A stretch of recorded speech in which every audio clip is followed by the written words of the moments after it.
Is Eric Latif. In the room, we have CT Muga. Good morning, CT. Good morning, Eric. How are you doing? I am doing well. Welcome to the Situation Room. Notice I haven't said I am good. I said I am You're well. doing well. Yes. Good. Good response. How do you do? I do fine. Well, I do a lot of things. How do I do it? Therein lies the question.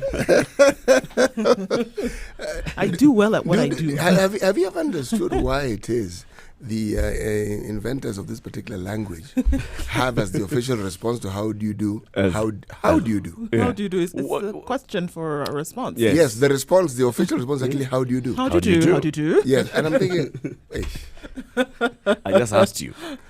yes, Chief, why are you asking what I've just asked you?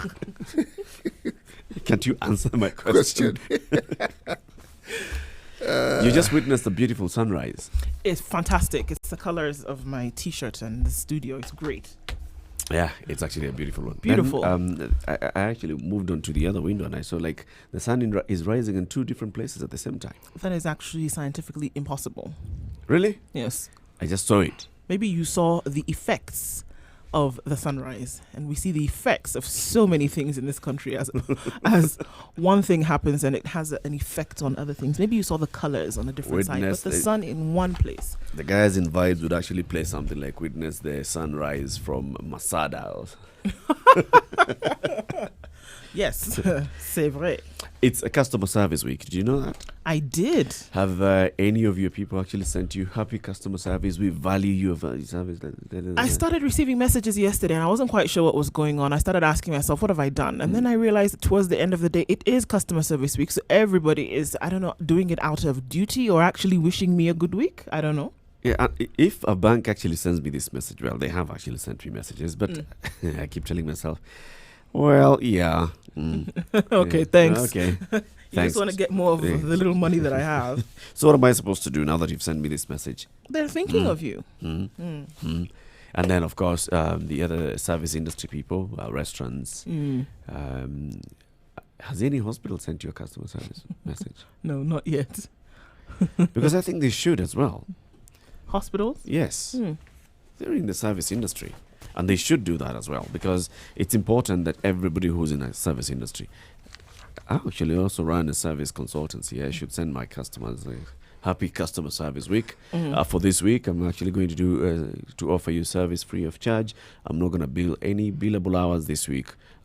Discounted. Are you saying this as something that you're actually going to do, or are you just saying it because it sounds nice on a Tuesday morning? It sounds nice. I think he means it. What you need to ask is what's the caveat? Right, exactly.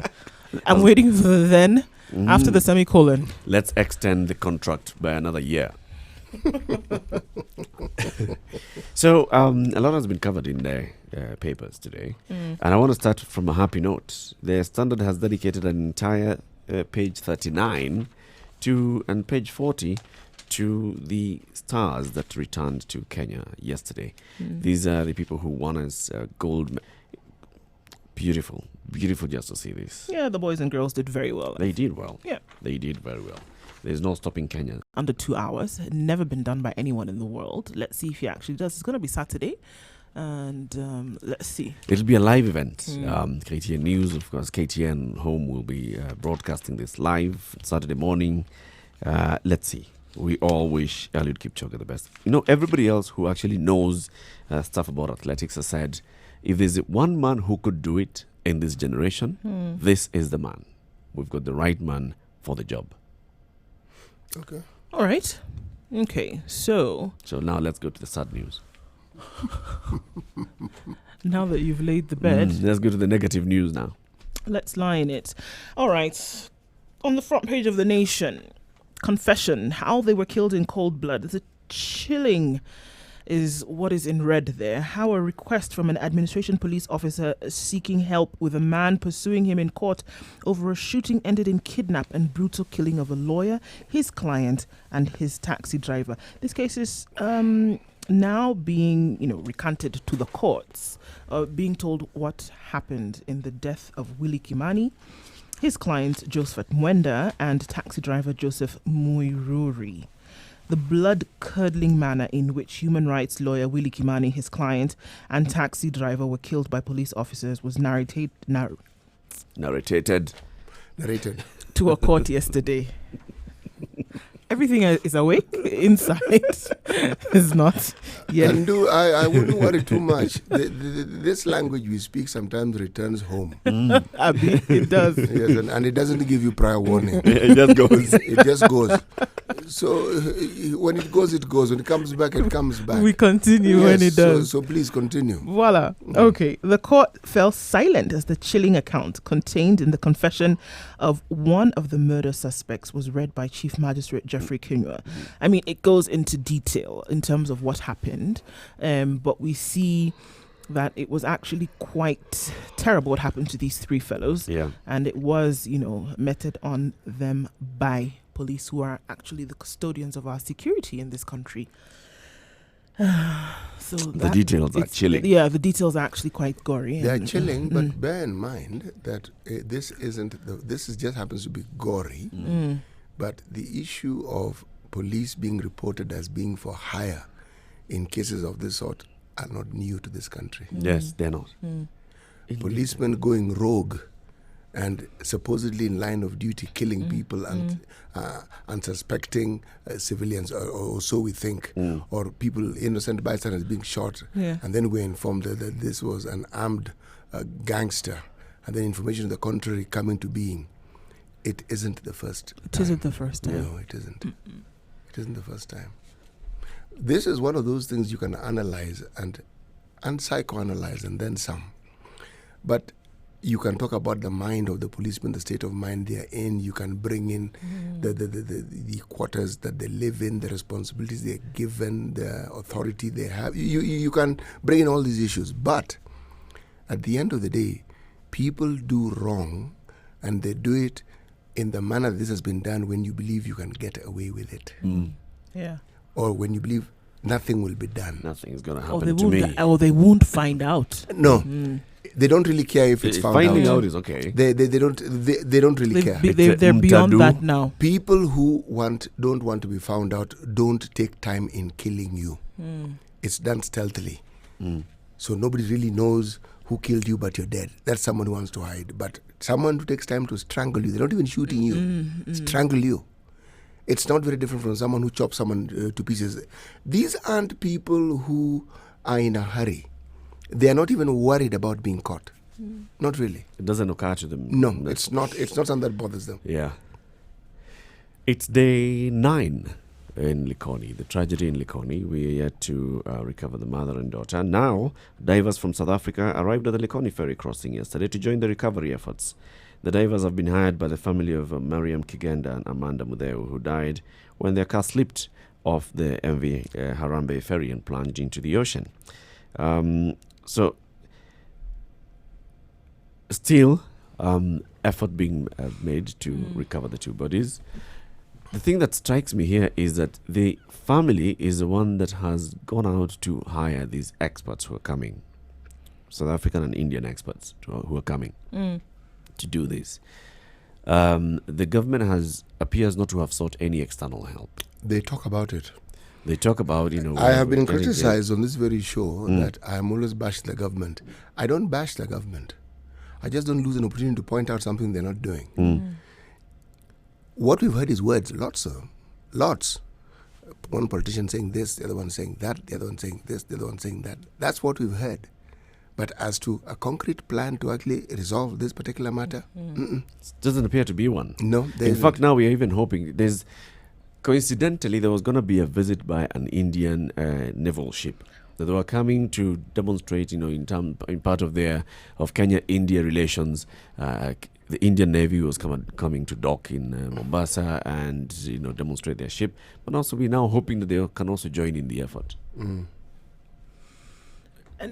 so the question is, what if that ship was not coming along? Then what? No, do we even know what the guys who are coming actually have the expertise required? And this or is what why. extra are they bringing? What has that visit got to do? That visit, exactly. It was coincidental. That's what I'm saying. So what if they were not coming along? It was part of something that they're doing with the Navy. Yes. Planned. This was an accident. this lady and her daughter dying were not part of the ship. No, Yes, Suddenly you want to it piggyback wasn't. on that. It Mm. doesn't make sense. And when I said yesterday about people having conversations while not really doing anything, it was, we cannot continue to be to operate in this manner. Yes. We can't. And now we're actually also talking about 3,000 schools moving over to education. 3,000 schools or so have been closed countrywide in the ongoing crackdown on unsafe schools. But then what does that mean? It's 300 schools, but it means that 10,000 students are out of school. 10,000 students out of school. And well, look, then we're mitigating circumstances by doing something else. Okay, Exams so are we want about to begin close next schools. week. This has an impact on all these students.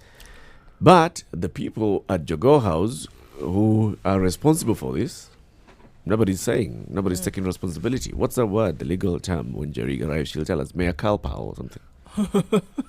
The mayor may culp all it likes. But Mea culpa. the truth of the matter is, since we are in the realm of bad news, it appears that TSC did not remit statutory deductions to Kenya National Union of Teachers. And Kenya National Union of Teachers are crying foul and saying they haven't been able to pay salaries for the last 3 months. And the number of teachers whose dues have not been remitted are 72,000. You see, is it difficult to really see the thread? Okay? If it isn't the TSC, it is some ministry. If it isn't some ministry, it is one thing after another after another. If someone were to say that this particular government has, for all intents and purposes, ground to a halt, would one be stretching it too far? If someone were to say. Someone were to say. Let's wait for someone to say. Yes. Then we'll answer that question. If someone were to say, right? Yes, if someone were to say. Yes, because you ask yourself, so this thing which is functioning, is it by God's good grace? Because clearly, every time you have a problem, and those who are supposed to be in charge are given time to explain to us, what you end up getting is a headache, because there's nothing that you hear that makes sense. Exactly. Maybe to answer that question, CT, today is Financial Tuesday on the Standard, and I'll ask you to actually open the Standard and go into the Financial Tuesday, the cover story, that's page 4 of the Financial Tuesday. Not page 4 of the paper, so it's in the pull-out, right? Financial Tuesday. And then when you read that headline, maybe it'll help you to speak about this. Jerry, good morning. Good morning. How you doing? I'm good. So what is mea culpa? We were discussing that, the culpa and mea. Culpability, my fault. It's so my to fault. speak. Yeah. Yeah, so that's what we were saying. Nobody says it's my fault when all these things are happening. We haven't seen it in the Ministry of Education. We're not seeing it at the Kenya Ferry Service. We're just saying, yeah, we are trying to recover bodies. We are closing down schools. We are sending 10,000 students home. We are going to take the proprietor of the school in court. But Well, until we actually appreciate and accept that there is fault and that there is somebody to blame, nobody's going to accept blame. So I think our mindsets at the moment, these things happen. It's a mistake. It's an accident. Until we actually appreciate they're all completely preventable and it was due to negligence, or I'll call it an oversight for lack of a better word. yeah, Until we appreciate that, then individuals don't even realize there's blame to be owned. So I think it's our mindsets. I've heard people say it's an act of God, so maybe it's God's fault. But we've got to keep pushing until actually something happens. On the first day we said this. We said the media is going to be, is likely going to forget the story and move on to the next one. But we shouldn't on this show. We should constantly keep reminding everybody that 8 children died. Right. They didn't have to die. 8 children died. We can go and close down all the 300 schools or more. We can send 10,000 children home. We can do whatever else. So apart from closing the schools, what else is being done? Nothing else. What else can we as media do? And I think perhaps it's time we start to humanize some of the deaths. So bring to light that these were children, look at what their lives were like, what's been lost. Because maybe we've dehumanized lives generally in Kenya, where we see numbers. So you see a bus has crashed and you see 52. And it takes away from the fact that these are lives when it comes to sort of imagining it. It's no longer tangible Yep. in our thoughts. So perhaps we as the media could play our part and maybe visit some of the parents or the parents of the children whose lives were tragically lost in that tragedy a few weeks ago, and actually see pictures, understand that these were children. Maybe that would tug at our hearts, because sometimes we're able to almost compartmentalize it into figures. There was 8 children who died, but if we understand that there was, you give the name and what that child actually liked, who their friends were, who the siblings were, so humanize some of these numbers that we give in the media. You see it a lot when it comes to accidents. 52 perish. And that's the end of that. If you made it more salient, whereby you talk about those that died, you talk about who they left behind, you talk about the work that they did, so what we've lost as a society in terms of their contribution as well, who they were as personalities, you'll find you'll begin to actually dig into the hearts and minds of people, because people need to feel the pain. They can't just read the statistics and keep it moving. Meaning put a face to all these things. And then some. This dehumanizing process that this country has, this path of dehumanizing that we seem to have chosen to follow, it has disastrous and dire consequences. Because one of the hallmarks of this is that those who are responsible for these things will actually lie to you. Page 4 that Eric spoke of, this financial Tuesday, the government essentially is admitting that these loans that we have are, yes, in a nutshell. Okay. It is useful when you want to export things, but it is not useful when you want to import things. Yes. Generating revenue in shillings. 1 shilling might be $100 today, and it might be $80 tomorrow. Who knows, or more. On the days when payment is actually due, you notice that shilling Rather the other way fluctuates. around. 1 shilling will never be $100. No, we understood what you're saying. It's just the still dollar. early. It's just the dollar, the shilling that's sort Yeah. of Shilling like story, crossed right? paths. But Yeah. We got it. When the dollar goes to 102, that's we're paying more. we're paying more, Yes. and not just at 2 bob. We're actually paying like 2 billion shillings more, Absolutely. and it's huge. It's What big. sent the alarm bells for me was when it appeared that we're actually borrowing to pay off a debt. Now that is not good financial management. It doesn't Peter matter how- John. Yes, exactly. Not on an individual level, not on a national level. No, No. it isn't. No. Because something will go wrong, really wrong. Absolutely. Well, the idea, and this might be where the sort of hurdle is, the idea is you borrow money, of course, for development. A lot of our development has been infrastructure development, which I've said over and over again. It takes a little longer to crystallize and materialize and for us to start reaping the benefits. So this could be the hurdle before all these roads are finished, before the infrastructure is put into place, whereby it can start generating economic benefits that we can use, or money that we can then use to repay some of these debts. It can take a while. So maybe this is something that wasn't factored in when these loans were being taken. I mean, I'm sure it was in theory, but I think in a practical sense, perhaps it was something that was somewhat overlooked. I don't think it was overlooked, Njeri. Not at all. They were hoping to raise more. They were hoping all these Yes, things, and then there's hope. and You see- management. Yes, and also I think and the man- and hope the- is an instrument for oversight. Yes. To be honest. And remember, given the reputation that Kenya had, the good reputation it had for repaying its debt, the money was available. Because when you find someone seemingly going on a borrowing spree, it means it's clear that they can borrow. Yes. Yes. And damn the consequences. Any prudent financial management, I am not an expert in this thing by any measure, but it certainly isn't handled this way. Oh, no. What's happening is when we're borrowing for recurrent expenditure, then we're getting into the red. And I think we've gotten there for a number of reasons. Devolution has been very expensive. I keep saying, if you look just at the wage bill itself, we simply can't afford it as we are. So we've had to, I'm sure money is being borrowed to pay that. And then, as you say, money is being borrowed to pay other loans, which then, of course, we can't do the development that we intended to do with the loans that we took. And we find ourselves in a position where we can't pay back the loans because the infrastructure to generate revenue is not forthcoming. So we're in the red. Remember, you can always download the Standard E-paper from the Google Play Store and the Apple App Store. That's the Standard e-paper. The Google Play Store, Apple App Store, for just a single fee, you get to access all of the Standard publications every day. This is the Situation Room, Kenya's biggest conversation. It's 23 minutes after 6.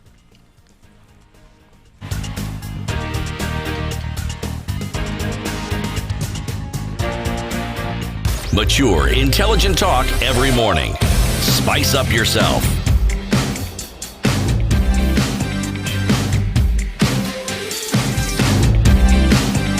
Mornings done right. 94.4 Spice FM, Nairobi. We have Jerry Thorne, CT Muga, Ndu Okowa, and Mary Latif. Let's now talk about the police service. All right. The guardians or the custodians of our security in this country are, up until a large extent, far extent, are the police.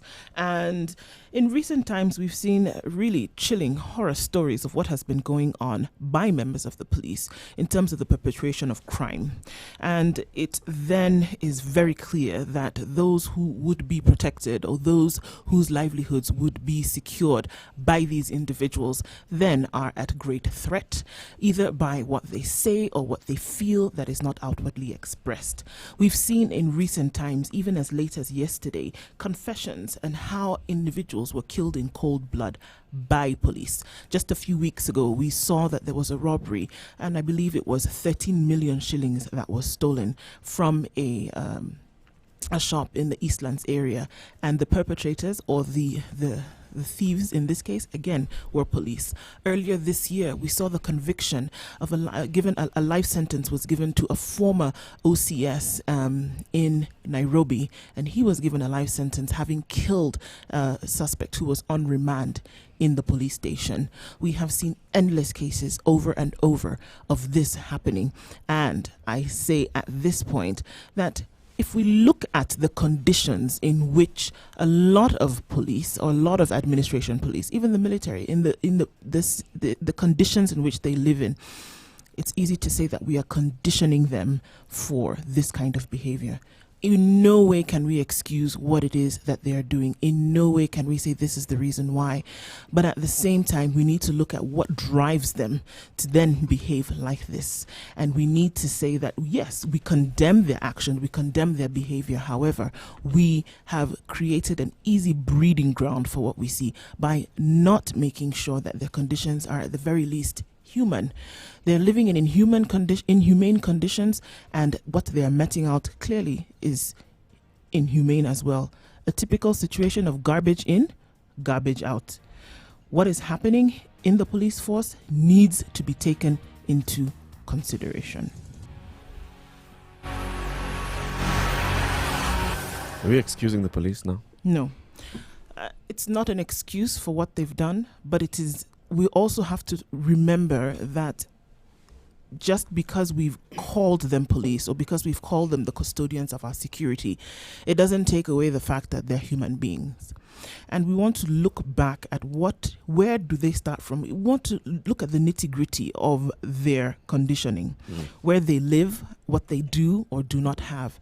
You can imagine a police officer who lives in how it used to be, living in a small space, sharing with another entire family, maybe divided by a curtain, and then going to work where maybe he or she hired out as a security,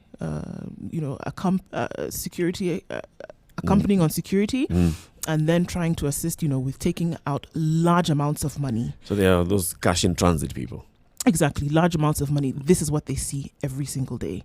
They serve as private bodyguards for individuals who have amassed great wealth, and this is what they see. And then they go home to squalor every single day.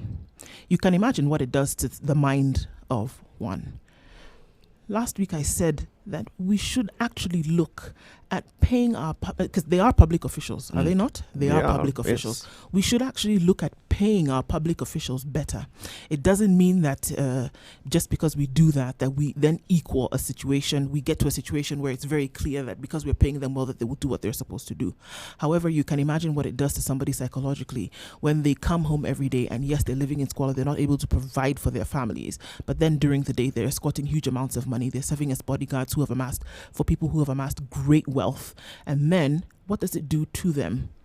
What does it do to them? Every case is different, but I think that we have cases of conditioning, inhumane So they've been conditioning. conditioned to actually behave the way they're behaving We can't. because of what we've done to them, because of how their terms of service, their conditions of service, how much they're paid, where they live, that the fact that they are patrolling on foot for an entire night.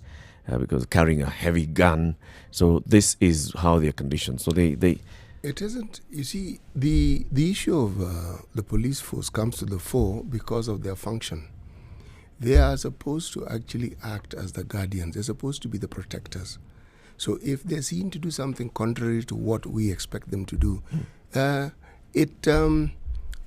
issue is easily flagged and it becomes greater than it normally is. But if you were to look at the actions that we are speaking of against the broader spectrum of what we call the public practice within Kenya, civil servants do exactly what policemen do on a far larger scale, far larger scale. People who are entrusted within institutions, not just public, even private, it is something that is endemic. It's something that you see recurring in Kenya over and over and over and over. When it gets to the police, alarm bells ring because the very people who are supposed to protect you against this are now participating in it. And the common thread is that people do such things because they feel they can get away with it. If people knew, one doesn't steal so that they can go and get caught. That's not the whole idea behind stealing. The whole idea behind stealing is that you get away with it. Right. Or two things: you get away with it, or you steal so that you can then have that which you wouldn't ordinarily have. you still to have others just steal for the kicks. By the way, Like John Keriamete, in his book, he wrote at some point. Well, it was just we got used to this. But if you look at the initial action, what they get into is What drives them what initially? drives them initially is that there is a lack. There's a gap that they're trying to fill. And it seems that stealing is what is going to answer Eric this is question. referring to someone who's a thrill junkie. Kleptomaniac. Kleptomaniac, rather. There are those. As I well. don't know. A kleptomaniac is not well. There are those that actually also He's not steal well. because- This is someone because who they're unwell. they have a compulsion. A thrill junkie, stealing just gives them a high. Right. Yes. And you'd find that they may The actually threat toss of it, those- The chase. the chase, The the planning, possibility. you know, the- That is what gets. But those are in the minority.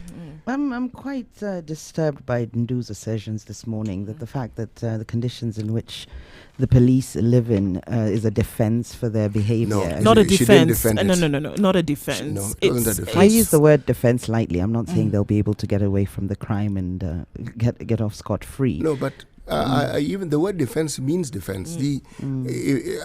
Ndu was just It's a stating that contributor, yeah. this is a state that the police live in, and it definitely But contributes. I don't think It's not a a defense. factor because a lot of people live in far worse conditions. Are they policemen? No, they're not policemen. They Then live in how do you far- compare the two? No, The they one don't is have to abusing be. office. What you look at is the conditions in which they live in, and it doesn't mitigate or it doesn't give them any reason whatsoever. I'm not saying it's a defense. You've How argued do you that. explain, therefore, But- why it is that crime is often highest in areas where people live in the very same conditions that you're now describing?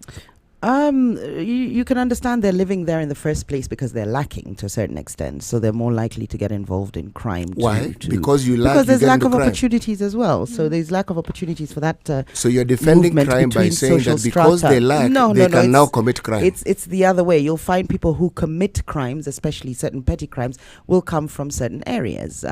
If it's stealing little money or goods and Mugging properties and so on. Yes, they'll live exactly. in certain areas generally because by the time they're having to steal, they come from a certain I don't want to say social class, but they come from a certain background, or It's called a social class. they're the less fortunate in terms of wealth. But what we have to understand, especially with these cases that we're faced with, these are individuals as well. It's not representative of the police force. As CT rightly pointed out, it's been flagged out because we do have a lot of trust and confidence in the police as the guardians, or as those who are charged with protecting lives and properties. So it comes as a little bit of a shock when they're the ones who are actually taking lives. But these are individuals, and it shouldn't paint a picture of the police force as a whole. They just happen to belong in the police force. Remember, the police force employ people from society in general. You're not born a policeman. You're a member of society. You're a Kenyan first and foremost. So maybe we need to look at this like that. These are they're Kenyans, but they happen to be in the police force. Of course, there are factors that have, I wouldn't say encouraged them to do this, but the fact that perhaps they have access to arms and so on, and maybe they felt they could get away with it because maybe they have friends in the right places up to a certain level. That could have contributed to this crime. But they're Kenyans first and foremost, and I don't think that as individuals they should paint a broader picture of what the police force is, to be honest. Ndu, what's your statement again? Just like one statement. What is it that you're saying? Inhumane conditioning has taken place, and that is why we see the inhumane acts that are occurring right now. So the inhumane acts by the police officers are as a result of the inhumane conditions that they live in. It's one of the results. That is what Ndu Oko is saying this morning in the Situation Room. Well, we'll be opening up the phone lines at 7:15, 0719012600. We'd love for you to actually join in and contribute to this conversation. Good morning. It's 26 minutes to 7 o'clock.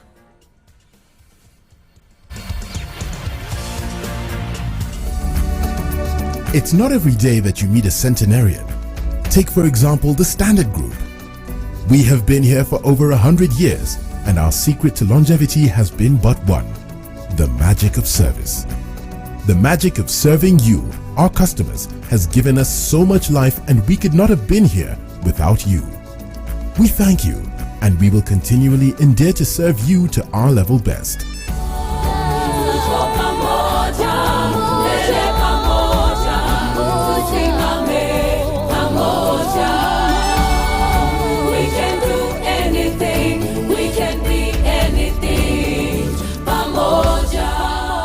The Standard Group Customer Service Week. You mean the world to us. How well do you know your country? Given a chance, where would you go? Not so many places, huh? Would you even know how to get there? Yes? No? Maybe? I don't know. Well, oh ye gallivanters and tourists alike, here is your chance to not only know, but also visit amazing destinations in Kenya with complete recommendations, guides, and tips on accommodation spots, wellness stops, and food joints all over Kenya. How, you ask? Courtesy of the biggest locally targeted tours and travel magazine, Travelog. Travelog is your monthly pull-out magazine in the Standard newspaper every first Thursday of the month. With Travelog, enjoy the beauty of life that Kenya has to offer. Visit exotic and hidden destinations, be part of amazing conservation campaigns and projects as you simply enjoy Kenya. It's our way of putting Kenya on the map. Grab your copy and be aboard the fun wagon as you improve the quality of your local travel experiences. Travelog, Jione Kenya.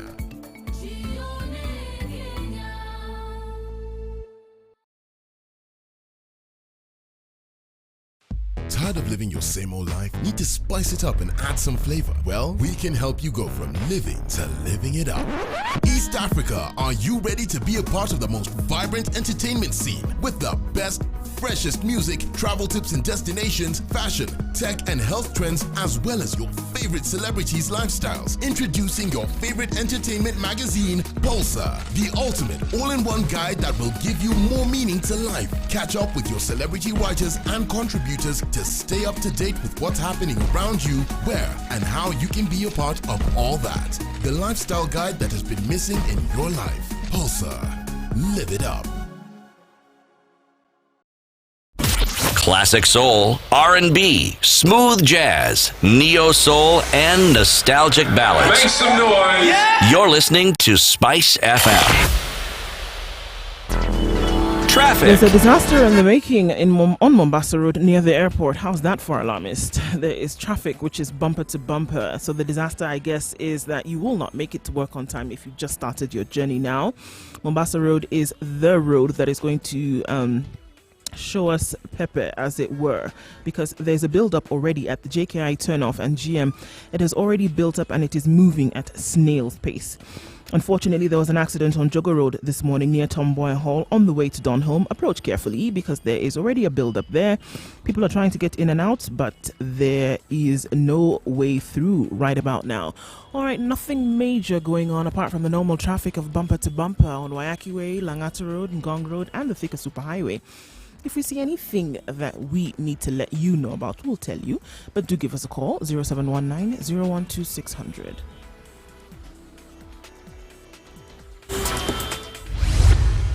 Mature, intelligent talk every morning. Spice up yourself. Mornings done right. 94.4 Spice FM, Nairobi. This is the Situation Room right here on Spice FM. I'm Eric Latif, Ndu Oko, Jerry Thorne and CT Muga are in the room with me. And Ndu Oko this morning is saying that what we've seen in the headlines, especially yesterday and today and over the weekend, about what the police officers have been doing. Police officers caught in an armed robbery in Isli. Police officer confessing of how a lawyer and his client and a taxi driver were murdered a couple of years ago. These inhumane treatments that we see, inhumane acts that we see by the police officers are as a result of the inhumane conditions that we've subjected the police officers to. I think it's one of the results of the inhumane conditions. And a lot of times when we see things like this happening, as a country, as individuals, we watch and say, this is terrible. I mean, there's alarm bells that go ringing in our heads. And oftentimes we want to know why. Why would they behave like this? Why would they, met this kind of violence, this kind of inhumanity upon other individuals? They have the power to do so, and yes, they also feel that they would not be caught. But it all stems from them wanting to have something whereby they didn't originally have. And where does this come from? I dare say that if we actually made sure on certain levels we would be able to mitigate some of these actions that we see later. If we make sure that at least they're taken care of and the responsibility is made clear to them of what it is they should be doing for citizens of this country. And do they know what they should be doing? Yeah, I think we're undermining the sort of training they undergo and so on. They know exactly what they should be doing. They're very well trained. They might not be as well remunerated as they should be. But the point here is that these are members of society. They're not just policemen. So it's maybe a reflection of our society as a whole, as opposed to a reflection of our police force. The fact that they can get away with it is perhaps due to the fact that they're in the police force, and that's what we need to investigate. Maybe them having arms, or I think they're supposed to leave their arms at the police station, at the station, aren't they? But when they're off duty, they leave arms at the station. When they're on duty, they are out there with the arms. Which I've heard they rent out. And they're accused now of renting out those arms.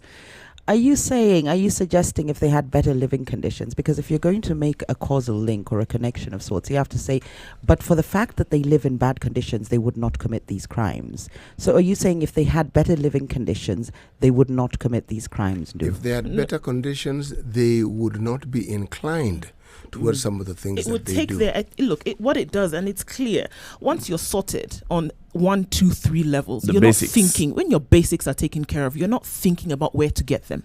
Well, that's and the rule generally with all if an opportunity, then yes, and you've just said that's exactly the rule generally with all citizenry, with yes, everybody. and we've said that yes, these policemen, as you call them, are still citizenry, so it applies to them. Absolutely, it applies to them. Actually, they just happen to be in a situation. They happen to be in a situation where they have arms. A universal truth. Yes, and the universal truth. Actually, it's exemplified by homelessness. Yes, and here I mean homelessness. You see, if you look at Great Britain, they do have... The UK. Yes, the UK. They do have people... They call it sleeping rough. Do you find that you offend me when you speak of the UK? Do you think you're... No, I speak positively. You're hitting a raw nerve. No, I'm speaking positively because this is an example that is real and it follows in with the discussion that we're having. Okay. But the Sleeping rough. Rough, yes, meaning you're homeless. Okay, you don't have permanent abode and so forth. But it's nothing compared to what you see in America, and it's nothing compared to see in certain parts of America, like the Bay Areas. And the reason is because of something simple: the cost of housing, among other things. The other things, but cost of housing. The UK has a wonderful system for subsidizing housing. So the likelihood of being unemployed and not having a place to stay is not as great as if you were staying, say, in the US. The US have a system where if you're jobless, you don't automatically get a subsidy. It's like a lottery. You have to sort of like win it before you're allowed. In the UK, you just register. And you get it. Yes, you register once it's determined. And the government has a social system that cares for such people. Right. Now, it plays directly into the homelessness of the citizenry. Now, I'm tying this in with what Ndu was talking about housing. When someone lives, just that comfort, it's not just you, it's you and your family. Comfort alone. Your state of mind really becomes quite different. It may sound like it's far-fetched, but the English understood it very clearly when they said that an Englishman's home is his castle. It's not an idle statement. When you know that at the end of the day you're going to a place that you consider comfortable, in all honesty, it plays significantly into the state of mind that you have. State of mind, okay. And we this see conditioning actually takes time. Look at these cases, each of them.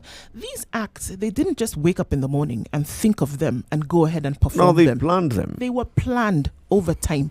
And the Criminal minds. processes that your mind must go through to arrive at what we were seeing Not yesterday. just arrive, to depart from what you're trained to To do normally, and what you know you to should get do to this place. to get Again, to is that. conditioning. It's a major shift. Absolutely. I think and we it is need culture. a qualified It's a psychologist to try culture and have of this impunity. discussion. It's the fact that but it's some things are clear. premeditated and No, so let me ask planned. you But some something. things are clear. You No. don't wake up and decide to strangle It's a somebody. culture You of don't impunity Allow me as to well. ask Jerry You don't this. wake up and strangle What somebody just qualification because do that's you obvious. need to understand the genesis of a crime? I mean, Do you need to study psychology to understand the genesis of a crime, really? I think here Criminology. it's greed. No. It's greed driven, which is the basis of a lot of crimes.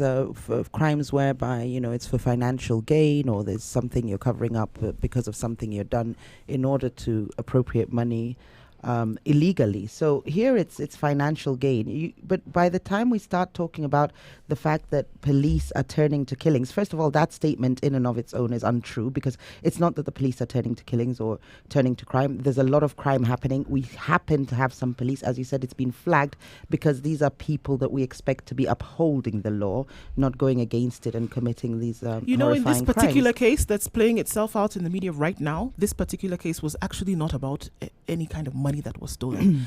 These policemen who killed these 3 individuals were actually covering up a case for their fellow policeman, and they did not want any evidence to be brought out against him. Yeah. So in terms of their unwritten conventions or whatever it were, they wanted to protect a fellow policeman, And this is what Ndu. happened. This is the culture of impunity. This is a culture of impunity and abuse of office, pure and simple.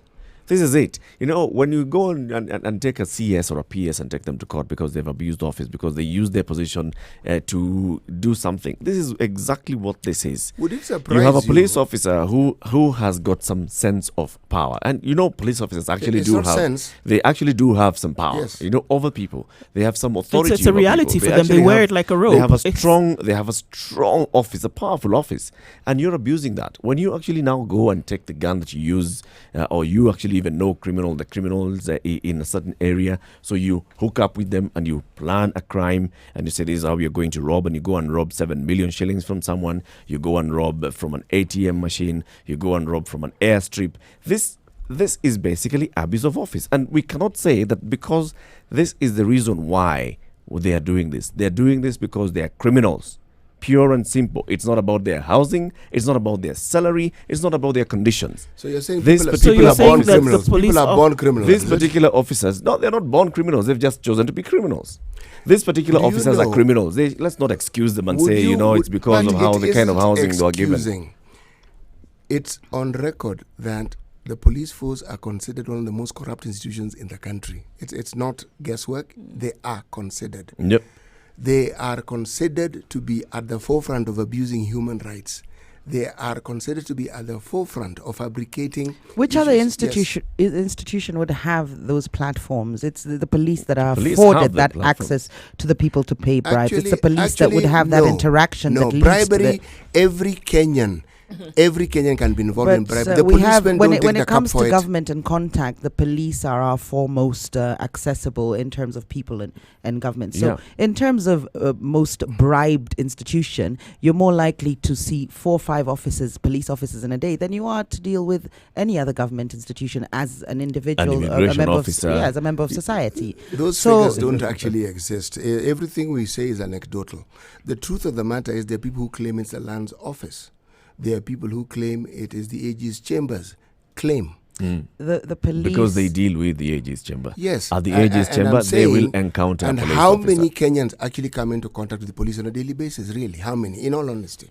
the Think police about it. is the most likely Likely. government institution you're likely to come The word is across likely. as an individual more than Yes. anything else. Not everybody owns land in Kenya for them to be going to the registry. With the police, you have access to them. Anybody can walk into a police station. They can be on the beat and walking You'll around. meet them in the streets. In fact, the police is regarded as the contact point between the citizenry and the government. And that's why it's important that we have trust and confidence in the police, because it's then a reflection of how we feel about the government to a certain extent. When you're doing government perceptions, you'll find that how we feel about the police is indicative of how we feel about government, because this is the contact point for most individuals with government.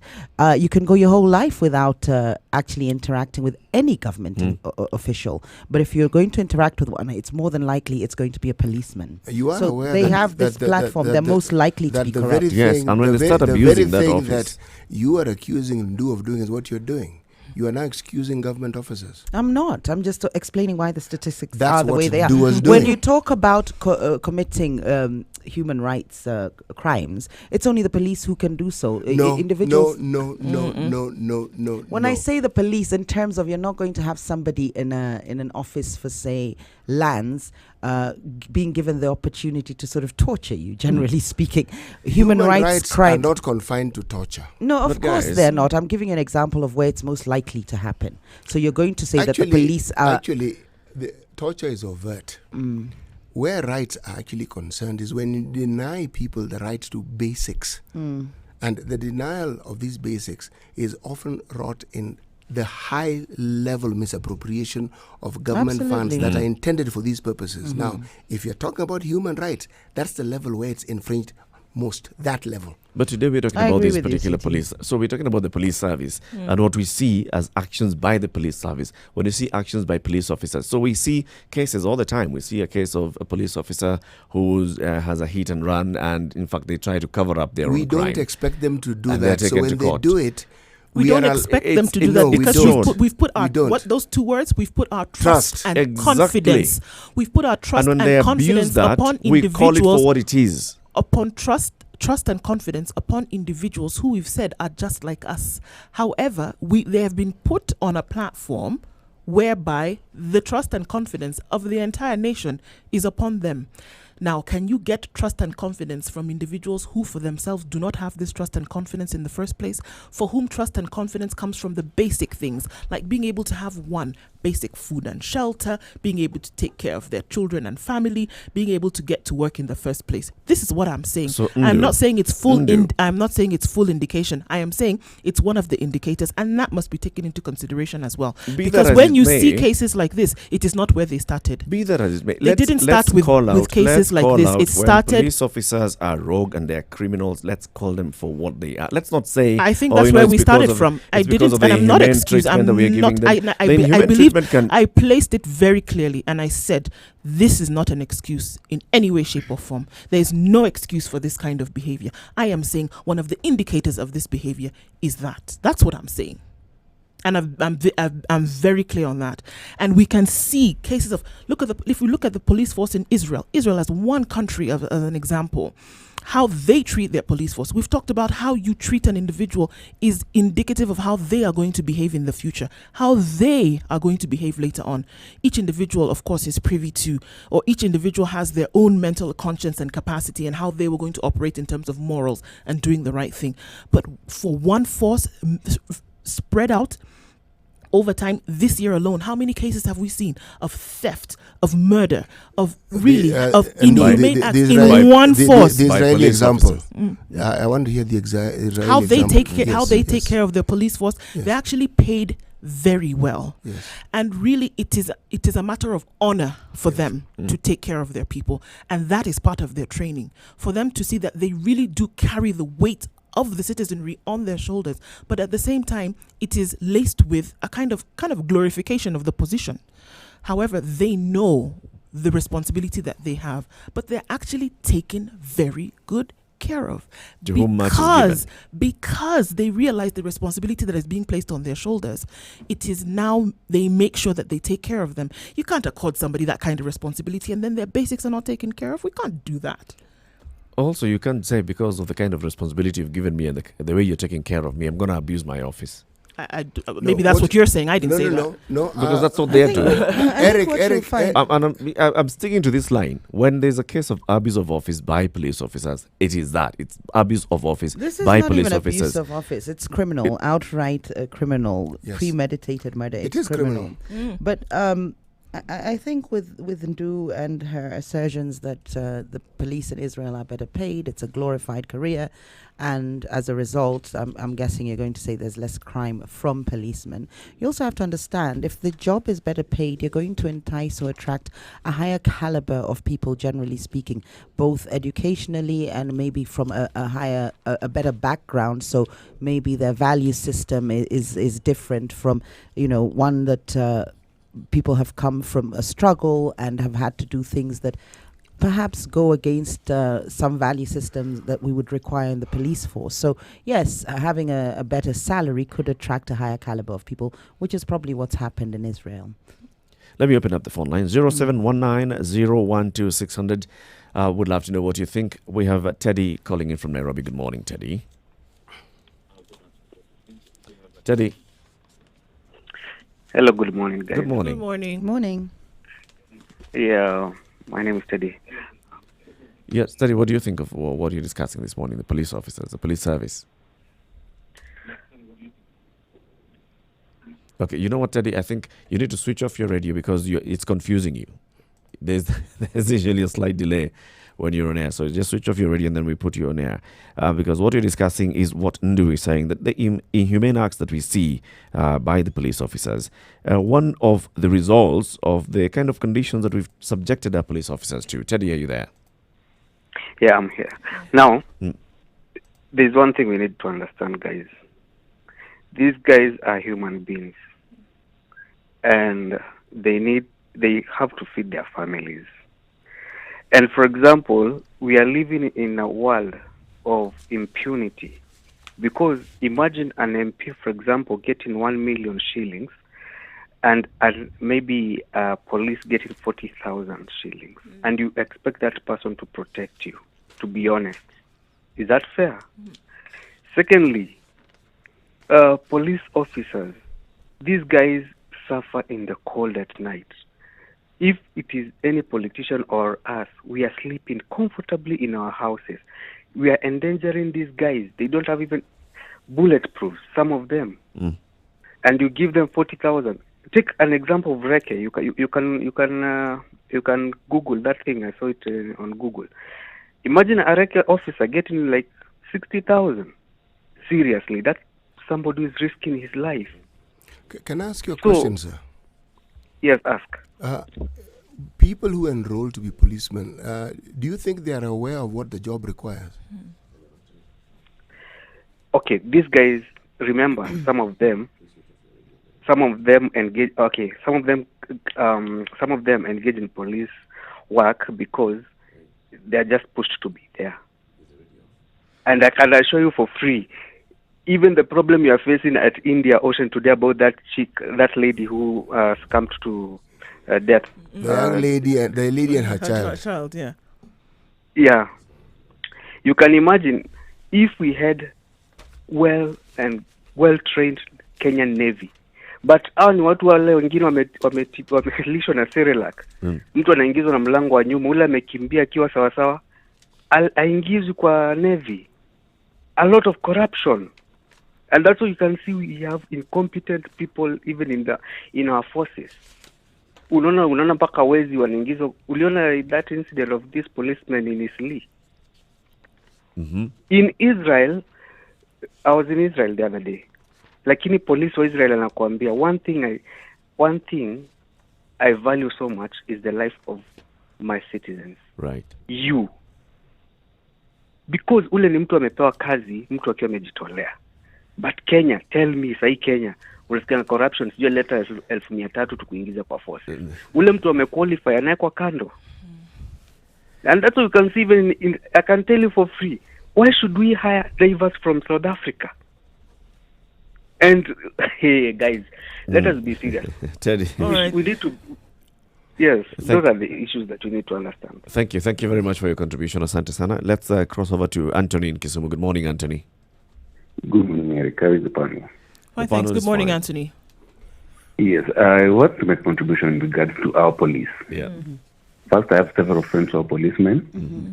I can attest some of them are very good exemplary officers who are up to the task they do. However, the bad ones that we have, we cannot excuse it. We like giving excuses. Yeah. If they participate in crime, these people are trained to law enforce. They go through some training, some process that we civilians don't go through. Yep. We can't give excuse that they're being poorly paid. Actually, in public service, world over, I think Kenya is among some of the better paid in Africa by all the standards of economic and the GDP that we have. But we can't say that now they're being poorly paid, they have to participate in crime. There are only two things. Nobody is above the law. If they participate in robbery and they expect them to be arresting the robbers, then I think what the police spokesperson says, they should just be done off with and remaining the good one. The part of the value systems that we have, what is acceptable as a society. We cannot try and say that now they're being poorly paid, they live in squalor condition and all that makes them to participate in crime. Actually, there's a theory of crime. I think it would be a behavioral theory something, where it's not the condition you are in that makes somebody vulnerable to crime. It is intrinsic. It is something that comes from within. So if you have police officers who are participating in various types of crime, murder, fixing people, robberies, they're criminals and they're criminals. They are criminals. Asante. The conditions, the salary notwithstanding. Anthony, thank you very much for your call this morning. Yes. We'd love for you to continue calling in 0719-012-600. That's 0719-012-600. We're discussing the police officers, the police service, and wondering why is it that they behave the way they behave lately. Nduwako is saying it's due to the inhumane conditions that you've subjected them to. This is the Situation Room, Kenya's biggest conversation. 7 o'clock. Good morning.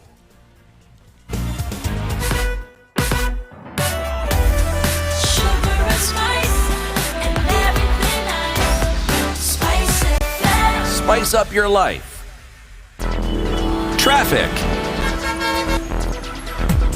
Kiambu Road is exceptionally slow this morning. Nothing different than yesterday. Thika Road, Kimeumana, apparently. Jam imeshika okay, I don't know the other word. However, there's crazy traffic on Thika Road. Joga Road is flowing, getting to the City Stadium roundabout and heading into the CBD.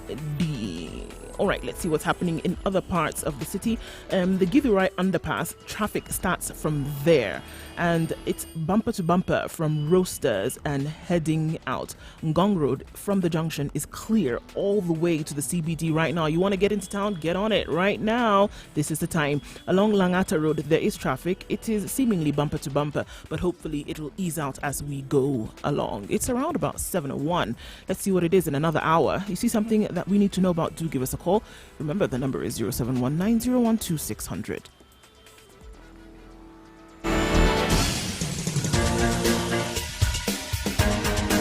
This is the Situation Room, the home of hard-hitting political commentary and penetrating insights about the state of the nation. This is a talk radio experience like no other. The Situation Room, a place for hard truths, debates, and elevated conversations. The Situation Room, witty, political, engaging, deep, controversial. In the room, we have Jerry Thorne, lawyer, political strategist, an insider in the corridors of power, ready to take on any side of the debate with her signature eloquence and grit. C.T. Muga, researcher, academic, seasoned political observer, a fountain of wisdom in these politically uncertain times. Ndu Oko, Nigerian by birth, Kenyan by choice, communications expert, Pan-Africanist, a truth seeker and believer in people power, and Eric Latin, agent provocateur, the man in the chair, seasoned journalist, news hound, a man who believes in punching up,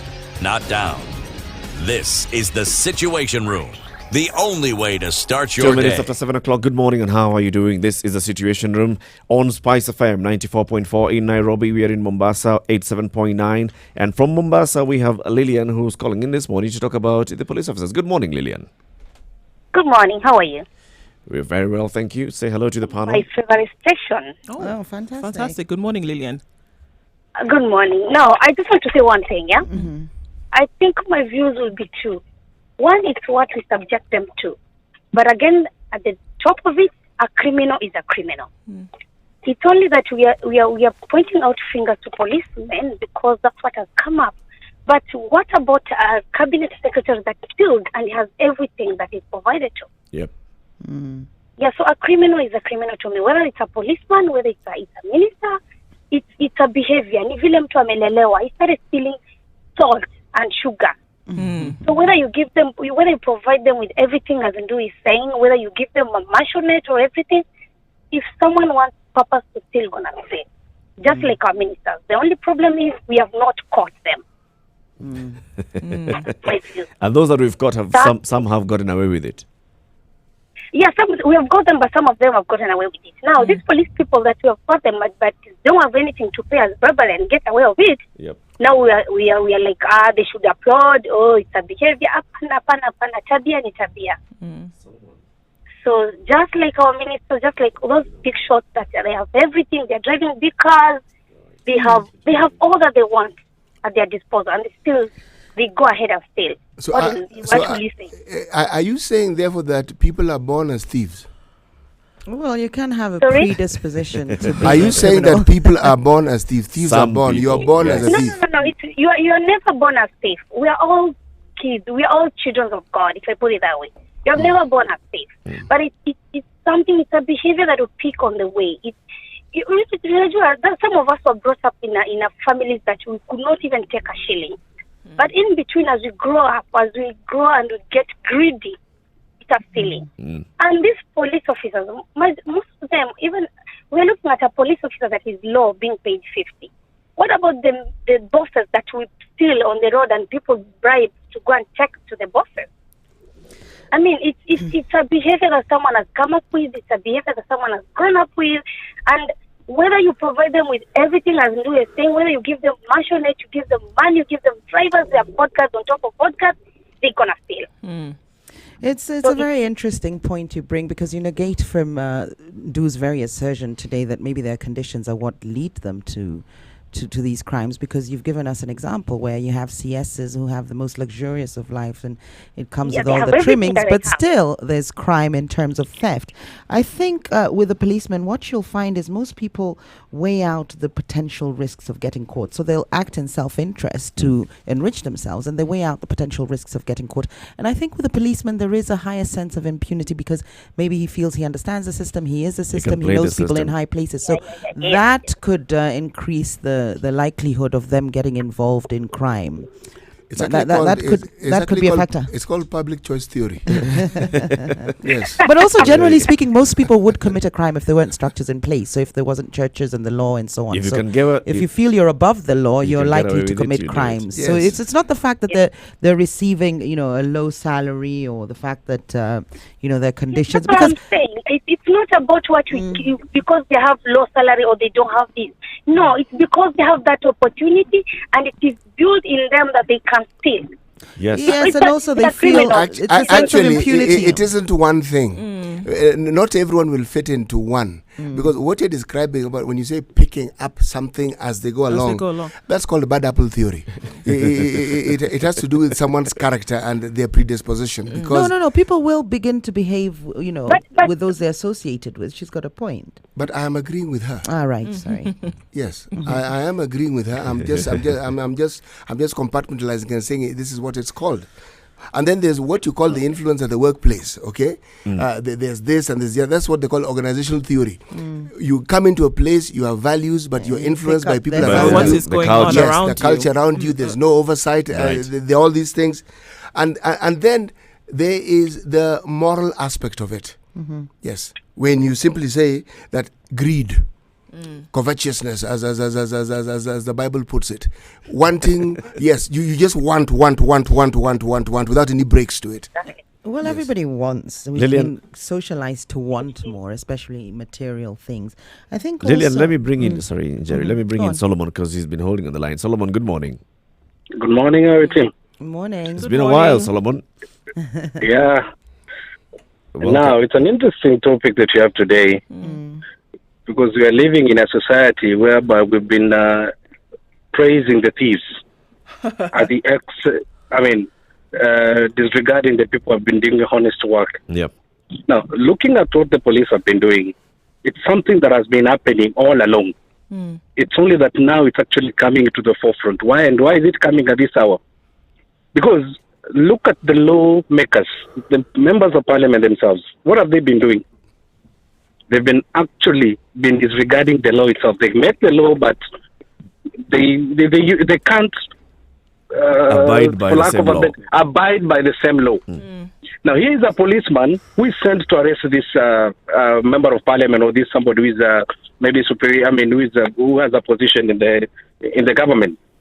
Then he has committed a crime. He's taken to court. He has good money because he's been stealing. He pays the fine and he's out. It's like he's rubbing it against the police officer. Now the police officer understand, and now by now they know the system, and they know if this is what you're showing me, let's also show you that we are better in this. We are good in this also, and we can still do it. It's actually something that we've been inculcated for a very long time, and it's now coming back to haunt us. It's only that it's coming. It's actually being open now, and we're seeing it. And because initially these people used to hide it, their bosses used to hide it, but it can no longer be hidden. It can no longer be hidden.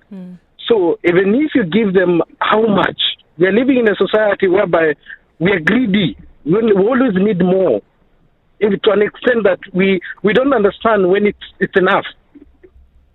Because even if, like the Bible says, even if you're given, the whole world and entire, at the end of the day, lose your soul, what will it benefit you? Of what benefit is it?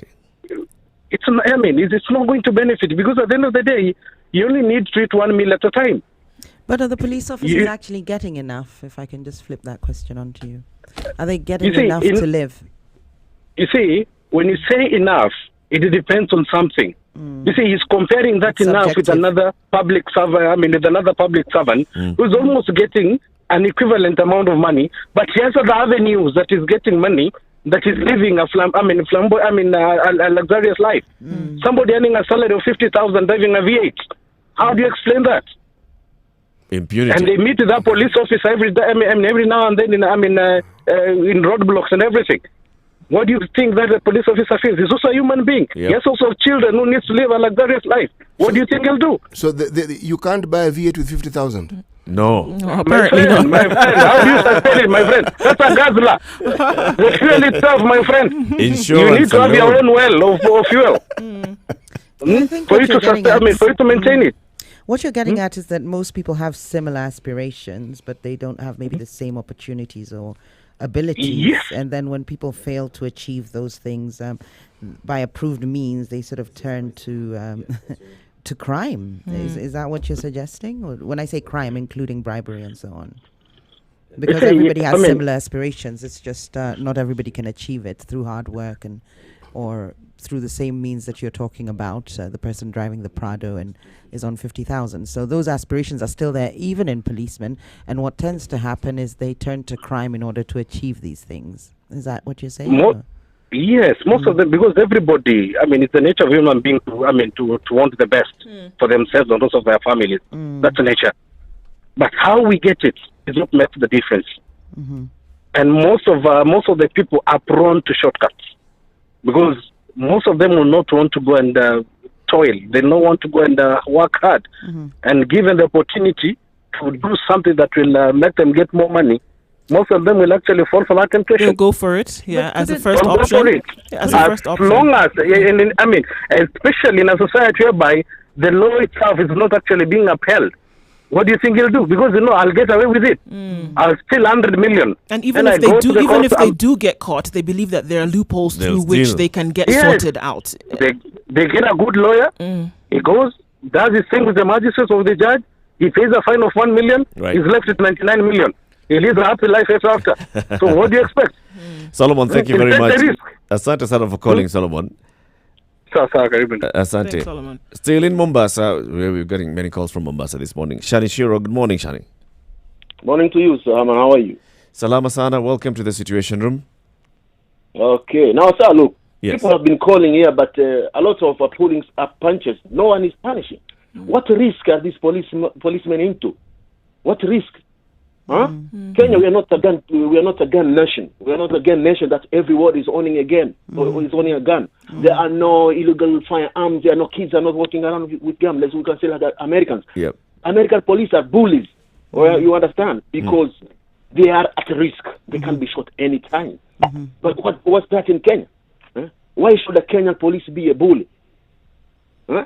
We have got the policemen who don't even believe in the law. They don't even believe in probable cause. I mean, half of the people are in custody right now for problems that are not even problems that cannot even take them to jail. Right. You understand? We are in a country where a government spokesperson in front of international television saying Kenya is the police force in Kenya are so lucky. You understand why? Because we don't have IA, we don't have internal affairs. What is that? It's like a teacher saying, my class is so lucky because we don't have a prefect. What is that showing? Rapes of minors in police cells, extrajudicial killings, trouble of charges, crimes by police. What is that? Now I see you have seen this every now and then, and that really pains me up and really eating my intestine from inside. Have you seen a police chief inspector saluting a Land Cruiser, saluting a Pajero? What is that? Because of just the person who they assume is inside the car. Actually, if I may wade in, their saluting is a way of acknowledging your presence. They're trained to do that to everybody. Even you, if you're on a motorbike and they stop you, they're first supposed to salute you, introduce themselves, and then explain to you why they've stopped you. That's their training, but they don't practice it. No. Oh, my friend, I asked that for one, and I was not in a bicycle, I was not in a motorbike, I was in a car. You understand? And they did not salute. In front of me, the guy got saluted, and when it was my turn, I asked the guy, why did you salute? No, don't tell me that, man. They're actually trained to do that, but they don't do it. It's almost racial. No, I don't think you're listening to me. I'm saying they're trained to do that, but they don't do it. Yeah, they keep it. Just like the refs in the police custody. They don't. They're not supposed to do them, but they do them. Yes. All right? Yes. Thank you very much, Shani, for your contribution. Oh, yeah, thank you. Thank you. Asante sana. 0719-012-600. That's the number we are opening up the phone lines on. Also, the conversation happens on Facebook, Spice FM KE. We are live streaming. Also, we are live streaming on YouTube, Spice FM KE. And on our website, www.spicefm.co.ke. It's 7:15. How well do you know your country? Given a chance, where would you go? Not so many places, huh? Would you even know how to get there? Yes? No? Maybe? I don't know. Well, oh ye gallivanters and tourists alike, here is your chance to not only know, but also visit amazing destinations in Kenya with complete recommendations, guides, and tips on accommodation spots, wellness stops, and food joints all over Kenya. How, you ask? Courtesy of the biggest locally targeted tours and travel magazine, Travelog. Travelogue is your monthly pull-out magazine in the Standard newspaper every first Thursday of the month. With Travelogue, enjoy the beauty of life that Kenya has to offer. Visit exotic and hidden destinations, be part of amazing conservation campaigns and projects as you simply enjoy Kenya. It's our way of putting Kenya on the map. Grab your copy and be aboard the fun wagon as you improve the quality of your local travel experiences. Travelogue, Jione Kenya.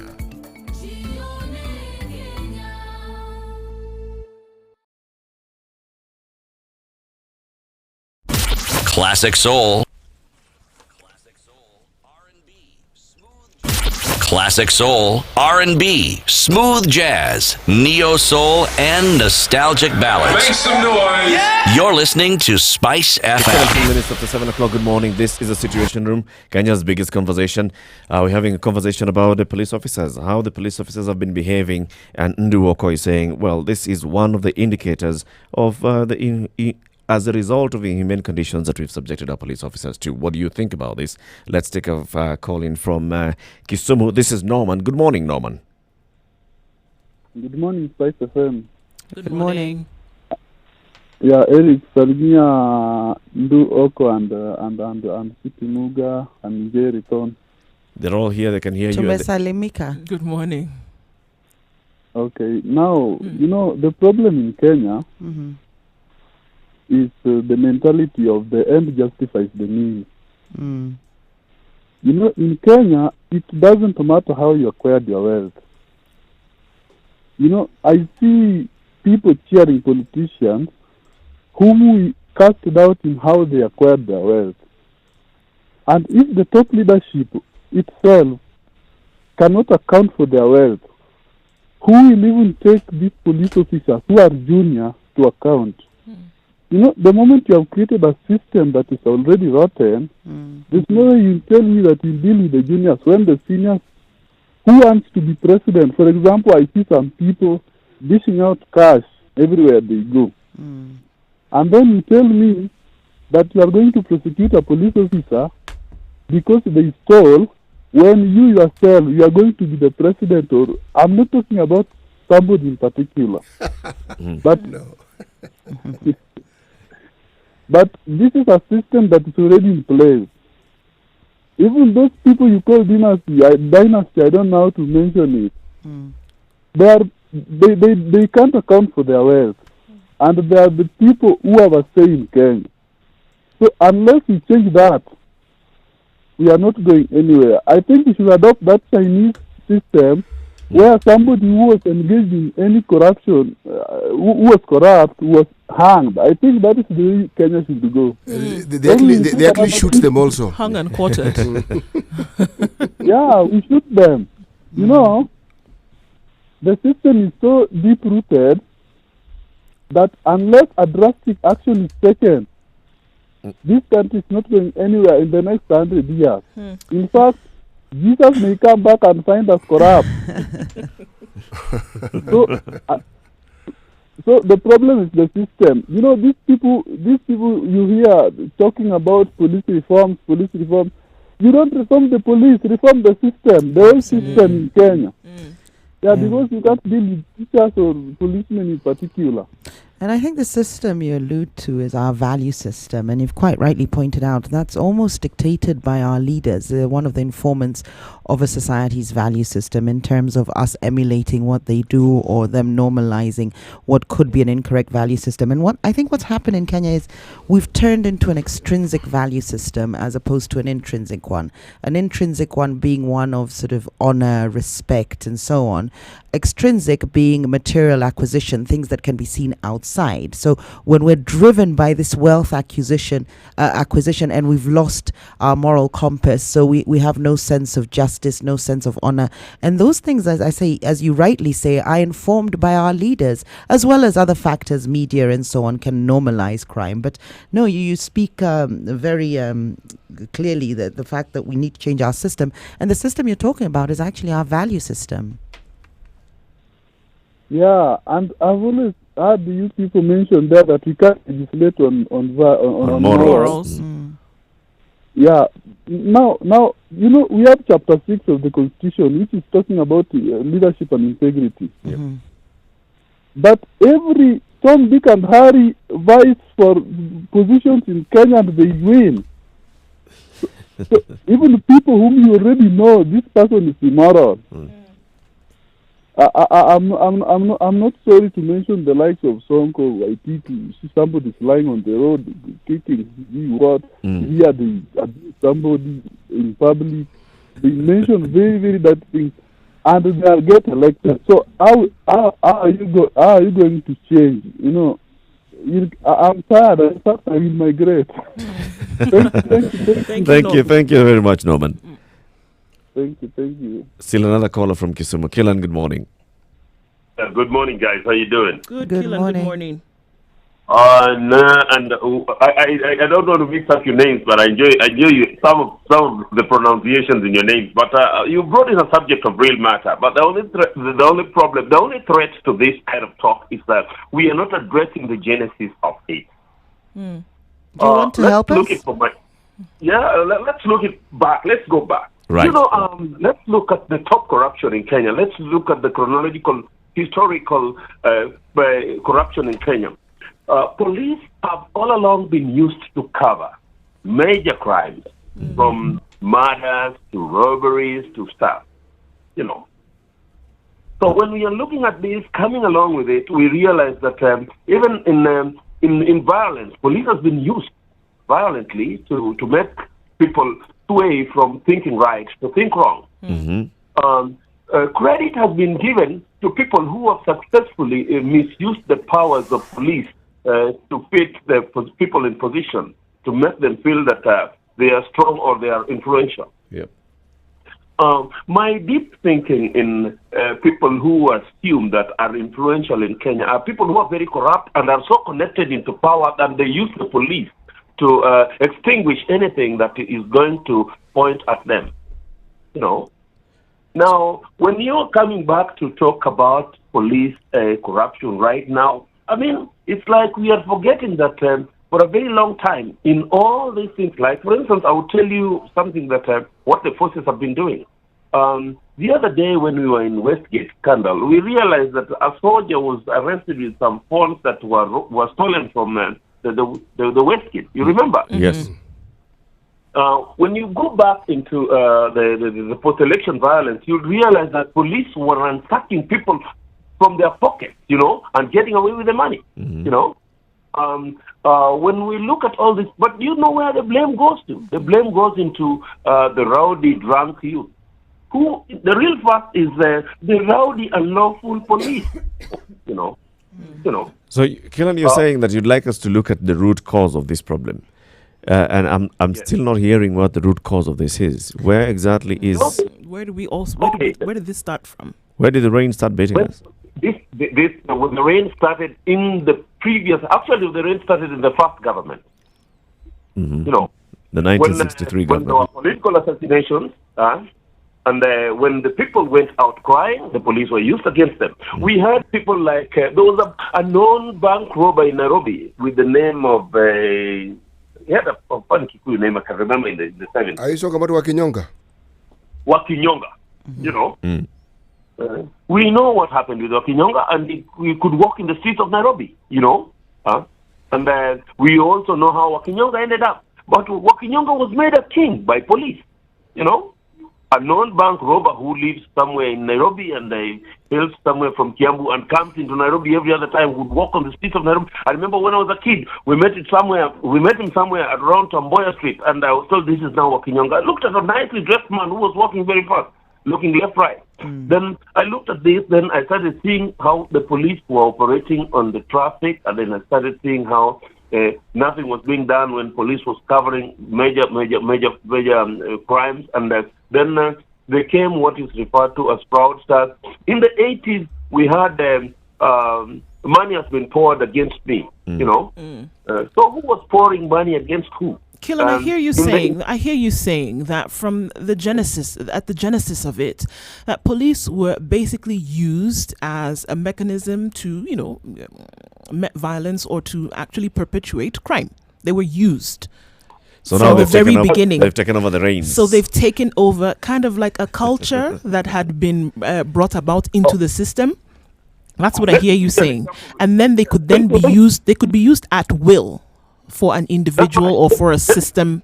Let me just give you an example with a puppy. Yeah, you just bought a puppy and then started feeding the puppy on flesh. Yeah. Without officially making the puppy realize which flesh is this.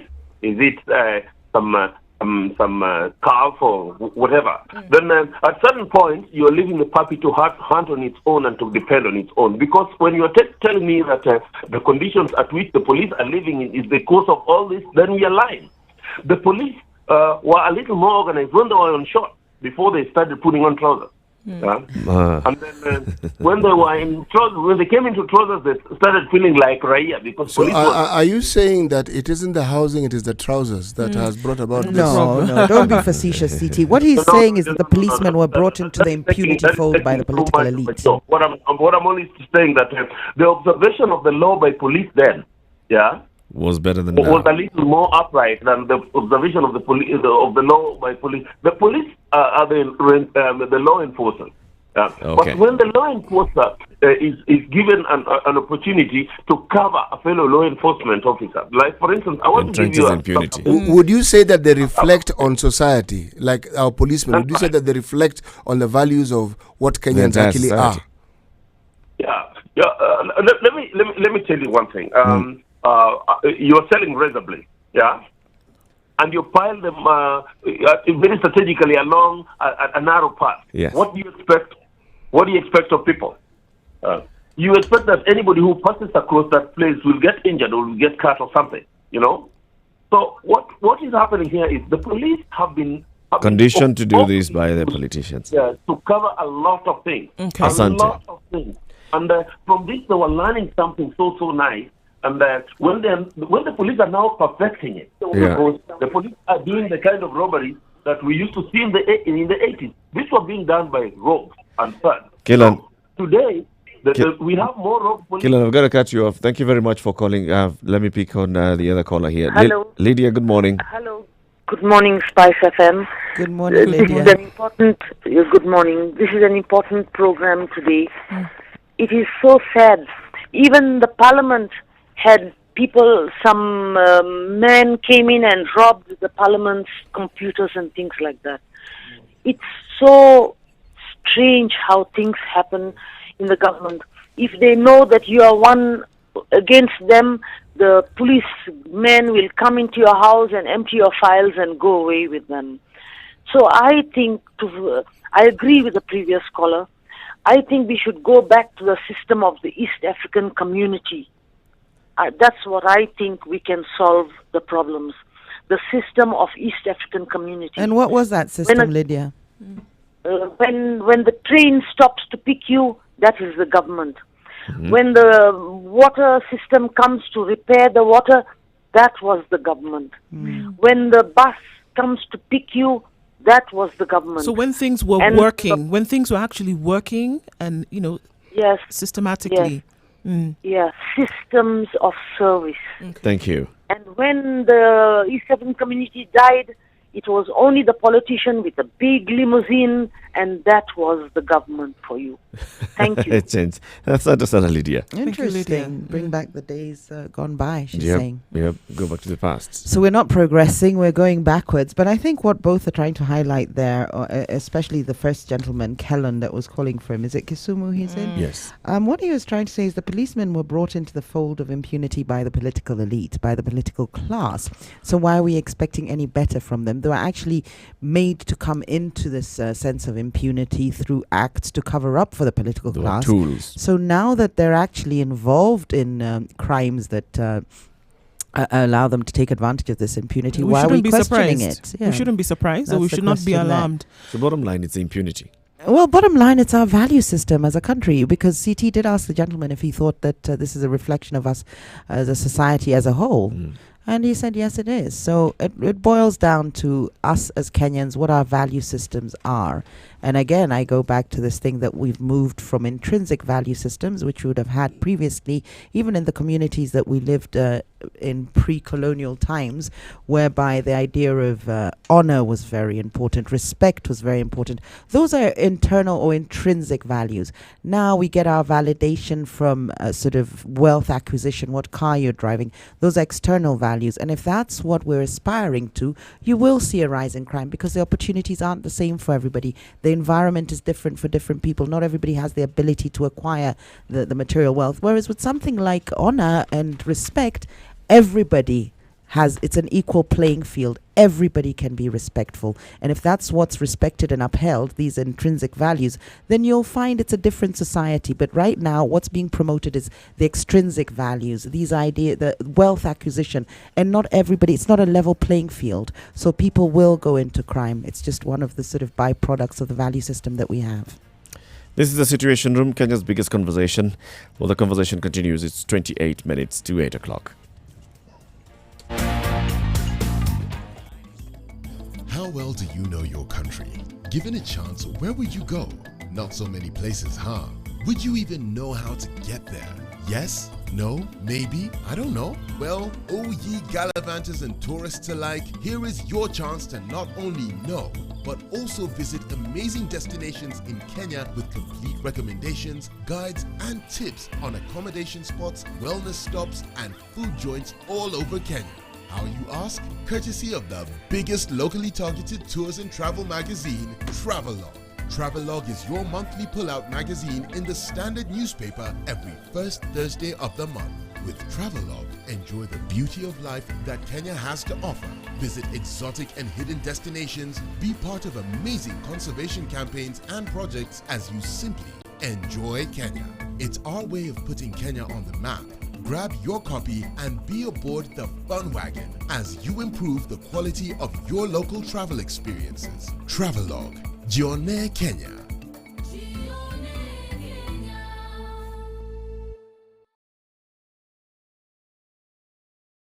Tired of living your same old life? Need to spice it up and add some flavor? Well, we can help you go from living to living it up.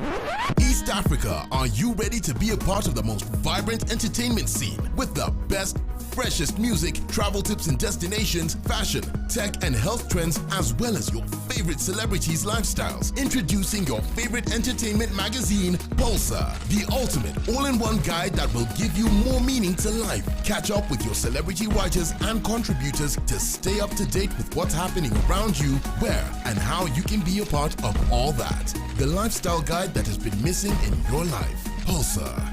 Live it up. Classic soul, R&B, smooth jazz, neo soul, and nostalgic ballads. Make some noise. Yeah! You're listening to Spice FM. Traffic. All right, there was a little bit of crawling that was done at around Cabanas this morning, but it's now smooth all the way using the bypass through Nyayo and so Nyayo Stadium and the rest of traffic are not on talking terms this morning because nobody's moving. If you use the bypass, you will go roundabout and get to town faster than you would if you sat on Mombasa Road for about an hour. However, there's jam on Wayaki Way. I am very sorry. And someone says it will be faster to go roundabout, go through Naivasha and come back into the city center before you get off Wayaki Way. That would be interesting. Limuru Road is free getting into town as well. Everybody's going to town. Be interesting to know what it is that's happening in town. Why are you going to town?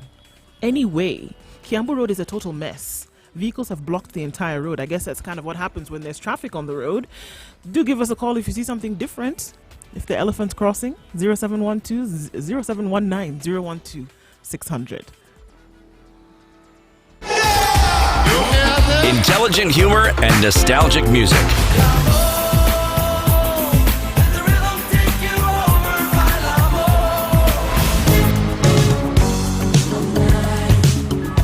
Yes, that's part of the show. Yeah! 94.4 Spice FM, Nairobi.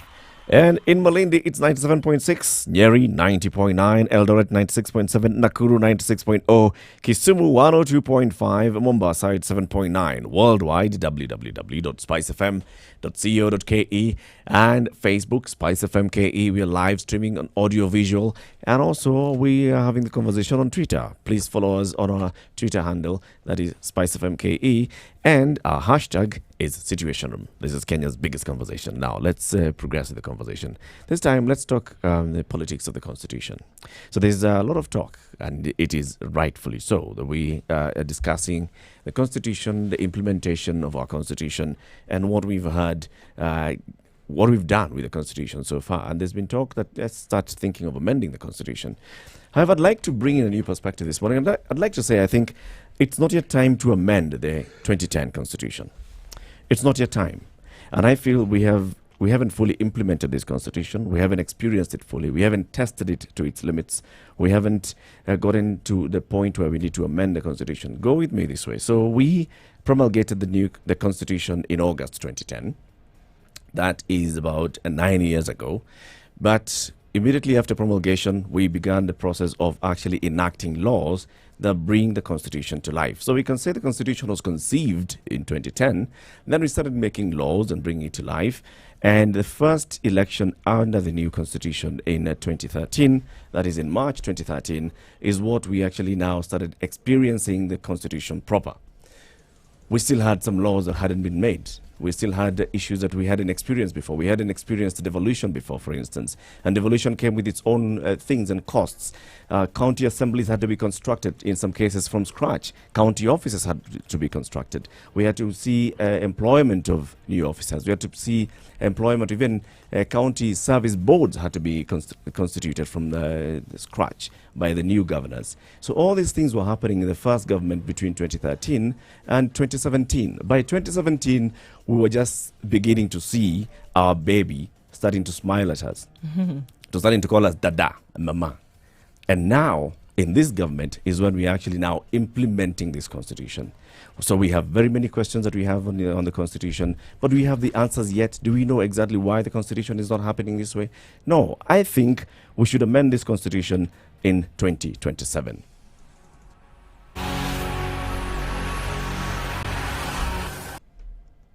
And I'll say why. Because I'm thinking between 2013 and now, it's only 6 years of actually experiencing this Constitution.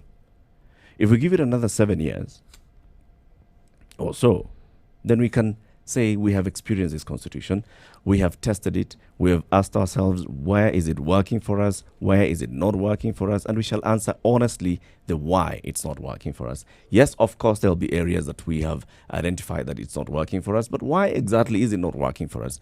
And I think it's because we haven't fully implemented this Constitution. For example, Chapter 6 of the Constitution, and some of our callers actually alluded to this morning, we've talked about our values. We as a people, are we fully engaged in implementing this Constitution? Are we following it to the spirit and letter of the Constitution? Sometimes not. Sometimes we actually allow other factors to come in and influence how we are treating this Katiba. So we start talking about changing our system of government. Yes, it's a good conversation, but what is it that's going to inform us to actually change this new system of government so that we can work well and better with a new system of government? What is it that we're going to talk about? Devolution. What's the cost of devolution? The cost of devolution, there was of course capital expenditure. We had to build in very many structures in place. Now after that, when you're operationalizing the Constitution going forward, is it costing as much, or should it cost us as much as it was? It's not costing as much. A lot of it is actually going to pilferage. So we are complaining because we are seeing a lot of devolved corruption. Corruption is not a factor of the Constitution. It's not entrenched in the Constitution. Corruption is us who are not following the Constitution. The proponents of change, or essentially the proponents of referendum there, which you would then see a change within the Constitution, it would be interesting to ask and find out, there's certain things that obviously are looking to be changed or to be altered, then for the smoother running of the country, as it were. And is it just, it seems that there's a lot of calls for the executive and the powers that be within the hands of the executive then to be changed, decreased, increased in terms of how long they're able to sit at the helm of leadership, at the helm of rule. Now, are these the same individuals who were there in 2010 when the Constitution had then been, worked on, it had been changed, then there was a promulgation of it? Were they instrumental in the... Were they instrumental in the realization of this constitution, of the current constitution that we have? And if they were, then I think it is wise or prudent to ask, then why are we asking for a sudden change or a sudden shift in then the laws that govern or guide this country? And it would be also interesting to note then why ask for a change. We shouldn't have a change so quickly over a document that was given obviously integrity, that it was called authentic, that a lot of hard work had gone into. And if we're saying change, we've not given enough time for this document to actually be lived and entrenched into the country? It's an interesting way of looking at it. Of course, Chapter 6 is one of those that's quite difficult to enforce because it can actually tamper with the ideals of democracy. If you want your guy there and he's deemed to be immoral, you can actually be told that you can't have him there. So that's an interesting one. But yes, it's one of the ones that we found it incredibly difficult to impose, this idea of integrity. And a lot of people say that's that from therein stems corruption. Of course, which is what affects most Kenyans. In terms of the Constitution, there's a lot of amendments to be made. A stitch in time saves 9. We don't need to keep going through what we went through, for instance, in 2017, where we saw the country very divided because of our political system and our elections. And we've seen how divisive our politics is, especially during election time. Why should we run the risk of getting to a point where people are talking about cessation, whereas we can amend the Constitution? Remember, it's a living document. It's there to serve us. It's not us to serve the document per se. It's there to serve the interest of Kenyans. So if we can see that, it can be changed, for instance, to be more inclusive, so perhaps to bring in a parliamentary system that allows more people from different factions or from different sectors within Kenya, different tribes. I don't know why I'm avoiding that word, but just go with it. I mean, it's been used. It's in public domain. Yeah. So I can see why you'd be hesitant. It's a strong document. It should be respected. We don't want to be haphazard about the way we go about it. But then again, we also don't want to do this in piecemeal because a lot of aspects of the constitutions are intertwined and one provision relies on another. So it's a good opportunity to look at everything because we do need a change before 2022 simply because we've seen how divisive our elections are, and we don't want to get to a point where a majority, or you have a large chunk of the country feeling left out of the national discourse of leadership, which is very important. These are the things that lead to war. Let's actually deconstruct this, Jerry. If you, how exactly do we talk about division after the election? What is it that we refer to? Are we referring to the fact that there were various political candidates and which parties, leads to political tensions, and our parties are predominantly, they're tribally based. So what tends to happen is you have, one sector of society feeling disenfranchised or aggrieved, and that leads to tension on the ground, social tension. We don't have the cohesion that we need as a country to be united. And if the Constitution can act as an instrument to bring us together, then why not use it? Remember, the Constitution is there to serve us. We're not there to serve it. It's very important to realize that. It is there to serve us. And it's a living document, and it has to be fluid. So when we see an event, we see the consequences, and we have the solution, which is in amending the Constitution. Why should we wait? I think what is your reason for waiting? We ask ourselves to say, let's see if it really works. We ask ourselves, why did we make this Constitution? And what was the process that we went through to make this Constitution? Because there was a lot of thought process, not just the process of voting.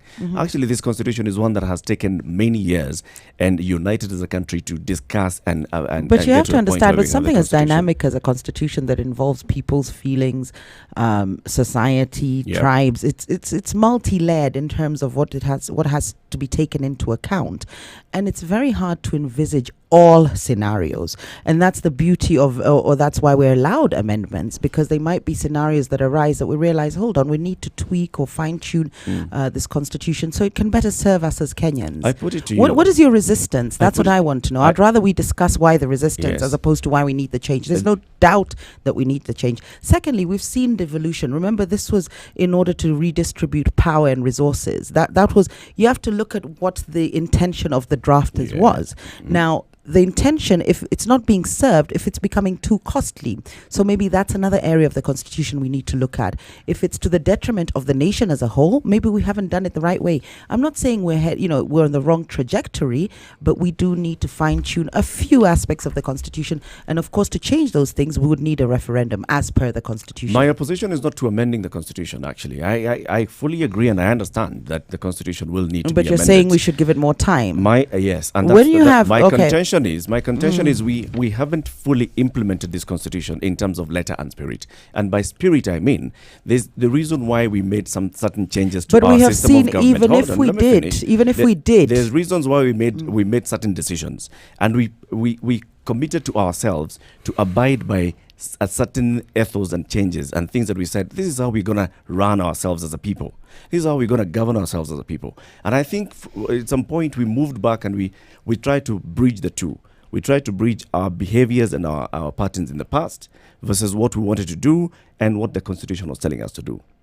And we're finding it hard to transition from ourselves as a people in what we wanted to do. Why are we finding it so hard? How long do we need to put into practice a presidential system to understand it doesn't work? Which presidential system? This one? Yes. It doesn't work. And you have to look around the world. That's what I'm saying. Any country that is multi-ethnic needs a different system. This doesn't work. 2027 will only be 3 elections. Okay? We'll have the 2022 election, the 2017 election, and the 2013 election. And I've said, between 2013 and 2017, that wasn't actually... It was the first time we were seeing this baby. So between now and 2022 and the end of the 2022 government, we're going to have 2 governments where we have seen properly, this is how our system of government is. This is what is working for us. We will look at it critically and say, this is working, this is not working. Eric, and why is this working, why is not working? Your point is a valid one. We shall make informed decisions. Your point is a valid one, but the premise on which you're basing it doesn't bear... It's fallacious. No, it's not fallacious. It is negated by what has actually happened in this country. What? We got independence in 1963, correct? In 1969, we were amending the constitution. We had a Majimbo system of government. We amended it. 1969. How many years after independence? 6. Okay? We then moved on a little further. In 1982, we again amended the constitution. Political expediency in both cases. Well, in both cases. It doesn't really matter. The constitution was amended. Yes. I'm simply explaining it was amended. And you're actually going into my particular reason. Yes. It was political expediency to serve I like the way you're purposes. latching on to my... this is good. This is really good. This is good. I'm learning. In 2005, again, we amended. Remember, we had a referendum. Okay? Yes. So it isn't as though we have not amended our constitutions before. But around 2005, remember, this constitution that you're now discussing, what they call the Bomas draft, it was not just part of a discussion, it was even called the Wako draft. It was the Wako draft was an appendage. Right? Yes, and it was rejected because it was rejected because the majority of the people felt that what we were discussing as a constituent assembly in Bomas is not what has come out in this draft. Yes. This is one instance where you actually followed what I wanted to say and said it for me correctly. Thank you. Congratulations. No. He's got it right. The point I'm trying to make is this. That what we now have, the discussions around it and the form that it took didn't begin when we got it. It had begun much earlier. By the time we're talking about in 2005, it was not just a discussion. This discussion had begun even before 2002. This was a long discussion. This discussion actually began in the 90s. Yes, it was a long discussion. But the amendment or the changes that you speak of, these things don't require 10 years of experience. Which changes? Even 1 year of experience is enough. I am talking generically. I'm saying for there to be an amendment, the issue of time that you bring in may not necessarily suffice. That's what I am saying. I am saying that the changes are brought about by the need. Time, yes, may be a factor, but we can't prescribe the time. It is what we see within a certain space of time that will determine that, this thing isn't doing well with us. We need to consider changing it. Now, if should we not ask ourselves why it's not doing well with us? I think in the case we do, it's obvious. It's right. obvious. So in that process of asking ourselves why it's not doing well with us, yes. right? Should we not also ask ourselves, have we actually done what we are supposed to be doing? Yes, we have. We've put it into practice. It's the constitution that hasn't done what it's supposed to be doing. It's not serving Kenyans. You have to understand we're multi-ethnic, and we should have maybe picked from countries that are also multi-ethnic in terms of their presidential or parliamentary system. The idea of inclusivity is important. Yes. Sorry, it's a figure of speech. Did it go over your head? Okay. No, we can't stand by. A stitch in time saves nine. If you go to the doctor and there's a symptom of a certain illness, he's not going to say, well, let's see it actually manifest itself into its a full-blown sort of degree, and then we'll work on it. No, we don't have to do that. Let's put you on observation. The doctor, Dr. Mike, will call in and he'll tell you when he prescribes some certain medication to you. Not if he has picked up cancer cells. He's not going to say, let's put you under observation. Yes. He's going to say, let's work on this before it gets to stage 4. And stage 4 for us is civil war. Let's not forget that. How dangerous the idea of tensions between tribes can be. No, and we're being given the opportunity to reset. So you're going through chemo and we are going through chemo and whatever. So we're not going through chemo. We've already reached that point where in 2010 we said we've got a cancer and let's go into medication. Let's go into this treatment regime. We are actually going through that treatment regime. Don't keep changing medication just like that. I mean, let's make a decision based on what we're seeing. In our instance, let's actually talk about our multi-ethnic. I am actually responding and paying you in kind. I'm interrupting you. But please, Eric, say what you're saying. No. Go ahead. No, go ahead. Eric, please. Okay, I'll come in. Let's talk about. That's fine. Let's talk about you have to understand the importance of inclusivity. The multi-ethnic area and the will allow us to inclusivity. Yes, let's discuss that. Multi-ethnicity and inclusivity. Let's look at the CORD coalition in 2013, the NASA coalition, for example, last year. In the NASA coalition, and CT, you'll bear me witness, we had how many leaders? We had president and deputy president on the ballot. Raila Odinga, Kalonzo Musyoka. But who else was in the NASA coalition? We had Moses Wetangula, we had Wycliffe Musalia Mudavadi, right? A majority of the people in Western Kenya voted for NASA. These people felt that they are included in the coalition. Yet they very well knew that the people that we are voting for, president and deputy president, are going to be Raila and Kalonzo, who is none of us, none of our brothers. It's not going to be Musalia Mudavadi. It's not going to be Wetangula. The people of the coast voted overwhelmingly for NASA. They knew very well that their sons are not among the people that they are electing, actually ticking for the box. But they felt included. Why? Because the NASA coalition went to those regions and they resonated with the conversation that they were taking to the people. They said, this is what we are going to do for us as Kenyans and for you local people here. This is how we connect with you. And they said that. There was inclusion. And you know what made that possible? The current constitution. The current constitution actually looked at that and said, you can form pre-election coalitions. Or you can form post-election coalitions. You can discuss this and go to the people and show them how you make sense to them. And if they vote for you, they're voting for that coalition. They know that this coalition is going to form government. Eric, what you it's say not about is the true. individuals who actually go there and occupy. But then NASA felt left out, so that negates everything you've said. So they were part of a coalition that felt left out, or part of an umbrella that felt left out. So because they didn't win. This they constitution felt left out because they did not win. Absolutely, right? For whatever reason, it doesn't matter for whatever. They did not win. Absolutely. And whatever case now, you ever going to have an election, as long as you ever going to have an whichever the system you bring in, you bring in that. elections that will have a winner and you'll have somebody who is second runners-up, first runners-up, second runners-up. We can have a more representative leadership in Kenya. The repercussions of that, of them not winning, is tribal tensions. We don't need that in Kenya. The repercussion of that. Hold on, let me finish. If we can bring in an instrument or a tool that can avert that, then why ever not? What would stop you from doing that? Why? Something that divides power across the different tribes. The people of Coast who are not electing for any presidential candidates, how are they feeling? Please pause. Pause for a moment, they Eric. felt taken up Jerry, under the pause umbrella for of a NASA. moment. In 2007, did we amend the constitution or did we not? In 2000 and what? 2007. Yes. How did we have a coalition government? Our constitution then didn't allow. We amended the constitution, yes. Precisely. So we amended it again. Yes. So what we're talking about now, we've actually seen it in practice.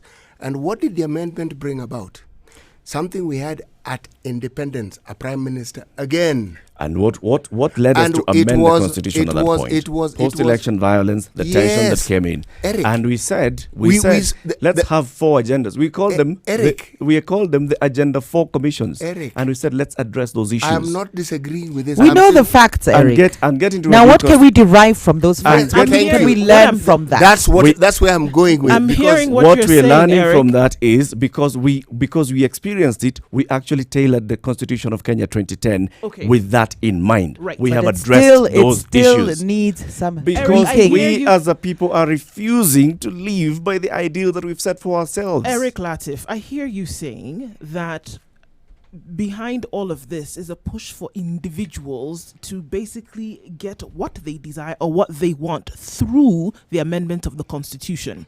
I don't want really to call it individuals, but just it's call political it as- expediency. All right. So you're saying that it is not for the good of the entire nation that this constitution be amended, because we will get into a cycle of continuously amending the constitution when there are things that then do And not what is suit the our harm in needs. that? Now, what I'm saying is that are you then saying that it's individuals who are pushing for this amendment, or it's actually for the good of the country? Because if we're looking at something that's for the good of the country, getting us away from where we are right now, when there are these tensions that keep popping up, for example, we're in continuous electioneering even now, continuous electioneering because of certain things that doesn't quite sit right with people, and we're saying that the constitution is what is going to make things at least sit right with people, improve us. And if that constitution is not working right now, where is the harm then in amending it?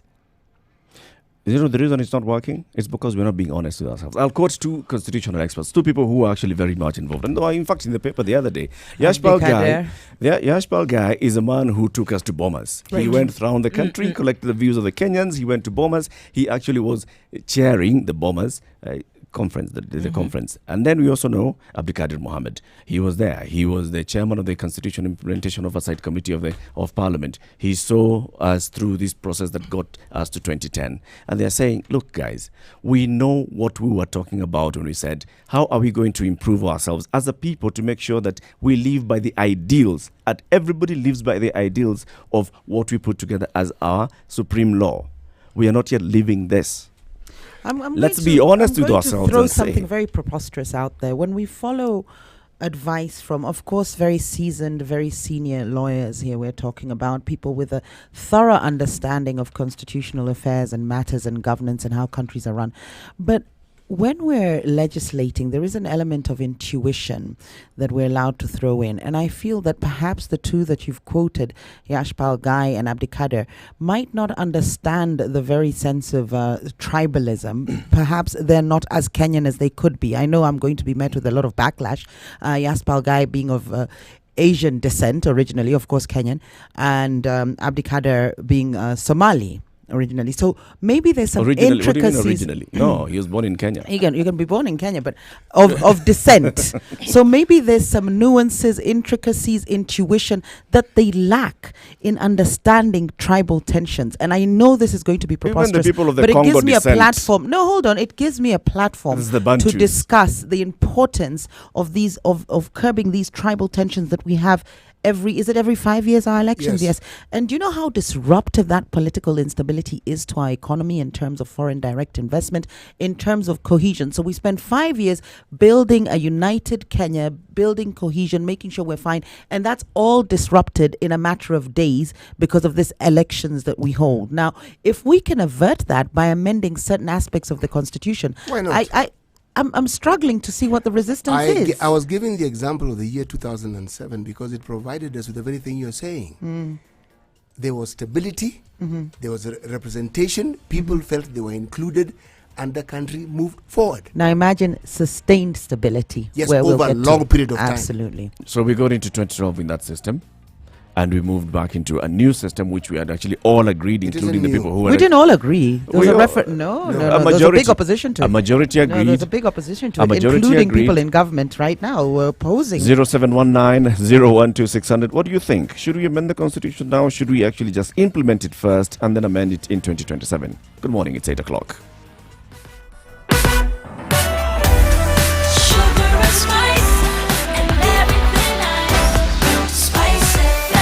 Spice up your life. Traffic. Yes. There is traffic. There is traffic from Garden City all the way to Allsops. It is bad. There's also traffic on Bagavi Way leading towards the City Mortuary roundabout, but not so bad if you go in the other direction and try to access the CBD through the Nyayo Stadium roundabout. Not so bad right now. From Mountain View to Westlands, it takes 40 minutes from Westlands to Museum Hill, and that's because of the bumper-to-bumper situation that we have on the roads right now. Nothing major happening unless you see something that we should know about. Do give us a call. Let us know, and we'll keep you moving this morning.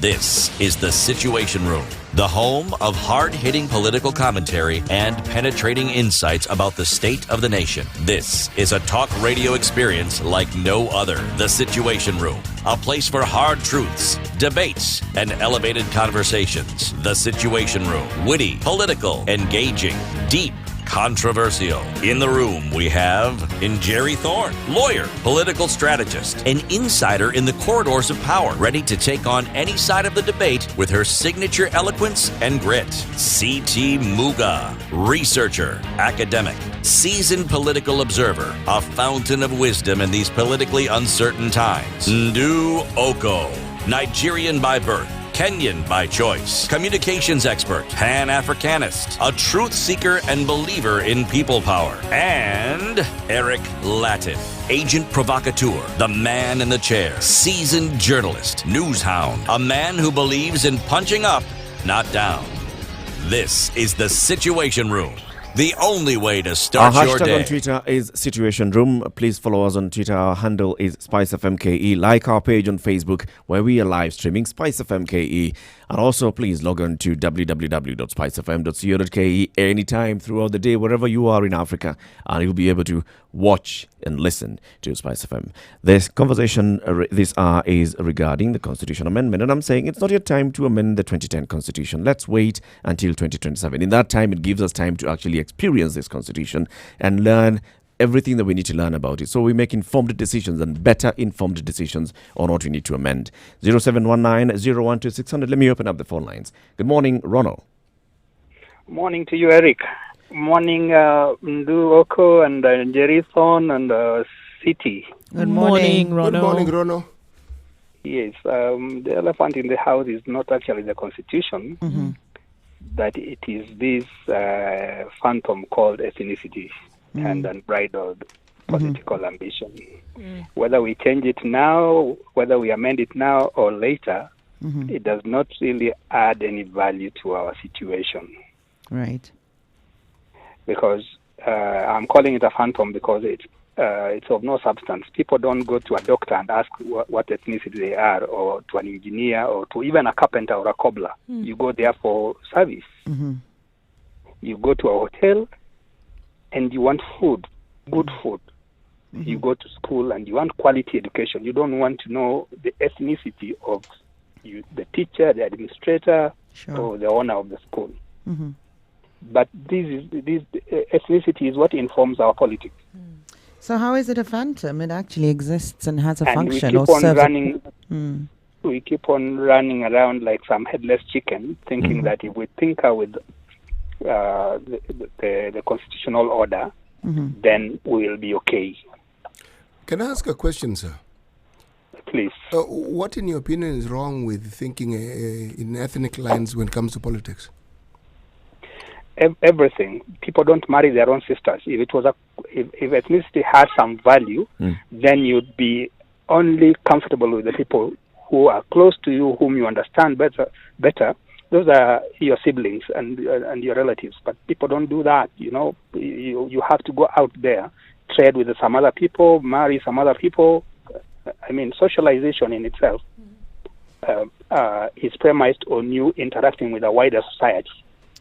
Okay. I mean, you can call it a phantom, but you can't deny its existence. That's the point here. And even in the initial constitution, we did look to redistribute power, to decentralize it, and it was not being decentralized for the sake of just removing it from the center.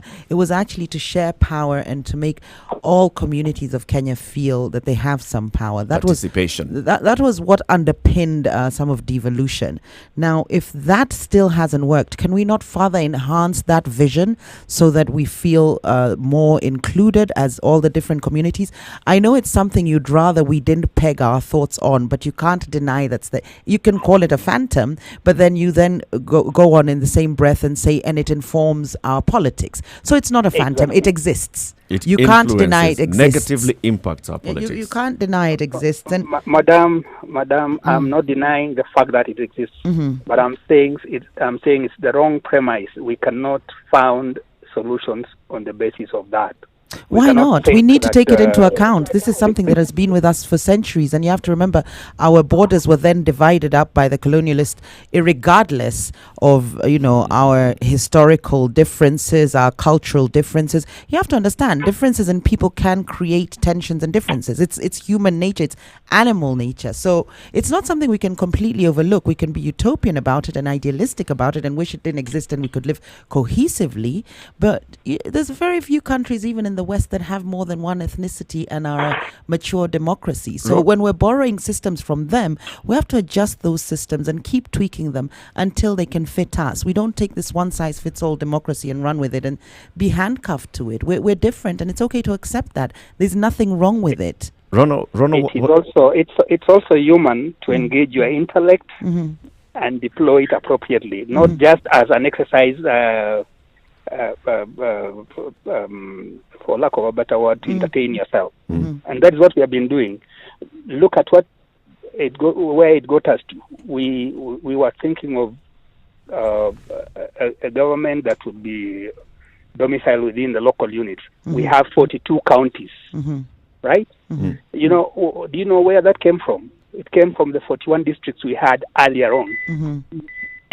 So we just camouflaged what was not even camouflage. You just imposed what was already in existence and given it a different name without changing the actual substance. We changed a lot. We gave people the sense of electing local leaders. That's very important, electing local leaders. A lot more money was being given to these governments. There's a lot more power locally as well. So a lot was changed. You can't just completely overlook devolution and the purpose that it served. With all due respect, madam, that's a debate for another day. No, you've just said something. No. You've brought up that debate and said it hasn't done anything. The merits and demerits of it. Merits and demerits of devolution. You've said that devolution hasn't helped in any way. I was just explaining to you how it has. I have Samuel on the line as well, and I'd like to have Samuel come in as well in this conversation. Samuel, good morning. Okay. Yes, good morning. Morning. How are you doing? I'm fine. Yes, Samuel, what do you think of what we are talking about? Is it time to amend the constitution? Can we wait a little while longer and learn it better? I think for our situation as a country, it's a bit unique in this regard. Yep. The unfortunate thing is that our country is now grounded on what we call impunity. And I think it's very frustrating when a country is operating on impunity. So that no matter how many times we change the constitution, no matter what amendments are brought on board, if we as Kenyans continue living the way we live, where we don't care, anything flies, I don't think we're going to achieve any benefit. And until we live to the ideals and visions in the Constitution, where we love our country, we are patriotic, we hate corruption, we hate ethnicity, so long as we remain the same Kenyans, I don't think amending the Constitution is going to really bring any meaningful change. Okay. And who are these who are clamoring for the current change? Is it the ordinary Kenyan? Who is driving this? It's representatives of the ordinary Kenyans, so leaders. And the question we should be asking ourselves is whether the amendments will actually serve Kenyans. And we can look at different provisions that we're looking to amend. For instance, things like the gender bill, the 2/3 gender bill. It's been impossible to pass. We need to review this and see how we can actually create a new mechanism. I'm not saying we have a legal framework in mind, but we need to revisit a few things that are not working. We just need to fine-tune them, to tweak them. In terms of inclusivity, we can't overlook that. People feel excluded. We evinced that, or we saw evidence of that after the recent election. There was calls for secession. There was calls for people wanting to leave the country and create a new country. Not for the first time. Not for the first time. And maybe not even for the last time. Samuel, thank you for joining us. Let me also bring in Oscar, who's in Gong. Oscar, good morning. Oscar. Morning. Good You're morning. just getting up, Oscar. He has a Good morning, ladies and gentlemen. Good morning. I wish to weigh in on this discussion, and my first comment would be a question to Eric. Yes. As he ponders the answer, then we can proceed on. My question is, when you go to, I want to assume you're driving, not rhetoric. I want to assume you're driving. Okay. When you go to Yana to buy tires, and then you buy a tire, and the Yana people tell you this tire will last you a whole year without problem. But 2 weeks down the line, you notice a swelling on the side, just next on the side of the rim. And you know very well that if I ride with this tire like this, it could lead to a burst, which can cause an accident. Do you wait for the entire 1 year to lapse, or when the burst happens, or you seek to sort it before then? That's a question for you. Can I answer it Now, immediately? No, you've been told to ponder over that. Let him go now. Go on. I'm liking your school of thought. I don't want a sporadic answer because you're going to be emotional. Oh, okay. Ad hominem. Take time. So let me Now, ponder it. Yes. Mhm. My contribution to this discussion is that it is true that we do have a new constitution. And looking at what has transpired all through, I like the gentleman who just spoke after before me, who said we have founded our society on impunity. And this impunity is because the current constitution that we have has some loopholes that those in authority or those who are able to exploit use. I want to give you an example. The court orders that were issued a few months ago, maybe a year or so, those are parts of how we should live our society. Yet, those who we hold in high esteem and the office that we have put power into to hold them are not making sure that these things are done. So my question is, how many experiments should we have before we can really say that, no, this is not working? And then for that reason, we need to make changes to this constitution. When we look at the body called National Cohesion, isn't it? Yep, the one that was initially being National led Cohesion and Integration Commission. Yes, the one that was initially being led by, I think, Kaparo, now was Kinyanjui or someone. Yep. Yeah. Can you tell me what is it that they've ever done in terms of bringing cohesion into this nation? They would say it in media. They would tell us what they have done.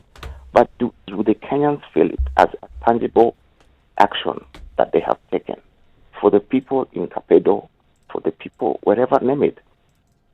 You realize that Kenyans don't feel what this constitution is doing for them. In regard to devolution, I would want to see this constitution changed on matters devolution to the point that I can hold a governor accountable for buying a wheelbarrow at 100,000 shillings. I mean, what informed their choices of buying a wheelbarrow at 100,000 shillings a piece without the input of the people on ground? Yep.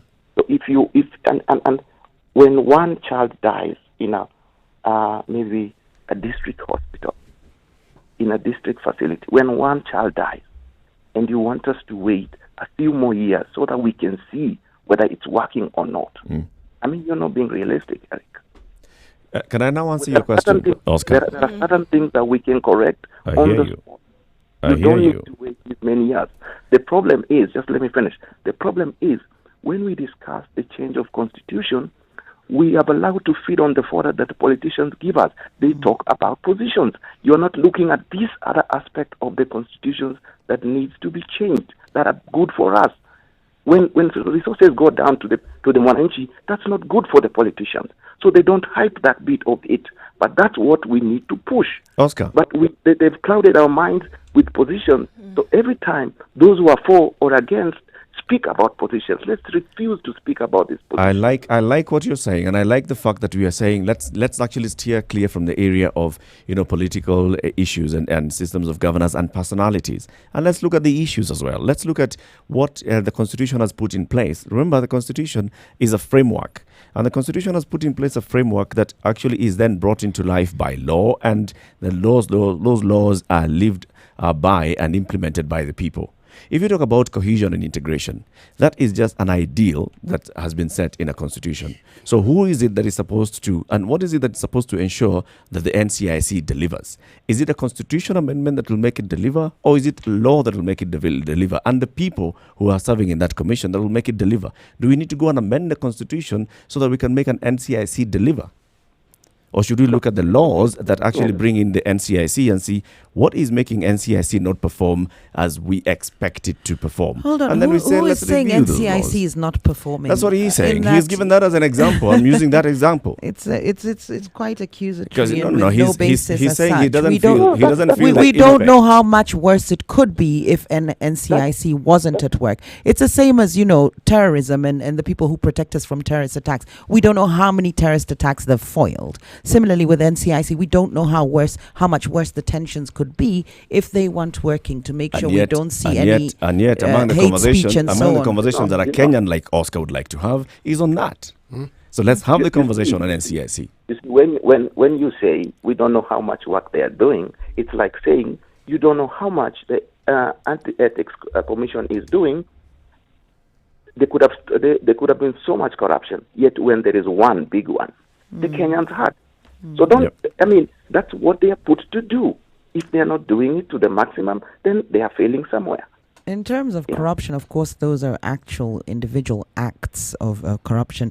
In terms of NCIC, it's a whole sentiment. It's a lot more dynamic and multi-layered when you try and control sort of hate between tribes and so on. So I think they've done a good job. So Oscar, can I now answer your question? Go ahead. And I want to tell you that what you're actually feeling is you're feeling that your wheel is shaking. Yeah. And among the things that you have not done, maybe you should ask yourself is, did you actually do wheel balancing? Did you do all these things when you fitted the new tires? If you actually have done all those things, then go and check. Go back to Yana and tell them, look, this tire, my wheel is shaking. Let's look and see. I didn't talk about if they wheel find shaking. I told you there was a punctured. It's punctured. There's a swelling. It's very different. It's a swelling. So if you go there and you find that there was a swelling on the tire, it has nothing to do with balancing. You've noticed that this is the problem. Yes. Go back to You Yana. wait for it to pass. You have warranty. Go back to Yana, get a new tire. Which So is we what have we're a looking to do with the amendment. We have a warranty. It could be a factory defect. It could be Just a minute, Eric. Yep. We have a warranty in that, having experienced 0708, we know we can make some changes maybe. One, that in terms of inclusivity. But I'm seeking also that we move away from positions and, the way the structure is. Yes. And see, my governor, with all the money that they've been given, is there something that they are not doing? Is it an issue of the law that is incapacitating them? That as much as they're crying, and even this time around we saw them go to the streets, they still return back money. What is it that we can do? And Oscar, that's exactly what I'm saying. I'm saying let's have these conversations. By the way, I'm not saying that let's not have the conversations. Let's have these conversations. But let's interrogate. But you see, we should not be starting. We shouldn't be jumping to say let's scrap the devolution or let's scrap a position of governor. We're but let's amending. We're not understand. scrapping anything. Amending could also mean let's remove that position. That's also an amendment. But we're saying let's ask ourselves. Oscar, if you let me finish. Let's ask ourselves, what is ailing? What is it that's making this not function? It's not What rocket did you bloody want it- science. It is, is. you know, It is it's not pretty rocket obvious. science. It's the idea of inclusivity. We've got the Who problem. tells We've you got a this? Who solution. tells Why you are we inclusivity- revisiting this over and inclusivity at over? the county level? What's the inclusivity issue at the county No, level? at a national level. Now you are first stuck and on one, foremost. on just the country, the Which national is level. very important. That's what leads And to we're civil saying it's war. not the only thing. Excuse me. Yes, Oscar. Excuse me, Eric. Let me tell you, you'll be surprised. The other day, you saw during the census, the people in some part of Baringo said no, they were not going to participate because they feared if they participated, and when the changes come, they will be bundled with another large constituency, and then their issues would be swallowed. So, inclusivity is also there in the counties. Yep. If you go to the county's office, for instance, I don't know, I don't have the facts, I'm just giving this as an example, the larger Bungoma or where maybe there are many Bukusus, you would find there's a sub-tribe there that feels disenfranchised because of the numbers. So the same thing happening up flows down. Okay. So it's not that it's not there in the counties, but we have allowed our society. The other day I heard the Speaker of the Assembly say that the MPs who have taken allowances, it might not be easy for them to repay. Listen to that statement. It might not be easy for them to repay. They will still be sitting for other sessions. Why is it that a session should cancel the amount of money they paid? Yep. Each session they should be told, for this one, you already got money. It's cancelled. What is so difficult in that? But impunity allows the Speaker to say such things that he says. Asante. Thank you. Thank you very much, Oscar. 0719-012-600. Should we amend the Constitution now? Should we actually take some time to amend the Constitution? Bless you. So bless you, Jerry. It's 21 minutes after 8 o'clock.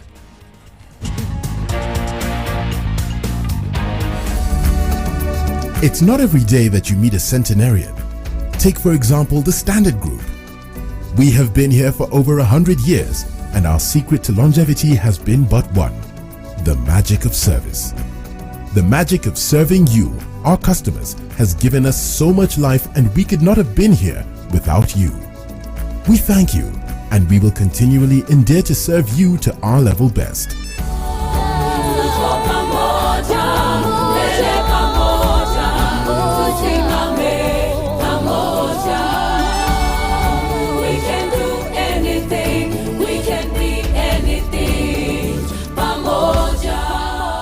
The Standard Group Customer Service Week. You mean the world to us. Mature, intelligent talk every morning. Spice up yourself.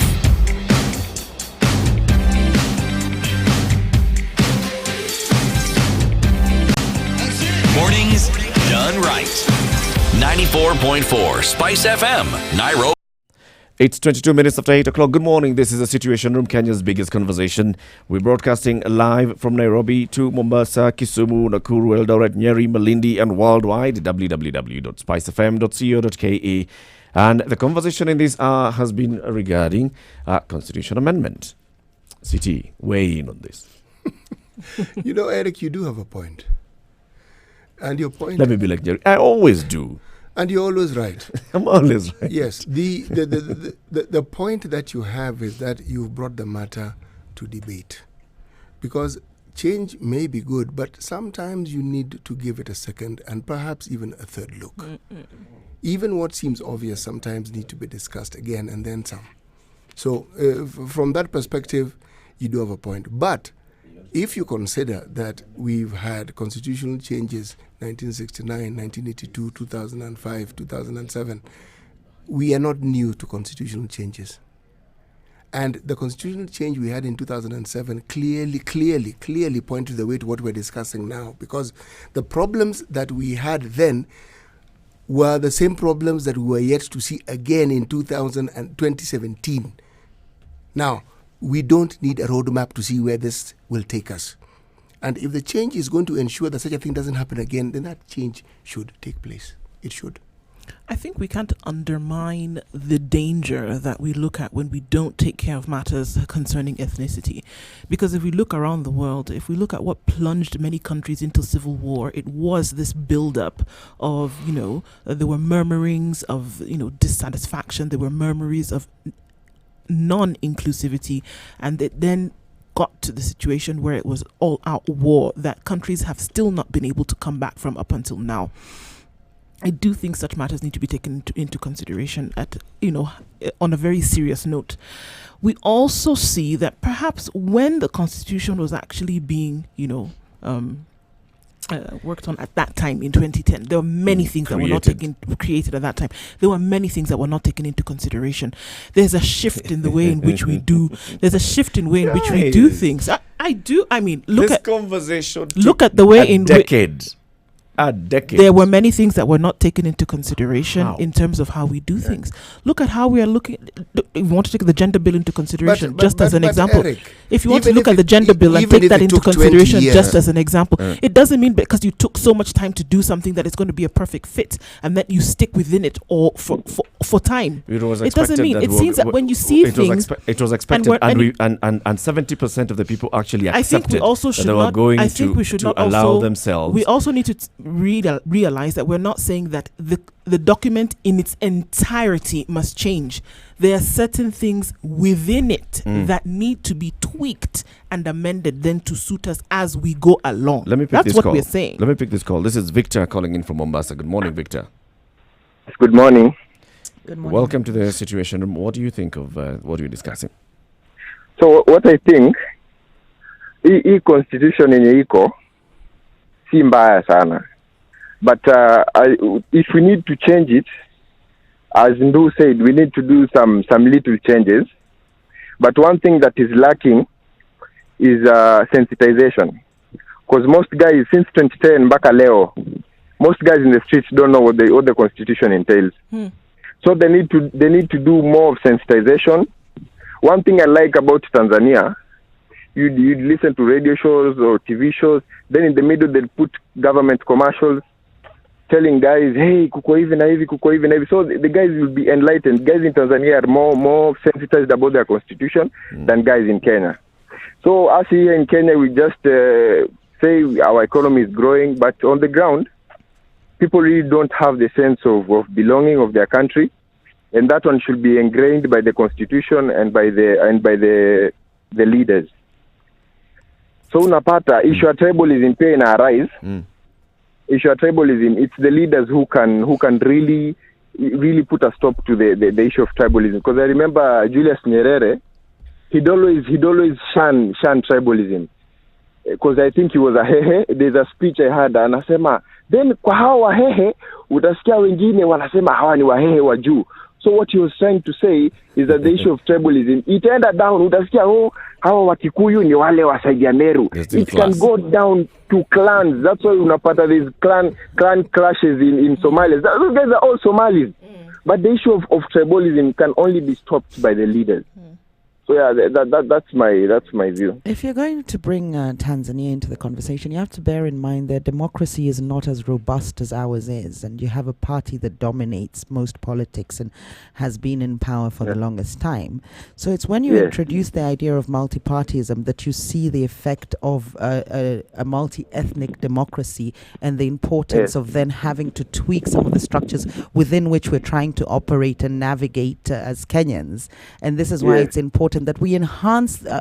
This amendment is actually an enhancement. So it's really in keeping with the spirit of the people who drafted this constitution. The fact that we had devolution in the first instance, that was to devolve power, to redistribute wealth and power. Now, if we can find a way to further enhance this and so that people feel more included, then why not? If we feel that, we did some work towards inclusivity, can we take that further? So when comparing countries, you also have to take into account political factors, such as the fact that Tanzania doesn't have a robust democracy as we do. So they're able to, under one party, bring people in. And of course, tribally as well, Nyerere did a very good job in uniting the country. They're not as tribally divided as we are. They've got a national identity as Tanzanians. So there's some factors that we have that Tanzania doesn't. It's, you're not comparing two like scenarios there, I don't think. Yes, Kwanza, I like the way you explain it to me, Njeri. I wish the government could employ you ueleze raia wa kawaida, because you make so much sense. Because guys need public participation is very important, because otherwise itaongeza ile gap ya the poor and the rich in terms of even the ideologies. So guys will be like, si tuko huku chini, then those guys huko hata hatujui nini inaendelea, mara punguza mizigo, mara nini, they just be isolated from the whole government. So, absolutely. Thank you very much, Victor. Okay, thanks, okay, Victor. Thank you. Eric, you gave the analogy of... Can we first listen to James? Yes, we can. James, good morning. Good morning. Good morning. James. Thank you so much all for a good conversation you're having this morning. Karibu. And I think the issue of constitution is very, very important to us all. And I think, Jerry, sometimes you say that the constitution is not serving us. And I think today I have to disagree with you, because it was written by us. So it's not to serve us as a document. We're supposed to serve the constitution. Because once you write that book, you cannot have it in the shelves of the archives and then you expect it to serve us. You've got to live by it. It's you to live. Yes. But it has to serve our interests. Maybe the wording was a little but I wrong. think It has to serve our interests as Kenyans, no doubt. Yes, it has to. And you have slapped it with a very sugar-coated terminology saying it's an alive document. It's a living document, so it should be. Yes, so we are supposed to keep on changing it. I think we are being selfish. We don't want to change for the Constitution. We want the Constitution always to change for us. To adopt to our... To adopt to our demands all the time. Why don't we serve at least 98% of what is there? Then we can say this 2%, we can change it. Okay. Why was the Constitution... It should not be... It should not be so frequent, like every time. Is that being selfish? That we don't want to adapt to change. We want change to adapt to us. So, James, are we saying that if we see that there's a need for change and it's taking a short time, we should actually give it a little more time and then change? Or should we change when we feel there's a need for change? Let's have the conversation and ask ourselves what is informing us our need for change. Well, I'm going to give the analogy you gave of this is a child in infancy. When this is with total respect to pediatricians, but when a child is in infancy, you will go to a pediatrician. But will you go to that pediatrician to ask them how to bring up your child? No, absolutely not. Also, there's a general... Will you throw away the child? Will you change the child because it keeps crying at night? No. You will change the things that you do with the child. Exactly. Yes. We are not saying we're throwing the Constitution. We're simply saying we are amending it. For example, if the child is on formula that doesn't work, let's change the formula. But if there's a diaper that you have that is causing rashes, change the diaper. This is what we are saying. If we're talking about a child that has been birthed, we're not saying take the entire child and throw it away. We are saying that certain things that then do not allow this child to factors around. It looks like Eric understands amendment as throwing away. No. Also, it's important. No. You're saying because this child keeps coughing, let's cut off the throat. Let's change the throat. Let's bring in somebody else's throat. It's the conditions around the child. That wouldn't even make sense. And those conditions around the child are what? Laws, acts of parliament. I mean, examples are good and well, surely, but and putting words in people's mouth is also all good and well. And it works. But cutting the throat, surely. There's also a maxim. There's a maxim in law. James, thank you very much for your contribution. I want to say something to James because it's an interesting concept he brings up. There's a maxim in law. The law is made for the man, not man for the law. So when a law ceases to serve its purpose, it's either amended or changed. You have to understand it's made to serve us. It's not laws are created created and then we're put into those structures. It has to serve the interest of the Kenyans. And what's being proposed for some of the amendments, it's completely in keeping with the spirit of what the drafters had in mind. You have to keep that, you have to keep that conversation going. The drafters wanted inclusion, peace, unity, a running Kenyan for everybody, stability. Now, if we can find ways to enhance that, there is no harm whatsoever. It's not that we haven't implemented devolution. The only aspect of the Constitution we haven't implemented is Chapter 6 and integrity. And I can't see, because we've always said we can't legislate for morality or integrity, I can't see how we can further implement that. It's a very difficult one. But in terms of other aspects of the Constitution, those that we're able to do, for instance, devolution, that has been put through, but we could still enhance it. The other thing, of course, is the gender one. We need to look at that. And there's some changes that are actually very simple and beneficial. For instance, changing the elections from August to December. It allows more people to vote. What is wrong with that?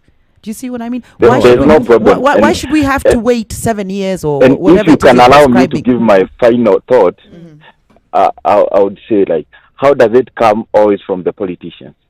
Well, there are leaders, so they can give us direction and they can represent our sentiments. Demanding for it to be changed. You see, once we trust our politicians so much, it's like we are trying to change forest, but the monkeys are still the same. But we've seen it coming from the ground. You've seen people complaining that the wage bill is too high. The monkeys are growing older. They are not innovative. They mud-sling us. So let's put in swings in the forest so that the monkeys can manage to swing better from one tree to the next. Thank you very much, James, for your contribution. Have a good day. Well, the conversation continues. This is Spice FM, broadcasting in Nairobi, around the country, Mombasa, Kisumu, Nakuru, Eldoret, Nyeri, Malindi, and also on our website, www.spicefm.co.ke. 6 to 10 a.m. every morning, you are in the Situation Room. This is Kenya's biggest conversation. Good morning. 25 minutes to 9 o'clock. Tired of living your same old life? Need to spice it up and add some flavor? Well, we can help you go from living to living it up. East Africa, are you ready to be a part of the most vibrant entertainment scene with the best, freshest music, travel tips and destinations, fashion, tech and health trends, as well as your favorite celebrities' lifestyles? Introducing your favorite entertainment magazine, Pulsar, the ultimate all-in-one guide that will give you more meaning to life. Catch up with your celebrity writers and contributors to stay up to date with what's happening around you, where and how you can be a part of all that. The lifestyle guide that has been missing in your life. Pulsar. Live it up. Classic soul, R&B, smooth jazz, neo soul, and nostalgic ballads. Make some noise. Yeah! You're listening to Spice FM.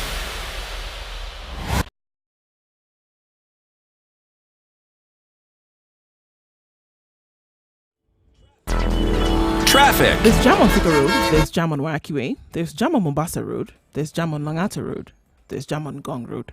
And it's not the good jam, unfortunately. 0719 012 600. If you see something other than jam, maybe smooth roads, tell us about that and we'll get people there. Mature, intelligent talk every morning. Spice up yourself. Mornings done right. 94.4 Spice FM, Nairobi. Thank you very much for tuning in. 96.0 Spice FM, live Nakuru. On Facebook, and thank you for tuning in there as well, Spice FM KE. Follow us on Twitter. Spice FM KE is our Twitter handle, and our hashtag on Twitter is Situation Room. In the Situation Room today and every morning, my name is Eric Latif. We have Ndu Oko, Jerry Thorne, and CT Muga.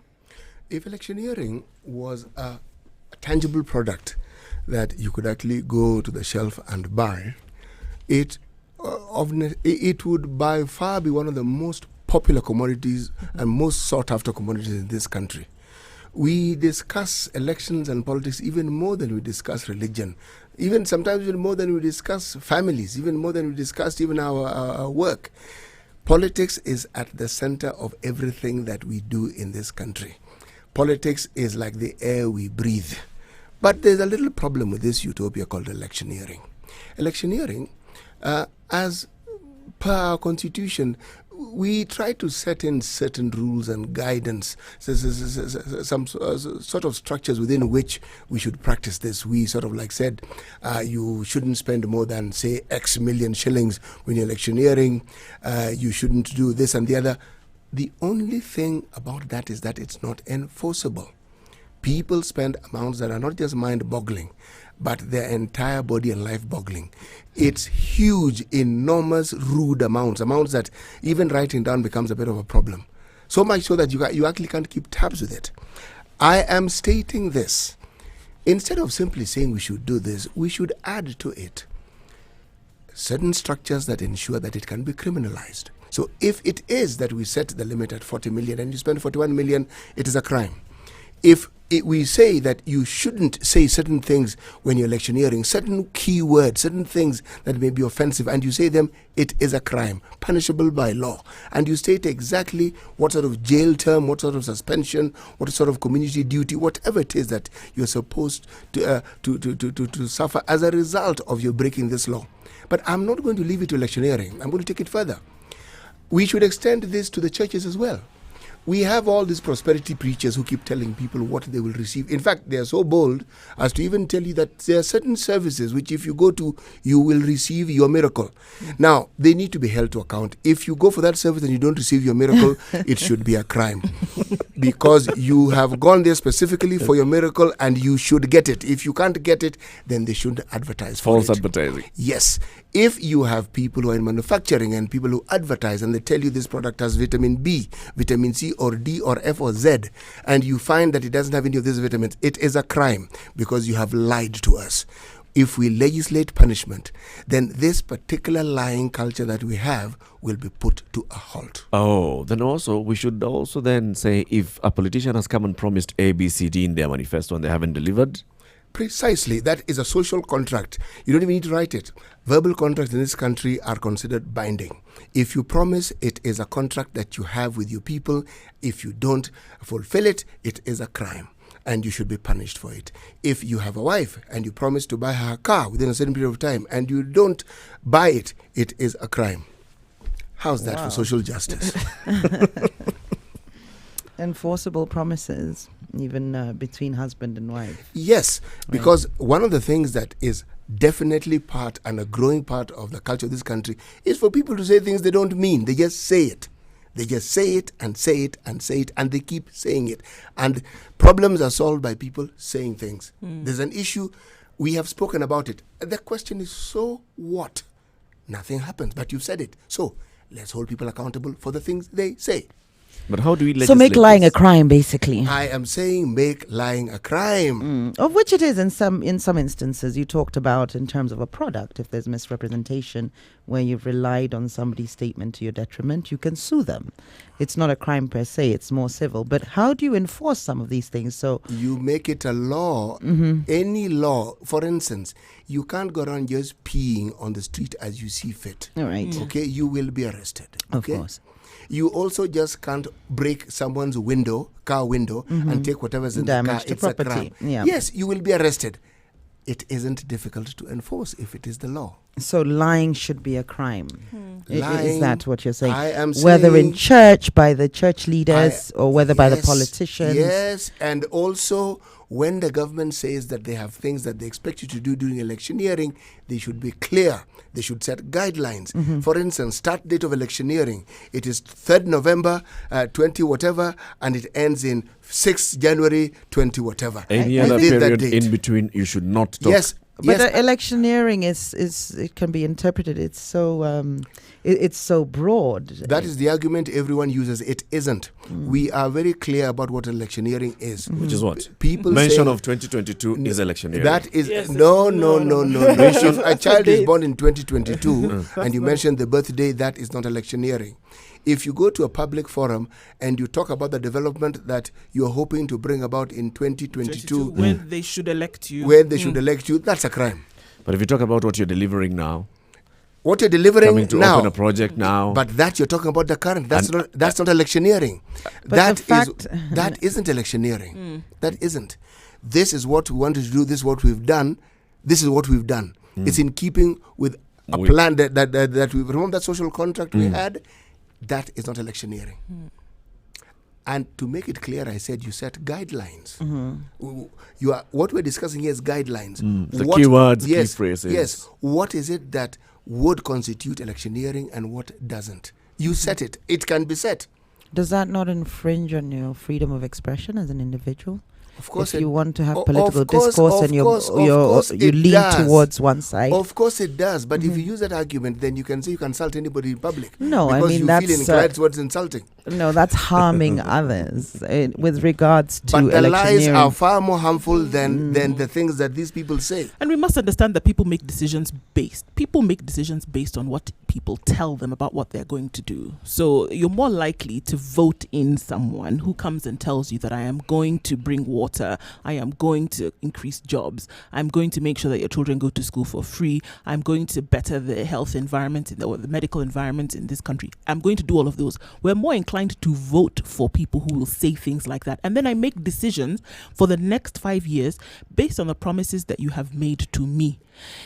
Social justice sounds like something that's so far-reaching, or social, but it actually isn't. Social contract sounds like something that would only, make sense in utopia. Would only make sense in utopia, but it actually is not. It is something that we need to open our eyes to, and probably open our minds to the reality or the possibility of such. No, actually holding people accountable for the things that they say. We practice it every day in our homes. Actually, exactly. You have holding a social people contract with your children. You may not think you do, but you do. We and tend you to practice it. And I think we must also divorce ourselves from thinking that politics and governments is some far-reaching thing that only a few people are able to touch. It's here, right here with us. And we can translate how we live. We keep saying that we see the problems out there of governance and policy as being perpetrated by individuals who are the same individuals as us. But how we have social contracts where we live, where we eat, where we sleep. We have social contracts there. Why then can we not, extrapolate this into government and politics as well? Are you saying the citizenry is not discerning enough of when they're being lied? I see what you're doing. No. It's clear what you're doing, and I'm not going to fall into that trap. This weighted voting thing. I see what you're doing. No, I'm not going there. Try this one tomorrow. They need to be protected from these unscrupulous politicians because they're not discerning enough. This one doesn't protect anyone. It applies to everybody. Because everyone in their own little enclave does something that they shouldn't do. They lie. They break social contracts. This one is not for politicians. This one is for everybody. It's for everybody. And that's what I'm saying. It's not so far off from what we do every day. And so why can we not extrapolate that to government? When you are forced to be accountable to the things you say and promise, you learn and understand and internalize accountability. You are then in a position to hold someone else accountable. We don't have a culture of accountability. You're trying to legislate for morality here. You can't force people not to lie. And there are provisions in the law. No, there's already provisions in the law that give you redress to when people lie and it affects you. You are now going to your detriment. You're talking. The provisions exist. exist. This is the talking we already have with no results. Talking. What are the punishments? Tell me, what are they?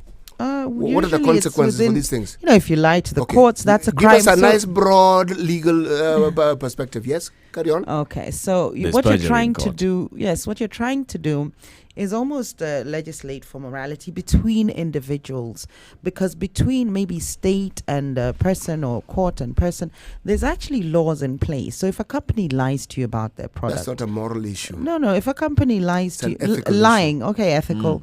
If a company is lying to you, and you can prove that they've lied and it's harmed you in any way, then you have redress to that. You can actually sue them for misrepresentation. If a person lies to you. If an individual lies to you, then there's some things and some cases. So, for instance, let's say we were in a country, so in the UK, for instance. Thank you. Yes. All right. Where polygamy is illegal. So if somebody doesn't tell you they're married and they get married to you again, then it's a crime. So there's a safety net for certain instances. But you can't then tell people they can't lie, because there's small white lies that are actually even it's beneficial in society. Obtaining via false pretense. That's basically lying. There's a lot also, fraud and so on. So there's different instruments in place to ensure people don't lie to the detriment of others. But then again, you can't come into society and dictate how people are going to interact with each other. Then in and that they're case, not you going shouldn't to have lie. traffic laws. You should just let us drive as we see fit. You're Why? infringing. You're infringing on our right to that's- drive as we see fit. No. That's dangerous in terms. How of is it can more or less cost dangerous lives. than what I'm suggesting? And how are you going to enforce a lie between a husband The regulations, and a wife? that needs to Because be somebody law. will complain. And what if they You can't lay- afford? look. What if they can't afford to go to court? Do we then leave a certain demographic out of this justice Who system? can't afford to go to That court? you'll find a The lot of people. complainant? Yes, you'll find a lot of a big demographic in Kenya doesn't have access to the courts, Would access you to say- justice because they would can't you say- afford it. would you To say go and that- sue somebody, you can't Would you say afford that it. violence against women has There's increased in this alternative country, dispute resolution or is it that? mechanisms And that yes, don't it's still necessarily have to costly. go. So do you want to make this a criminal offense, or are you talking about it in the civil case where you can sue somebody for lying to you? Or it's a criminal offense? Let me say so that you Take listen, them to the chief. you hear me again. A crime. When you make something a crime, it is criminal. Okay. I said it categorically and I'm repeating it. A crime. Not this mambo jumbo civil where you can take 40 years discussing. No, crime. What kind of regulations would we put in place? That's the thing. I think that's why I'm a bit lost in The that, discussion, because- I give an example. Let's talk about electioneering, for instance, okay? Two things. One, content of what you say and the amount of money you spend. Why I say this is because I'm not even setting a cap. I'm simply saying once you set that cap, then how do you monitor? That is not difficult. How much money is spent in election? It is not difficult to monitor at all. How many posters do you have? How many campaign vehicles do you have? Oh, it's not difficult to quantify, and it's not difficult to figure out how much money is being spent. Number two, content of what you say and when you say it. How difficult is it? You have police, you have police oversight, you have NCIC, you have all sorts of bodies. You have ombudsman. Is that how it's pronounced? Yes. You have all these people who are supposed to sort of like police you and prefect you into behaving well. Give them specific guidelines by which they now function and they make sure these things are done. We have Kenya Bureau of Standards. They're called KEBS, isn't it? Yep. Right? Yep. They should actually be Kenya Bureau of Non-Standards. The number of issues that arise in that particular department. This came in, it didn't meet the standards. This came in, it was rubber stamped by some fake God knows That's what. criminal It's not- already. That's already a crime. I am simply trying to explain what I am saying, and you are jumping on it as though that's not what I'm saying. So what do you think I should say? Okay, carry on. I really want to understand how this idea of the criminalization of lying. Criminalization is by law. It's not amongst, amongst from one individual to another. So if I tell Eric I'll see you tomorrow at 2:00 and I turn up at 3:00, have I lied? Is that criminal? Yes, you promised you'll see me tomorrow at 2:00. If you call and say you can't come, and then how, it isn't a lie. No. So I don't call. How? So No. can you imagine how overladen and burdened the courts would be with such petty lies? Everybody going to court, and what an acrimonious society would build. This society you quote very continuously there's one trait that they have, that particular part of the world. They are known to keep time. It may be anecdotal, but they're known to keep time. When someone says two, they actually mean two. 5 minutes to 2, they're there. Even their transport system keeps time. If it's a metro, if it's a what, yes. If you're going by 30 train, seconds. yes, they keep time. So it's a culture. If they don't keep time, it's even suable. What is it that caused the delay? Because your promise, your contract with me was at such and such a time, if I wait in this place, you'll pick me up and take me where you're supposed to take me. I'm not talking about some utopian situation. This is something that actually exists. But what I'm trying to tell you, CT, is that in most cases, it's actually already legislated for. If it's a contract between you and a company lies to you, you can sue them. In this country, the details of the contracts are what I'm talking about. And I give examples. You're talking of contracts of companies. I'm talking about products. I'm talking contracts about between us and public individuals, public servants. So What is you do have redress. So it's about you're not going to change this political conversation. leaders. I said politics. Electioneering. I talked about the church. Then I talk about products and advertising. You are talking So about what if you feel the brought in church civil is lying servants. to you that God exists? What do you do then? You answer that question. That was a problem with No. God's I'm existence. just saying, how can you prove that they're not lying? But Jerry, if you die, no, wait. If you die and you find that God, I think you that can come back that and sue has them. everything to do with the foundation as opposed to what they said they would do for you. They're two different things. You see, there's something that discussion is a non-discussion. No, there's no such The very thing. concept of church is premised on the existence of God. Their faith and faith. Yes, that is the foundation of that. That's such a good disclaimer. That faith bit. That you've got to have faith. It starts with your You faith. actually don't have to. That takes you to church. Yes, you don't. The thing is, if you don't have faith, to. don't go to church. There are other religions you can subscribe to happily. One where people reincarnate. So if you're not happy with this being, in the next life you may be a weasel. It's perfectly acceptable for you to choose a faith that suits your purposes. Let's come back to electioneering. That's a little derogatory, CT. Let's come back to electioneering. Yes. Because honestly, I'm actually struggling with completely crystallizing what you're saying. So you're saying... yes, I understand the difficulty because as a Kenyan, I'm stuck. You're used to being lied to, so you don't see a problem. You don't see a problem with now enforcing the converse. Yes, why are you legislating So a we are normal saying thing? It's It's normal to accept all the lies and to time. be lied What to. is this that you're saying we should legislate? Don't accept when somebody comes to you and takes your vote. We don't understand the power of your vote. Takes your vote and says, "I am going to do these things." Maybe the person had the intention That's of now doing that accountability in the after. first place. So this is accountability after. What is a lie as well? He's talking about They're during that time when he's promising. Yes. What And is how the he's definition of a lie? Then CT? don't say it. The If you contracting know is very in what well, you say, if is you in the know, promise. but here you are. Yes. You already know beforehand that there are other factors that might change your performance. Don't so say it. don't say it. Don't open your mouth and say, "I'm going to provide." What if 100 his jobs. intention is to Your provide? intention is very good. However, you cannot make sure that your intention comes into I want reality to ask you a question, because CT. you are in a system of which you don't have control over all the elements and factors. So don't make a promise that you know very well that you ask you cannot a fulfill. philosophical I'll question. try to do this and the other.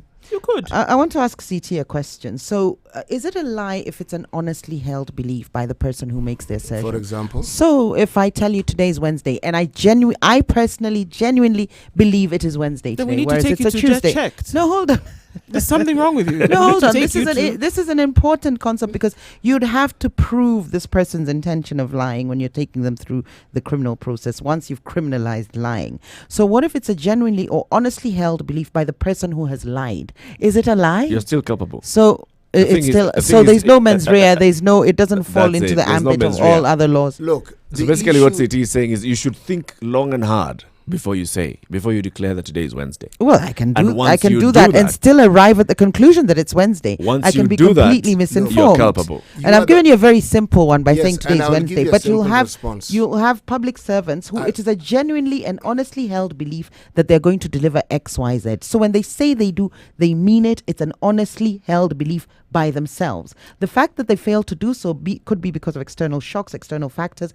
Are they then in trouble in terms of this crime that you've introduced? Do they fall into the definition of that crime? If you are the one who states a falsehood, you don't accuse yourself. Somebody else goes and complains. Absolutely, yeah. All right? Now, if you tell me it is Wednesday and it's actually Friday, am I really going to take you to court because you mixed up the days? I mean, No. think I about was it. using that as a very Yes, basic example. And I am following it up by explaining what it is. You are talking about the letter, I am talking about the spirit. Right. of it, okay? When you legislate something, I again was specific. I talked about electioneering. I talked about the church and the promises that the church makes to people, especially the Bible thumping, prophet geared Miracle providers, miracle manufacturing churches, those ones. Okay, when you tell people that this is what they expect, these are people in need. Yes. You actually don't have to tell them. You could say, come and pray and hope God will heal you. That's perfectly Finish. understandable. But when you state categorically, a miracle come and expect service. your healing, and then you don't get it, sue them. Take them to court because they have lied to you. But we've discussed the idea of sort of that actually working for people, the belief and the hope that it gives you. No, can it actually stops have them from taking positive- advantage No, of it- people because these are people who know the hopes and aspirations of people and they are milking it. When There's someone the is placebo. desperate, We've they are discussed- likely to believe whatever Absolutely, you want to tell them. absolutely. And we've Yes. discussed the placebo effect, where we had a doctor call in actually and reaffirm that yes, the placebo effect does exist. So if these churches are giving people hope and they're giving people a positive mental attitude when they go out there in terms of getting jobs and wealth creation and happiness and marriages, then even if it's based on a lie, surely they should have the freedom to do that. I think Unfortunately, it that's not becomes what they're dangerous. doing. Unfortunately, that's what they're doing is they're trying to get more people to fill their pews and give an offering. Of That's what course, they're their doing. They're not trying to intention, actually their help them. intention is something else altogether, and that's why it's very ambiguous. A sort of terrain for you to come For into. you because- to say it ambiguous doesn't make it ambiguous. It is actually clear, almost crystal clear. Mhm. When you legislate and you state these things, that person standing in the pew will be very Be careful, very careful about the things they the say. utterances they make. They will no, be but the very, very definition careful of a about the things lie that- then becomes very ambiguous, because I But could a say lie I've is not healed. difficult to determine. It is. We just discussed it. If it's an honestly promised held you didn't belief. deliver. No, Yes. no, it's not The that fact simple, that I guys. don't take If you it's to an court doesn't mean I don't think it's a lie. No. If it's an honestly held belief that I am going to heal you, I believe it in all my wisdom, in all my faith in God. And remember this ambiguity because faith comes into it. So if I believe, Eric, that I am going to heal you of your flu, and I tell you that I will, have I lied? Yes. And it's an Now, honestly held the belief. thing's called money back Where is guarantee. the lie? and all. No. Yes. This Where is is the it. lie? This is a case where it's a guarantee. It's money back guarantee. No, there's no money you're giving me. Culpability, When you're saying culpability it, guarantee. no. all these If things it are attached doesn't to happen- money and Jerry. So if you, it doesn't no, happen, so if you, it I doesn't can't happen- express my truth. I believe I am going to heal you. It's an honestly held belief. Why should I be then? If you so strongly why should believe, that be a if you so crime? strongly believe that you're going to do it, then also be ready to face the consequences when you don't. No, sometimes people do heal from the positive effects Fine, and of those having that do, attended you have my no sermons. you have no Of course, I'm effect. playing devil's advocate here. Mind the pun, excuse the pun. I'm playing devil's advocate here for the church, because obviously I personally don't believe in Well, the it's churches. 9 o'clock.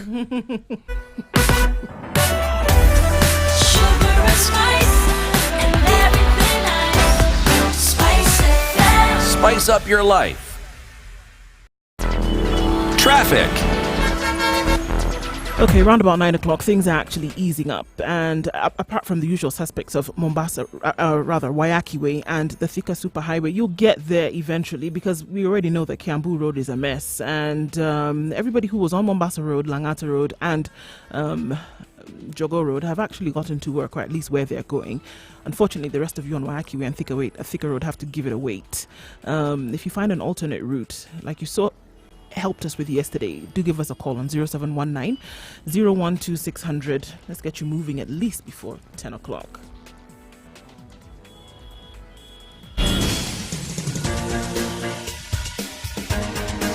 This is The Situation Room, the home of hard-hitting political commentary and penetrating insights about the state of the nation. This is a talk radio experience like no other. The Situation Room, a place for hard truths, debates, and elevated conversations. The Situation Room, witty, political, engaging, deep, controversial. In the room, we have Jerry Thorne, lawyer, political strategist, an insider in the corridors of power, ready to take on any side of the debate with her signature eloquence and grit. C.T. Muga, researcher, academic, seasoned political observer, a fountain of wisdom in these politically uncertain times. Ndu Oko, Nigerian by birth, Kenyan by choice, communications expert, Pan-Africanist, a truth seeker and believer in people power, and Eric Latin, agent provocateur, the man in the chair, seasoned journalist, news hound, a man who believes in punching up, not down. This is The Situation Room, the only way 2 to minutes after start 9 your o'clock. day. Good morning, and how are you doing? Thank you very much for joining us. Spice FM is broadcasting in Nairobi 94.4. It's in Malindi 97.6. In Nyeri 90.9. Eldoret 96.7. Nakuru 90.6.0. 102.5 in Kisumu. 87.9 in Mombasa. I want to open up the phone lines. 0719 012 600. That's 0719 012 600. What do you think about what C.T. Muga is stating this morning? His position is, he's saying it's loud and clear. What's that position again? It's not actually loud and clear to me. What I'm saying is this. We have this endemic problem of complaints about the things that are said by politicians and yet not done. And this particular issue spreads even, I said, to our churches, to the things we buy. People say things that they don't mean. People promise things that are never fulfilled. And I'm saying it should be criminalized. Very simple. So that's it. I get it now. Criminalize promises that are made by people who actually say things that they don't mean. Criminalize it. Don't mammy-pamby it. Don't sort of like, criminalize it. It's also clear that those who actually make these promises or make these, professions, they know that people are not going to follow up on that, because they know that all they have to do is say a flurry of things, and that people will vote for them based on those promises. And then they're not held to any kind of, account later on to say, well, you said this was going to happen. How come we've not been able to see the evidence of that which you promised? And if we do have that, people are actually going to be held by what they say they will do, we're probably not going to see the flurry of promises that we see. We're going to have to use other tactics to get people to believe in our cause, to be, leaders. That's what should actually happen, as opposed to promising what you will do. It sounds nice, but then if you're going to make it, if you're going to say it, then you should also be ready to make it happen, or face the consequences if you don't. 0719-012-600. Good morning, John. Good morning, Eric. Welcome to the Situation Room. Say hello to my co-hosts. Hello, Jerry. Hello, Ndu and City. Good morning. For the first time, I'm not agreeing with City, and I need to take him to a theology school. Mm. Yeah, and it's very interesting that. Let me ask City a question. Yes. City, do you believe that who heals? Is it man or God? It's God. So, if I proclaim a promise that God has made, and God does not do it, who is guilty? You are not God. Yeah, so it's not me who is guilty. It is God who is guilty. No, God isn't. If someone says to the congregation that God will heal you, come so that you can be prayed for God, correct? No problem there. The problem I have is with churches who specifically tell you and advertise. It's clear in black and white. Come for your miracle of healing today. The man of God will be in attendance. Yes, come for your miracle of financial solutions today. That one. And what is wrong with that? He's lying. He doesn't have the power to solve your financial problems. Neither does he have the power to heal you. I asked you a question, City. I asked you, when I say God will heal you, who is going to heal? Is it God or me? All they need to say is God will heal you if you, whatever it is. They should put God. They never put God into it. They are. It's like they claim they're the ones who do it. Now that's my problem. That's the lie. They have the power to heal. Yes, you should. That should be argument. Your argument should not be that if you go to church and the man of God tells you that you're going to be healed, and then you're not healed, then the man of God should be criminalized. He should be. That is wrong. Your argument should be, City, that if the man of God tells you that I am going to heal you, then that is a lie. The man of God should tell me God will heal me. He must be categorical. God will heal me. That's why I'm telling you that if the man of God tells you that I am going to heal you, then that is a lie. Because the word of God says it is God who heals. So that is, if a man of God tells me that come to church and believe that God is going to heal you or provide financial breakthrough for you, then that should not be a criminal offense, because it is not me who heals, it is God, and God chooses. He can heal you or not. It is God. I agree. And is this the truth that it is God who heals? Let me finish, Jerry. Let me finish, Jerry, because you see there is something called sovereignty of God. Okay. You understand that? Sovereignty of God. Sovereignty of God means that God can choose to heal you or not. And is what you're telling me true, or is it a lie? About sovereignty? About God choosing to heal, about God healing, about God... It is in the word of God. Is it true or is it a lie? That is my question. It is true. How do you know? Because I'm quoting the word of God. So if somebody quotes something, it makes it true? I can quote any book and it's true? Yeah, you see, Jerry, today at least you're playing the devil's advocate. No. For the first time for the church, because you've always been against the church. But I'm not against the church. Because I've always... I am for the truth. I'm not against the church. Sometimes I agree with you. And you see, the church means the people of God. So if you're against the people of God, then that's a problem. But anyway, that is just an argument for another day. That's an but interesting the thing is, one. if God says He's a sovereign God, God is almighty. There is no way you can argue with God. Well, there is no way you can argue with God. John, thank you very much. John, thank you. Thank you, City. Thanks, John, and thanks for listening in every day. We appreciate your insights. Thank you, John. Thank you, Jay. Thank you. Washo. Yeah. Good morning. Good morning, good people. Good morning. Good morning, good person. Jerry. Jera. Oh, your argument is baseless. I am so embarrassed to speak like that today. Mm-hmm. We are talking about morals. You're telling us that it is okay to lie? What I am saying, no. What I'm saying is the definition of a lie is very ambiguous, because if it's an honestly held belief, is it a lie? It's an untruth. It's an untruth, but should it be criminalized? Yes, it should. Ah, right. Okay. Yes, it should. Let's start with me as a consumer. Mm-hmm. If, like City was saying, if Blue Band says it has vitamin B, B, Z, Mm-hmm. and then we go find out that it's not, guess what? The CEO should hang. Yes. Absolutely, but that is already the Like case. they do in China. This is what I was Exactly. saying. But There's already measures in place for things like that. That falls under misrepresentation. This is what City was saying. It doesn't happen. The law is already there. CT is talking about legislating. No, the law is there. incomplete. No, the law is there for misrepresentation. No. It is there. In fact, now that's the one that becomes ambiguous because you get a slap on the wrist. At You best. understand? At So best. What he's talking, yes, at best. Or if anybody cares to listen to you.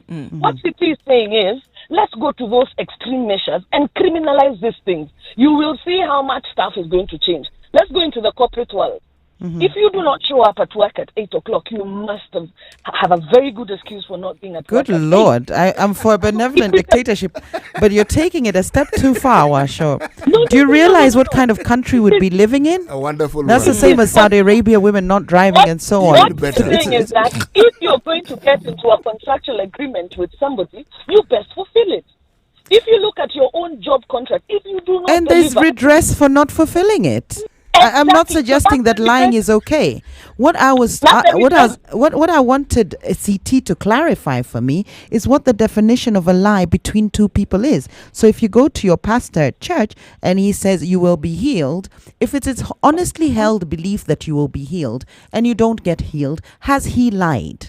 So those are the gray areas that I wanted us to discuss.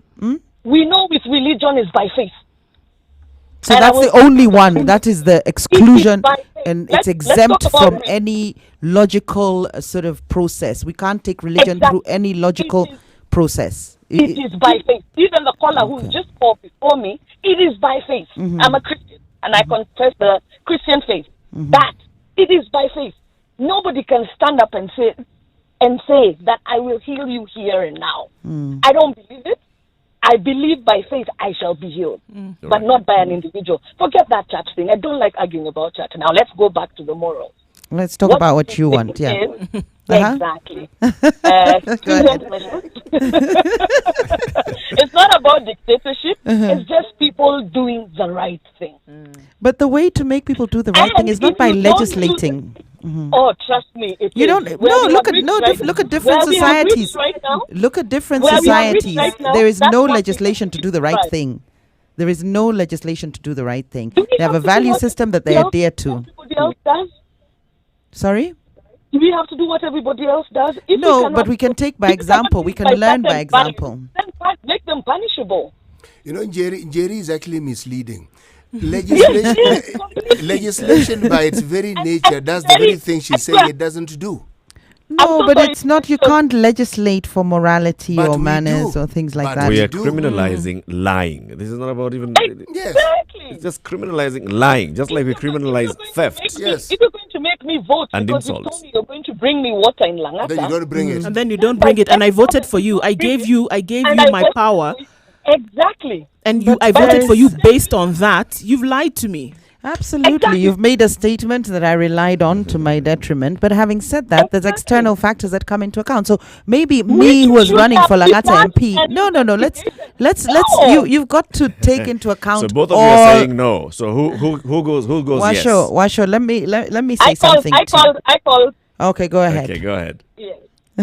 What I'm saying is, by the time even when you're going for a job interview, there are certain things that you say you're going to deliver. And the assumption is that you're coming with that experience to be able to deliver that.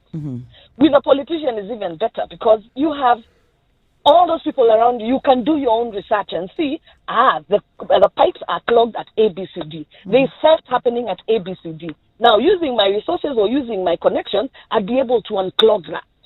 So when you come and tell me that you're going to do it, you're saying it with certainty. You have to be held accountable and be responsible over what you speak. Of which have you finished? Go on. Of which there's mechanisms for this at the ballot box. What you have to understand is if you're going to criminalize lying, you have to take all factors into account. Now, how do you take external factors such as, so for instance, somebody wanted to ensure that you have water in Langata, but for one reason or another, there's a cartel or there's other external factors that come into play that stop me from bringing you water as your MP in Langata. Don't make the So promise no, before you've when I done was due making the diligence. promise, when I was making the promise, I had done my due diligence, but something else came up. And Life you- is dynamic and and you fluid, and subjected it yourself to happens. it. Exactly. And because life is dynamic and fluid, that should have been taken into consideration. And you don't Listen, make a, and that's you don't why you make a have the promise ballot based box. on that. Let's Because finish it, if I Washo. lie to you next time, what you can actually do is not vote for me. Let's finish. Washo, But we are let's give you the liking chance to all now that. give us your closing remark on this. Your final point on this, Washo. I agree with City. It's about time we criminalize some of these things that people do. Not only politicians, even we as individuals, manufacturers, service providers, there has to be some accountability. And because these measures that Jerry is talking about are not stringent enough, they should be made stringent. They should be criminalized so that we have a better Kenya. Thank you, Washo. So you're in traffic this morning, as always. I mean, Yes, I am. When you call us, you always give us a traffic update. So where are you today?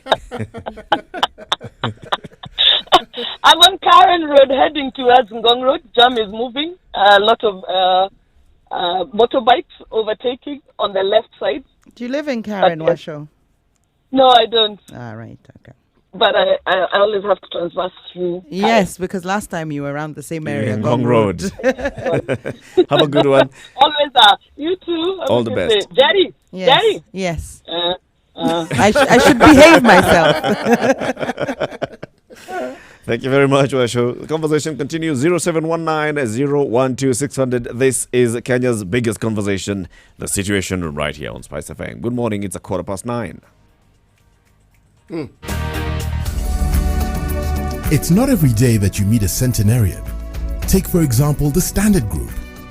We have been here for over 100 years, and our secret to longevity has been but one: the magic of service. The magic of serving you, our customers, has given us so much life, and we could not have been here without you. We thank you, and we will continually endear to serve you to our level best.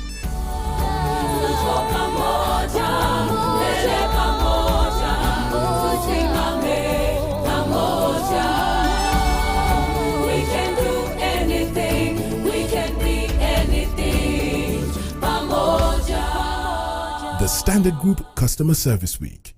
You mean the world to us. How well do you know your country? Given a chance, where would you go? Not so many places, huh? Would you even know how to get there? Yes? No? Maybe? I don't know. Well, oh ye gallivanters and tourists alike, here is your chance to not only know, but also visit amazing destinations in Kenya with complete recommendations, guides, and tips on accommodation spots, wellness stops, and food joints all over Kenya. How, you ask? Courtesy of the biggest locally targeted tours and travel magazine, Travelog. Travelog is your monthly pull-out magazine in the Standard newspaper every first Thursday of the month. With Travelog, enjoy the beauty of life that Kenya has to offer. Visit exotic and hidden destinations, be part of amazing conservation campaigns and projects as you simply enjoy Kenya. It's our way of putting Kenya on the map. Grab your copy and be aboard the fun wagon as you improve the quality of your local travel experiences. Travelog, Jione Kenya.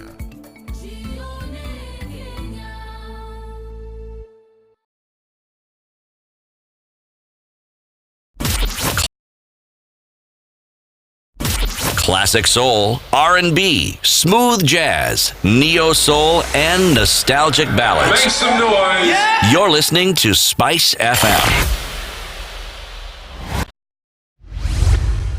Mature, intelligent talk every morning. Spice up yourself. Mornings done right.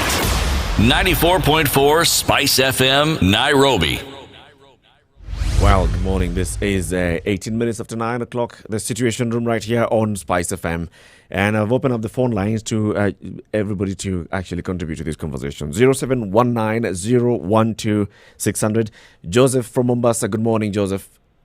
Good morning, Spice FM team. Good morning. Good morning. Good morning. Yes, morning. What I can say is a promise is made where one person is to gain, but the other one who is fulfilling the promise gets nothing in return. Mm-hmm. I think the one giving the promise does not need to really be penalized for this promise not coming through. Mm. The second point I'm going to, for the matters of the church, if a pastor promises a miracle and it makes one to pay fast before receiving the miracle, and the miracle does not happen, then I think that pastor is culpable. Mm-hmm. But The last point I'm making is on the matter where a politician gives promise and you vote for him or her, but how does one prove that he or she actually voted for that person who does not deliver on the promise? Because even if you sue, how can you prove that you actually voted for that particular politician? So those are my points for this morning. Okay. Joseph, thank you very Joseph. much. Interesting points. The thing about Thanks politics a lot. is, even if you don't vote for that particular individual, they still represent you. Yeah. Yes, and the promise they made will not be any different from the promise that somebody else made. So it is if you actually get to the position where you can actually fulfill that promise and you don't fulfill it, then it becomes a lie. A lie. Okay, the thing is, there are a number of politicians standing at any one given moment. So I'm taking it that there's somebody who will be suing. There's an individual who will be suing, all right? Yes, that There's is so. an individual who will be suing, right? Yes. Then how would that individual prove that he actually voted for this particular politician? You don't actually have to prove that you voted for him. You just need to prove that He's your representative. He's a representative. All right, then. Thanks a lot. According to Good morning. CT's laws, as he curates them. Thank you, Joseph. Thank you for that. Okay, thanks. Thanks, cheers. Also on the line is Alan calling in from Mombasa. Is it so, Alan? Yes, that's true. All right. What's your contribution to this? Yeah, I've been listening to it, and there is one particular point. First of all, good morning, everyone. Good morning. So there's one particular point that we all seem to be missing now. Criminalizing a lie, the intent to try and criminalize something, I don't think is going to improve or change anything. Okay, what we're missing is in our society is in our education there is something fundamentally wrong, and the issue is for people to actually believe that they need to rely on the promises of somebody and not an idea is actually the foundation where we're really missing a point, So you see, if somebody were to go to church and say, okay, I'm going to pray for you because you've had drought and then it's going to rain. If that person doesn't do that, eventually it is going to rain anyway. So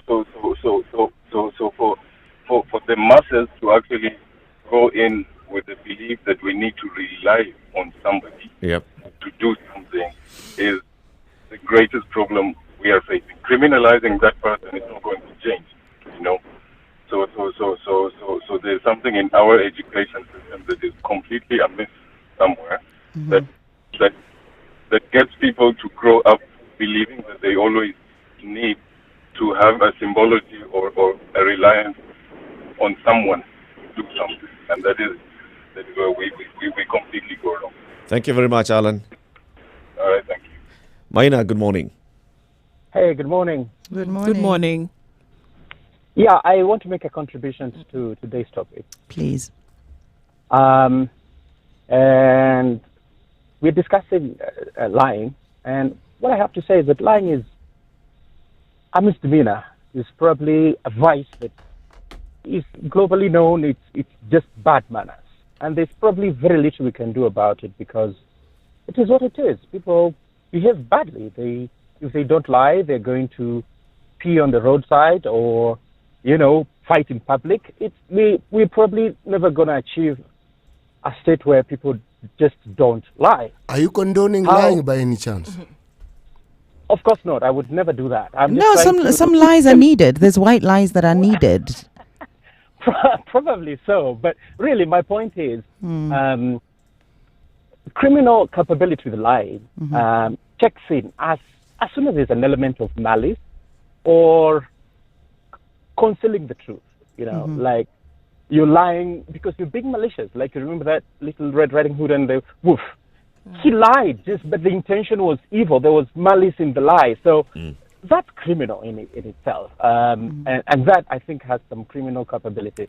Okay. And also when you're lying and the real gist of the subject is that you're concealing a truth. That's a lie. So is failure to reveal information a lie? Yes.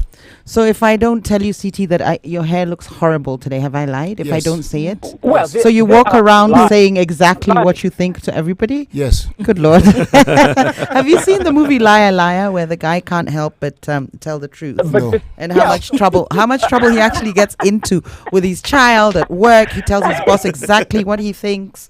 There's a reason we have lies in society. They soften some blows and so on.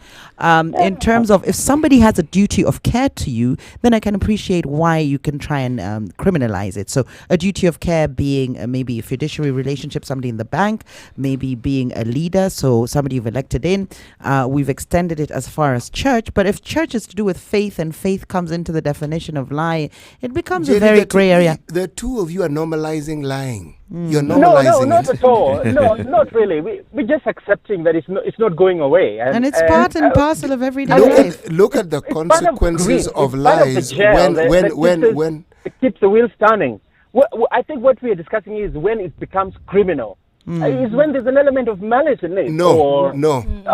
There is just uttering a false promise. It should become criminal when the person who is lying to you has a duty of care. Now, the definition of duty of care is what we need to establish. Duty of care in what capacity? Have you relied on this person because they hold a license to advise you in a financial capacity or legal capacity? Then maybe there's a duty of care. Duty of care, political capacity, absolutely. So in that instance, I can see why a lie, and you have laws that actually take that into account. The idea of misrepresentation, fraud, and so on. So in terms of from one person to another and between individuals in the public, you can't legislate for how people interact. You can. No. Of course. No, you cannot. You can't. Of course you it's can. It's not possible. Where do you start? You start by telling people to drive on the left side of the road. You've legislated well, it. They already know that, but they are not doing it. Exactly. They're not doing it. And so we are saying there must then now be repercussions because they do not. Repercussions. Yeah. They know the repercussions too, but they still won't do it. But imagine a situation where you didn't have that legislated. What would you have? But CT, if you want to criminalize this, a crime is a crime whether or not anybody sues. So I don't have to take somebody to court. The suit no, makes there's it no public. Suit. There's no suit. A crime is a crime. It's the Crown prosecution or the DPP here that would take you to court. It's not an individual that. So how do you then enforce that? And there would be so many criminal activities going on. Whistleblowing. No. So you would whistleblow. Me and you have a conversation in the cafeteria after this, and if I lie to you, you are obliged to go and tell the DPP. A lie cannot be a lie until what you have said is not fulfilled. There's a process to it. No, but I can lie to you that yesterday. I can lie. I can tell you I did something yesterday, and that's a lie. I can lie to you that I went somewhere. It's a lie. So that I went somewhere. No, but you can then find out it's a lie. When I find out, so I can tell you I went to Sankara last night, but really I went somewhere else. And when he finds out that you're actually nowhere near Sankara, so then you have a duty to press charges, not press charges, to report this to the DPP. To take action. If it is criminalized, yes. And I will do you not see how ludicrous this is? I will categorically state that Jerry has a habit of lying in the cafeteria. Oh, yeah. Maina. Oh, yeah. Thank you very much for calling. Where are you this morning? Are you in traffic? Yes, I'm in traffic. I'm Where? around Nyayo Stadium, heading into town. Been here for 20 minutes or so, but it's moving. All right. So it's moving, but you've been there for 20 minutes. I mean, I've been on the road for 20 minutes. Are you lying? In a nice way. There are categories. Nice to catch you guys. All right. Okay, Have a cheers. good Have a day. good day. All right. But you see, we can actually, we don't have to take everybody to court over this. And some of the legislation that we may come up with, if we go by CT's rule, is that we say, where else can you actually report somebody? How can you make sure that this person faces the consequences? Depending on the gravity of the lie. If it's an elected leader, somebody who you voted for, and now they are benefiting Eric, from your taxpayer. legislation does, Kotini. it forces you to understand the severity of your actions. You understand it, and you also get to understand the consequences. deterrence as well. So it becomes part of your thought process. When it doesn't exist, then willy-nilly, everything is fair game.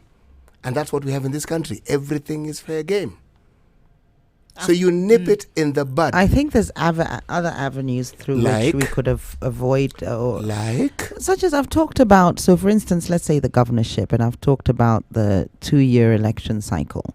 So, whereby you make them accountable, but they stand to lose their seat. So it's through the ballot that you remove the person, because politicians. We already have the What ballot. politicians will do is use a rhetoric, and they can be very complex in terms of redefining the definition of what a lie is. Some of them actually put it in a document and they call it a manifesto. Yes. Yeah, but no, what Whether I'm saying at governor is, level, at is national level. And even which if they have you no intention criminalize, whatsoever no, fulfilling And then it. they Even come if and you- start telling you, even oh, if you you know what, criminalize- we intended to do ABCD, and they had no intention. even of if doing you criminalize lying, politicians will find a way, and this is their rhetorical sort of prowess. They're very good at this. They'll find a way to put it into wording where they can escape the definition of a lie, but still mislead and misinform people. So in doing so, we're not actually attacking the problem. What we want to do is make sure that politicians can't lie in office, because we will vote with our feet, or we will vote them out in 2 years. Somehow this So there's 2-year other thing avenues. Is a solution, and the It is the best criminalizing is solution. not. It is my solution. It is the best solution, Steve. I'll leave it. And the law is not. And your law is not. This is a Situation Room, Kenya's biggest conversation. As always, thank you very much for all your calls this morning, for the conversation is actually getting heated. And that's a good thing, because we are opening up debate. We are opening up our minds, and that's what this show is all about. 94.4 in Nairobi, 87.9 in Mombasa, 102.5 Kisumu, 96.0 in Nakuru, 96.7 Eldoret, 90.9 Nyeri, 97.6 Malindi. Spice FM. It's 9:30. How well do you know your country? Given a chance, where would you go? Not so many places, huh? Would you even know how to get there? Yes? No? Maybe? I don't know. Well, oh ye gallivanters and tourists alike, here is your chance to not only know, but also visit amazing destinations in Kenya with complete recommendations, guides, and tips on accommodation spots, wellness stops, and food joints all over Kenya. How you ask? Courtesy of the biggest locally targeted tours and travel magazine, Travelog. Travelog is your monthly pull-out magazine in the Standard newspaper every first Thursday of the month. With Travelog, enjoy the beauty of life that Kenya has to offer. Visit exotic and hidden destinations, be part of amazing conservation campaigns and projects as you simply enjoy Kenya. It's our way of putting Kenya on the map. Grab your copy and be aboard the fun wagon as you improve the quality of your local travel experiences. Travelog, Jione Kenya.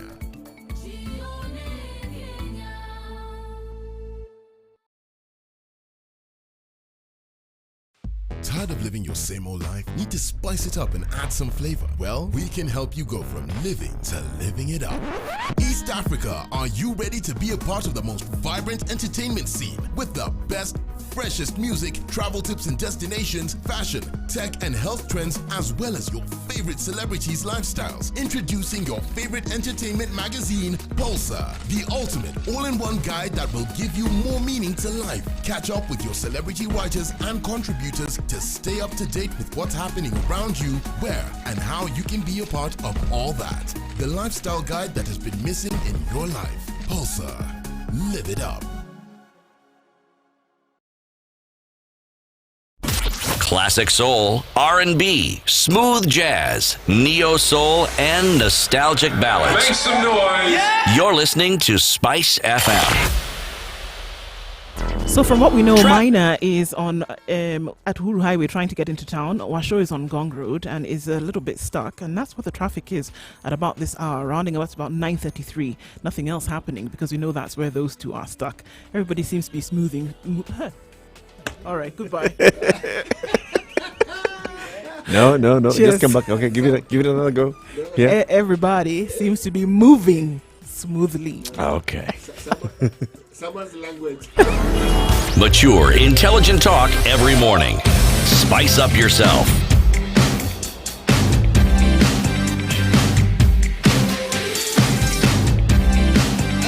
Mornings done right.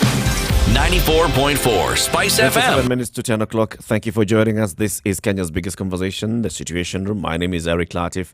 In the room, we have Ndu Oko, Siti Muga, Jerry Thorne. And today I want to talk about the possibility of the rags to riches story in Kenya, i.e. can you work your way out of poverty and into the wealth that we see in Kenya? Can you go from being a house help, for instance, into owning a property in Muthaiga?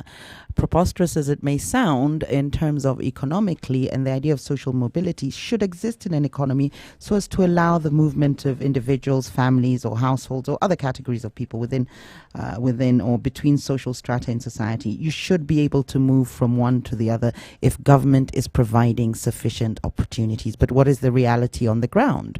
Do we have this concept of social mobility?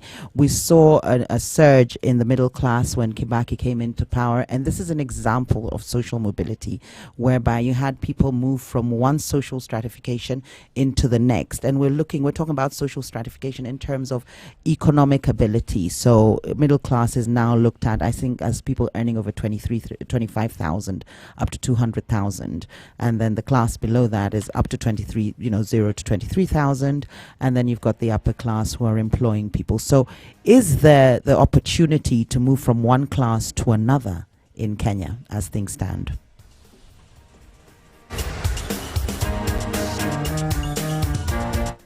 Hey, this actually is talking about like the Kenyan dream. Is there a Kenyan dream? Is there a Kenyan dream, and is it available to everybody? So, for instance, in the States, and you see it in movies, and it has been their sort of raison d'etre that anybody can make it. The rags to riches. Absolutely, and you can go there and you can work in a car wash for a few years, along with a few other jobs, McDonald's and what have you, save money. That phrase you used again? Raison d'etre. That's how it's pronounced. No, raison. Let's hear it from the French. Let's hear it from the French. That's how you say raison it. d'etre. Raison Okay. Raison. It means the essence or the spirit, the reason for being, the essence of the country. So usually the ethos. And you had America sell that American dream, the rags to riches story. And people would go there, immigrants, whether it's from South America, even Africans. And the idea was that anybody can make it and hard work Jerry, pays it's not off. that they would go there. They still go They still there. do go there. Okay. Stories abound daily on the extreme measures that people take, the dangers they face. Boats capsize. It's The boats is to Europe. You don't have boats capsizing to the US. I don't you think. actually do. Because if you consider that people actually go to Latin America and then move, they do come across some water the bodies. Atlantic, No, across not the Pacific. Atlantic. They do come across water bodies before they cross into America. From Latin to America. Yes, they do. Okay, but that's besides the point. Not to belittle your point, CT. What I'm saying is,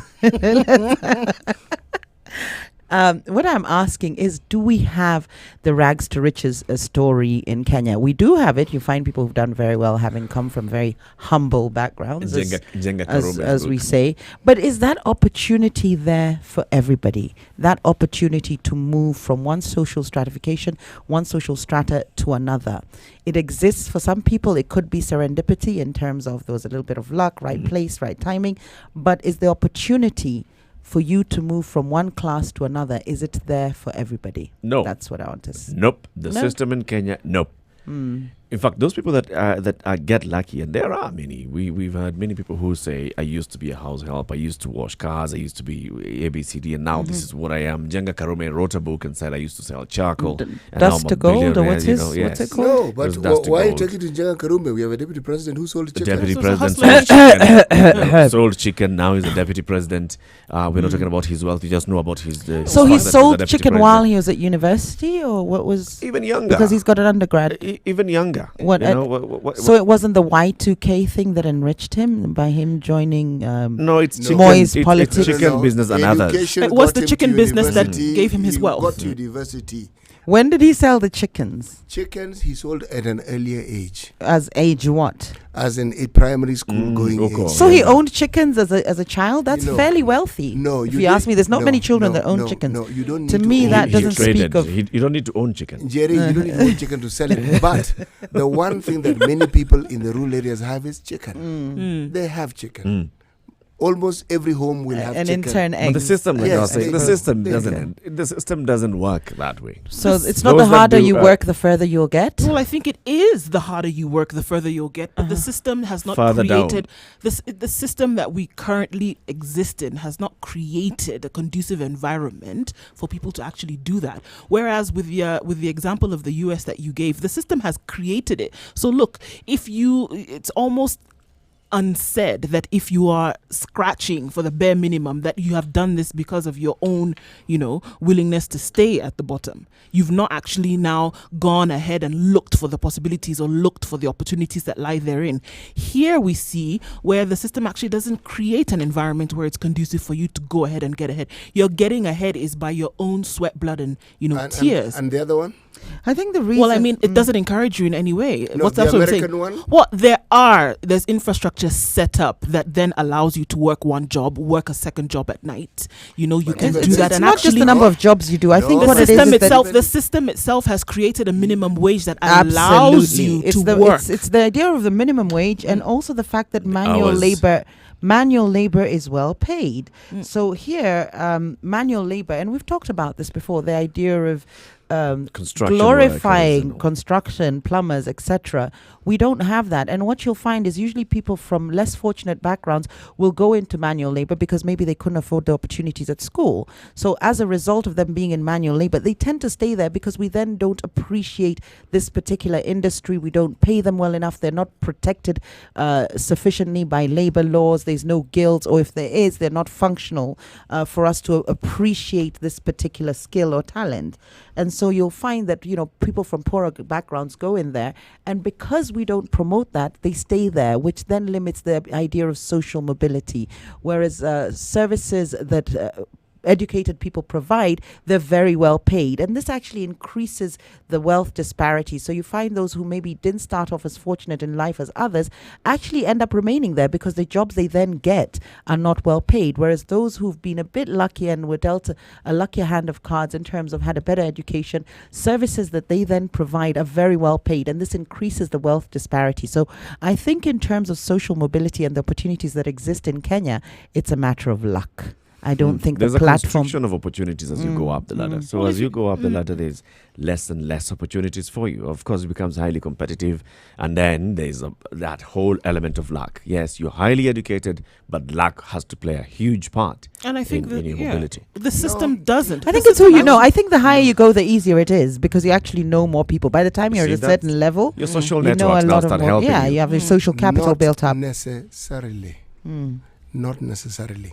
The reason why Kenyan parents spend as much money as they do in education because this has been the proven path out of poverty.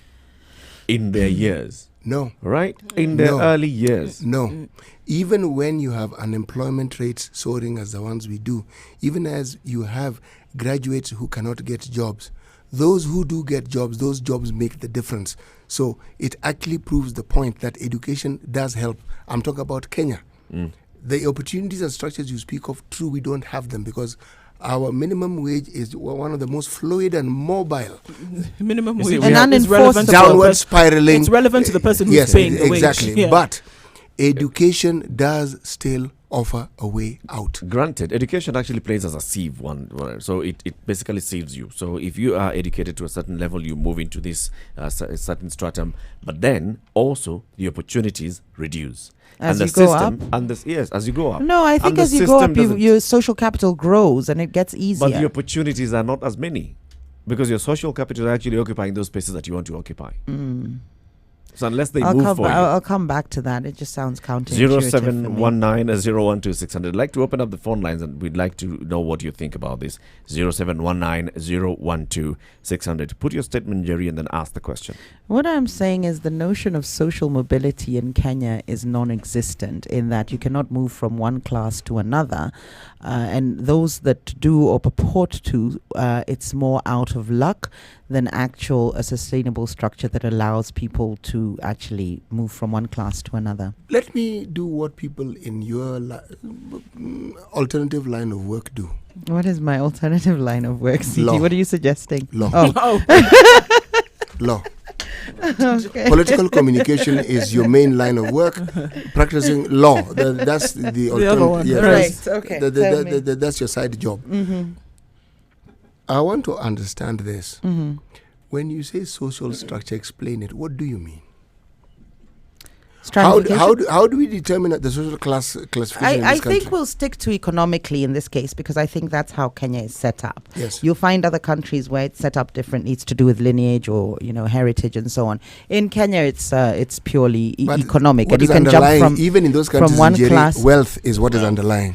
Well, yes, up to a certain extent. You now have people who've inherited mansions and can't afford to keep them, but they've inherited them. They can't sell them. It's held under trust. And also the schools they've gone to, which were paid for by trust. So they have a certain lifestyle, but they don't have the liquid cash to go with it. So it's actually quite different and a little bit more complex. Here, we can actually classify people when it comes to social stratification by the amount of money they have. I think we have a call on the line. Yegon. Good morning, Yegon. Oh, there you are. Good morning. Good morning, Yegon. Yes. I think the gap between the poor and the rich in Kenya will still remain because the government doesn't have any plans anytime soon to reduce the gap. What plan can you give them? What am I saying is that in Kenya we have invested in education so much, and the number of self-employed courses is improving day in, day out. Now, when we have a lot of graduates who have studied these courses, which are self-employed, back there at their sponsors, the parents and the guardians, knows that I'm educating my child so that when he or she graduates, she will get a job, forgetting that the field that he or she has studied is self-employed. Now, I'm coming back to a discourse in business administration, accounting, banking and finance. All these, even the CBA, all these courses, the employment sector is just in the banks and this lending institution of finance. Now, when you have around 10 graduates of different professionals who can do one job, what are you doing? Because you will have a lot of people graduating from business administration expecting to work in a bank. You will have a lot of people graduating from having done this certified public accountants expecting to work in a bank. You expect somebody who have done finance and banking still thinking of the same place for a job. So what you're talking about is maybe job opportunities, is that right? And yes, they job don't opportunities are limited in Kenya. Okay. Now, when someone decides to be self-employed, for example, these truck drivers, the conductors, you will hear now a situation like for the Mombasa, that now all the goods should be transported in an SGR. Where will you render all those other people? But I'm not talking about it. You're speaking about it at a macro level in terms of the economy as a whole. I want you to imagine one individual, so a house help. Is there an opportunity for her in Kenya to one day drive the car that her boss drives? does that opportunity exist, or is it curtailed and cut off by the fact that we rely so heavily on education for success, or success here is underpinned by education, that if you don't get it in the first place, you will never have the chance to get there? So I want you to think of one individual and look at the actual environment. I don't want to talk about this from a leadership perspective or governance perspective. I want to look at it in terms of our ethos or opportunities. Let's look at this one individual, Rosemary, and she works as a house help and she earns 12,000 shillings. Her boss lives in Lavington, drives a Mercedes and pays 120,000 for the apartment. Is there any chance that Rosemary could one day be in that position, not by getting married or so forth, because I guess that's one avenue, but is there any chance Rosemary could work hard enough and get to the position that her boss is in? Now, Jerry, why am I saying that this person of Rosemary, there is no way she will ever get that chance to be a millionaire. Why am I saying this? Rosemary is earning 12,000 Kenyan shillings. Let's assume that she has kids. The same kids will undergo the education setup as the same as his boss. Now, Rosemary has to work extra hard so that his or her child will get a good quality education like for his own boss. Now, the money she gets, she will use all of them in financing his or her own kids. Yeah. Now, the other person, the boss has a lot, gets 10 times the salary of Rosemary. Of Rose. And the same two person will take their children to Jomo Kenyatta University. So there's no way. There is no opportunity. Now, what I'm saying, it's possible in America. How can we make it possible in Kenya? You know, the reason as to why it is possible in America is because the mode of paying taxes is really there's no way you can avoid from paying taxes. When because in turn that does what? Yes. Now the same person in Lavington, maybe is escaping a lot of tax. But I think if Yegon, for example, in the US, we look at it. The government, as it were, set it up from, not even from the beginning, but as they went along, they saw what would be for the benefit of the people. And they took into consideration for the person who maybe is higher up in social strata, down to the person who is homeless. You even have homeless people who are able to go to centers set up by the government to go and get something to eat, a place to bathe every day, while they now can even go and even apply for unemployment, so they're paid something every month when they don't have a job. So it has been taken into consideration from the beginning. A structure has been set up to cater for the people. Everything from legislation in terms of how much they will be paid at a bare minimum has been considered from the very beginning. We just do not have that here. And I'm saying those are things that we can borrow and set up here. And that's why I started by blaming the government on the setup of the system. I see. Yeah. What about raising minimum wage? Even if you raise the minimum wage, and the things that this person has to go and purchase still for you. It still costs the same. Yes. In the UK. You will find, Jerry, you will find, in USA, I don't know, maybe there's a universal health care. What about back home?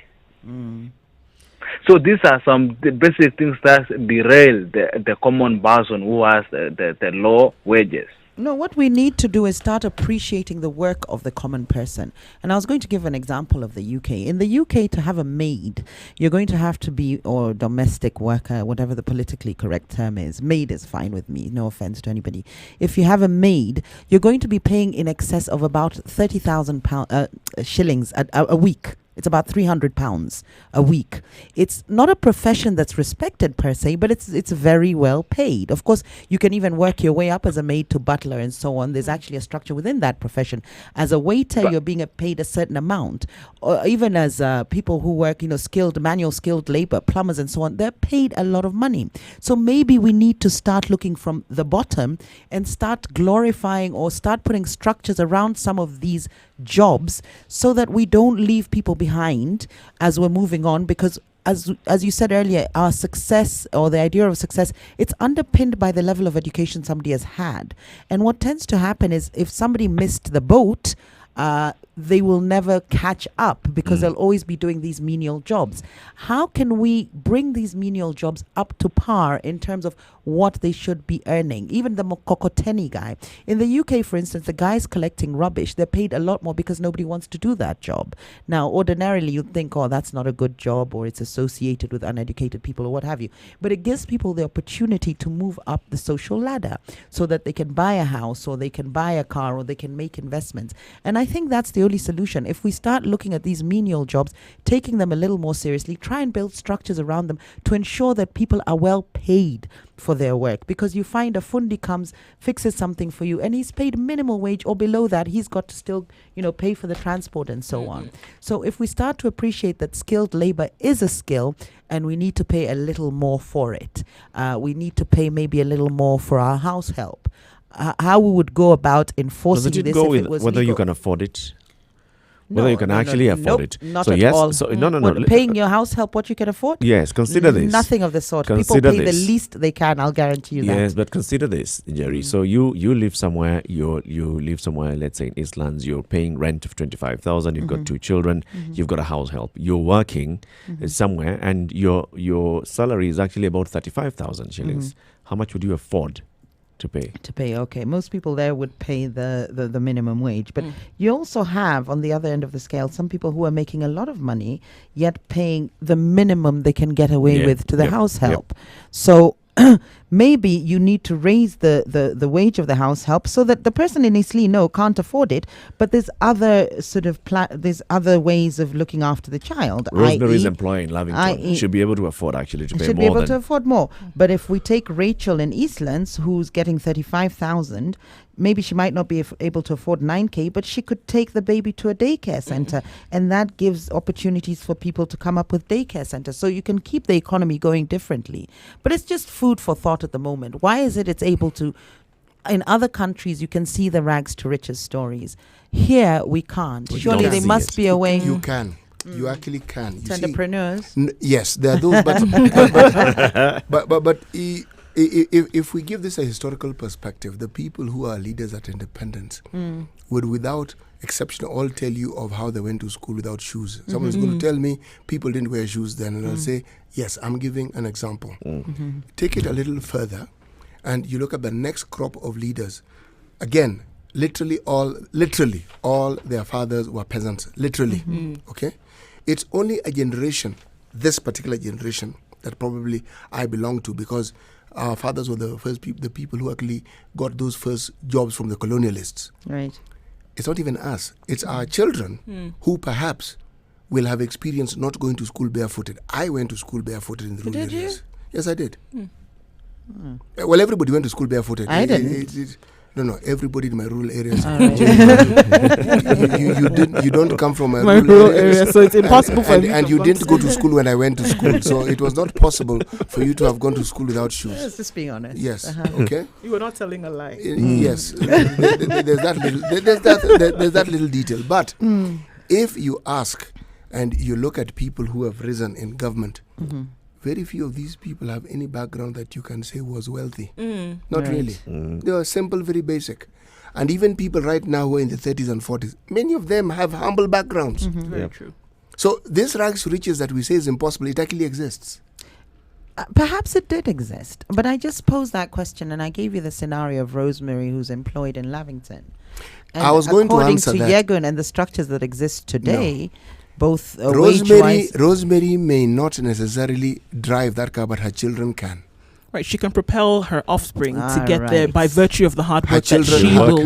Her children can. What about herself, so that it's not generational? What about most Kenyan parents actually work for their children? It's for their children, so that your children. Fair enough, but can the person individually? Because in America, you can make it yourself and live to enjoy the wealth. In Kenya, your children's success are your success. In fact, there is no great. I'm actually explaining to you the ethos here. I understand. The greatest success is what your children do. And I understand. And you use that as as an element of pride and Yes, you know that having is- you succeed by that virtue is of the your fact rags that to they have riches succeeded. I was actually Okay. thinking about it with the Kibra situation in Okoth and Okoth's parents, Okoth's mother, actually being very proud, you know, if the late Okoth's brother does make it into parliament, of having had two children. Yes, and she raised and the structure 8 that children on the her structure, own. The structure you speak of, we've had a bursary system in this country for the longest time. It isn't perfect, but it still exists.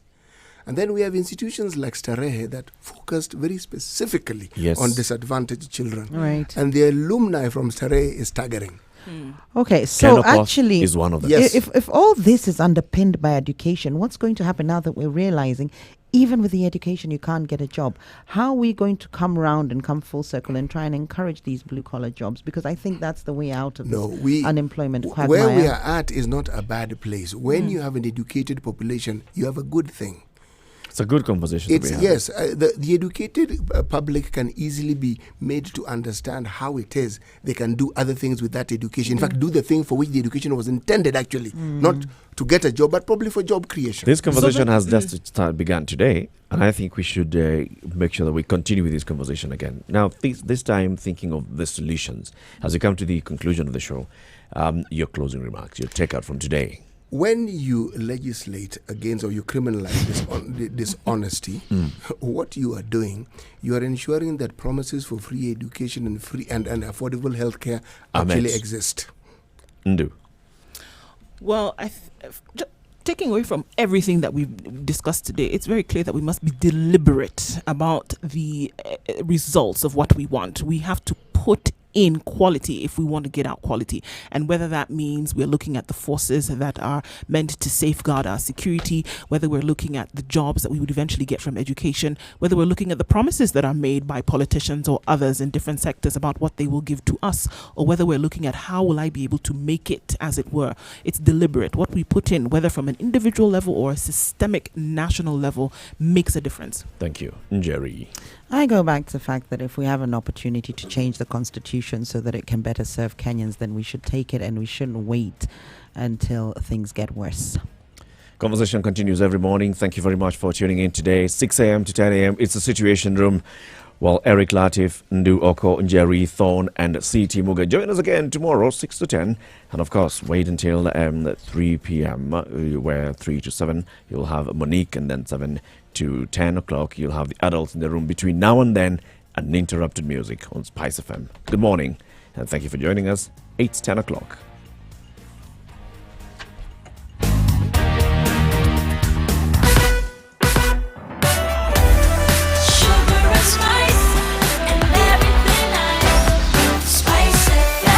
Spice up your life.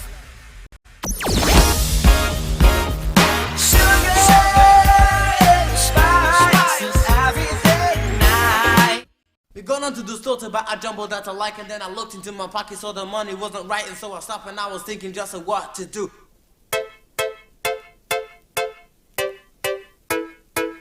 This shows real intellectual muscle. Is it? Is it? If your system is whack, then you should hear. Easy, easy. Is it? Is it? If your system is whack, then you should hear. Easy, easy. Is it to remember? Easy, easy.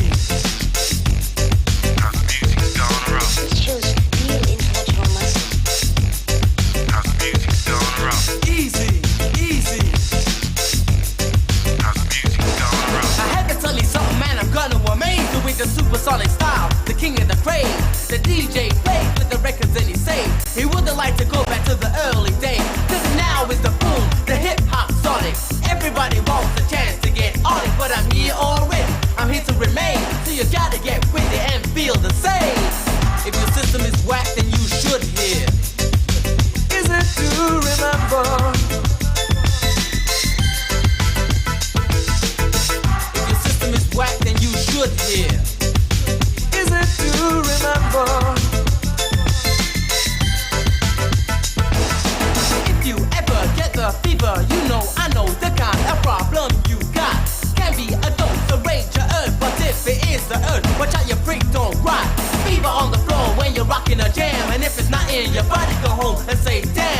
more beats like you used to do it. Jam on the floor, don't worry if they boo it. Easy, easy, is it to remember? So easy, easy, is it to remember?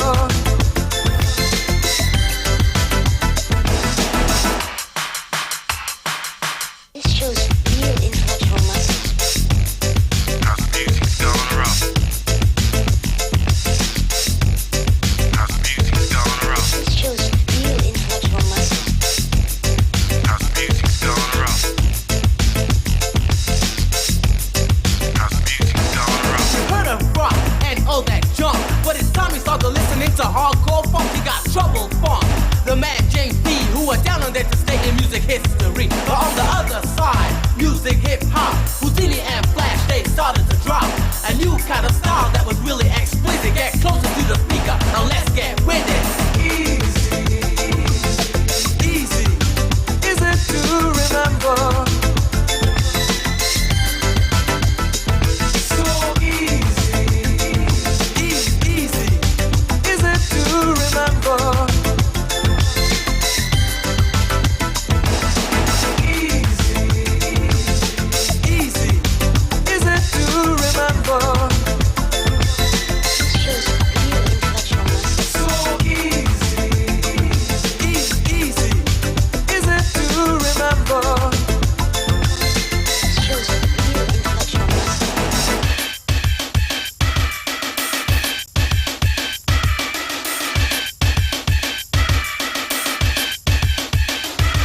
I'm Ice MC with no time to play.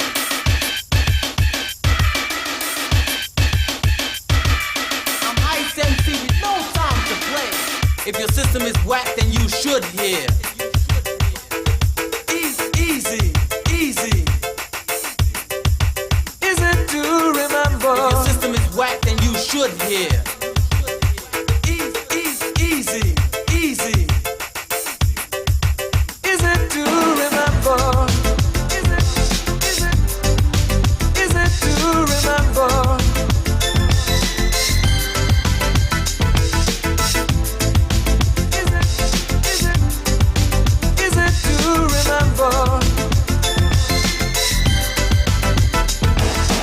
Easy, easy. Is it to remember? So easy, easy. Is it to remember? Easy, easy. Is it to remember? This shows real intellectual muscles. So easy, easy. Is it to remember? This shows real intellectual muscles. Easy, easy. Is it to remember? This shows real intellectual muscles. So easy, easy. Is it to remember? This shows real intellectual muscles. Easy. You're going on to the store to buy a jumbo that I like, and then I looked into my pocket, so the money wasn't right, and so I stopped and I was thinking just of what to do. 96.1 Spice FM. Kesey.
what your folks say. It's a tough decision to make. I don't really want to lose you, but I don't want your folks to turn me over to the hands of the law. I guess they think that I'm not good enough for you. I can tell the way they act in their attitudes. As the tears roll from my eyes, I feel a hurt inside. As I reach out to you, said I'm so confused. Oh, I'm trapped. Like a fool, I'm in a cage. I can't get out. See, I'm trapped. Can't you see I'm so confused? I can't get out. See, I'm trapped. Like a fool, I'm in a cage. I can't get out. See, I'm trapped. Can't you see I'm so confused? I can't get out.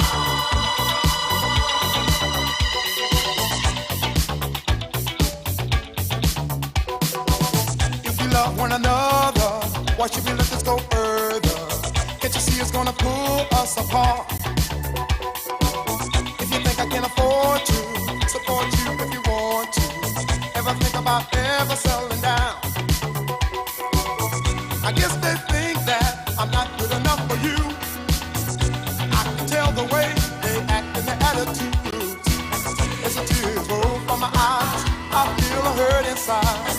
As I reach out to you, say I'm so confused. Oh, I'm trapped like a fool. I'm in a cage. I can't get out. You see, I'm trapped. Can't you see I'm so confused? I can't get out. You see, I'm trapped like a fool. I'm in a cage. I can't get out. You see, I'm trapped. Can't you see I'm so confused? I can't get out.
I'm trapped and I'm so confused. I'm like a man in a cage and I'm so in love with you. I'm trapped. Your folks are in the way and I don't know what to say. You see I'm trapped. Oh, I told myself over and over again what I'm gonna do about it. Say it again. Oh, baby, I'm trapped. I'm so confused. I'm like a man in a cage, and I'm so in love with you, love with you, love with you. Oh, I'm tired, feel so confused, so depressed. Hey, I'm so in love with you. Oh, I'm trapped, baby. Oh, I'm trapped, baby. Hey, hey, hey, hey. Oh, I'm trapped, baby. Can't you see I'm so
well do you know your country? Given a chance, where would you go?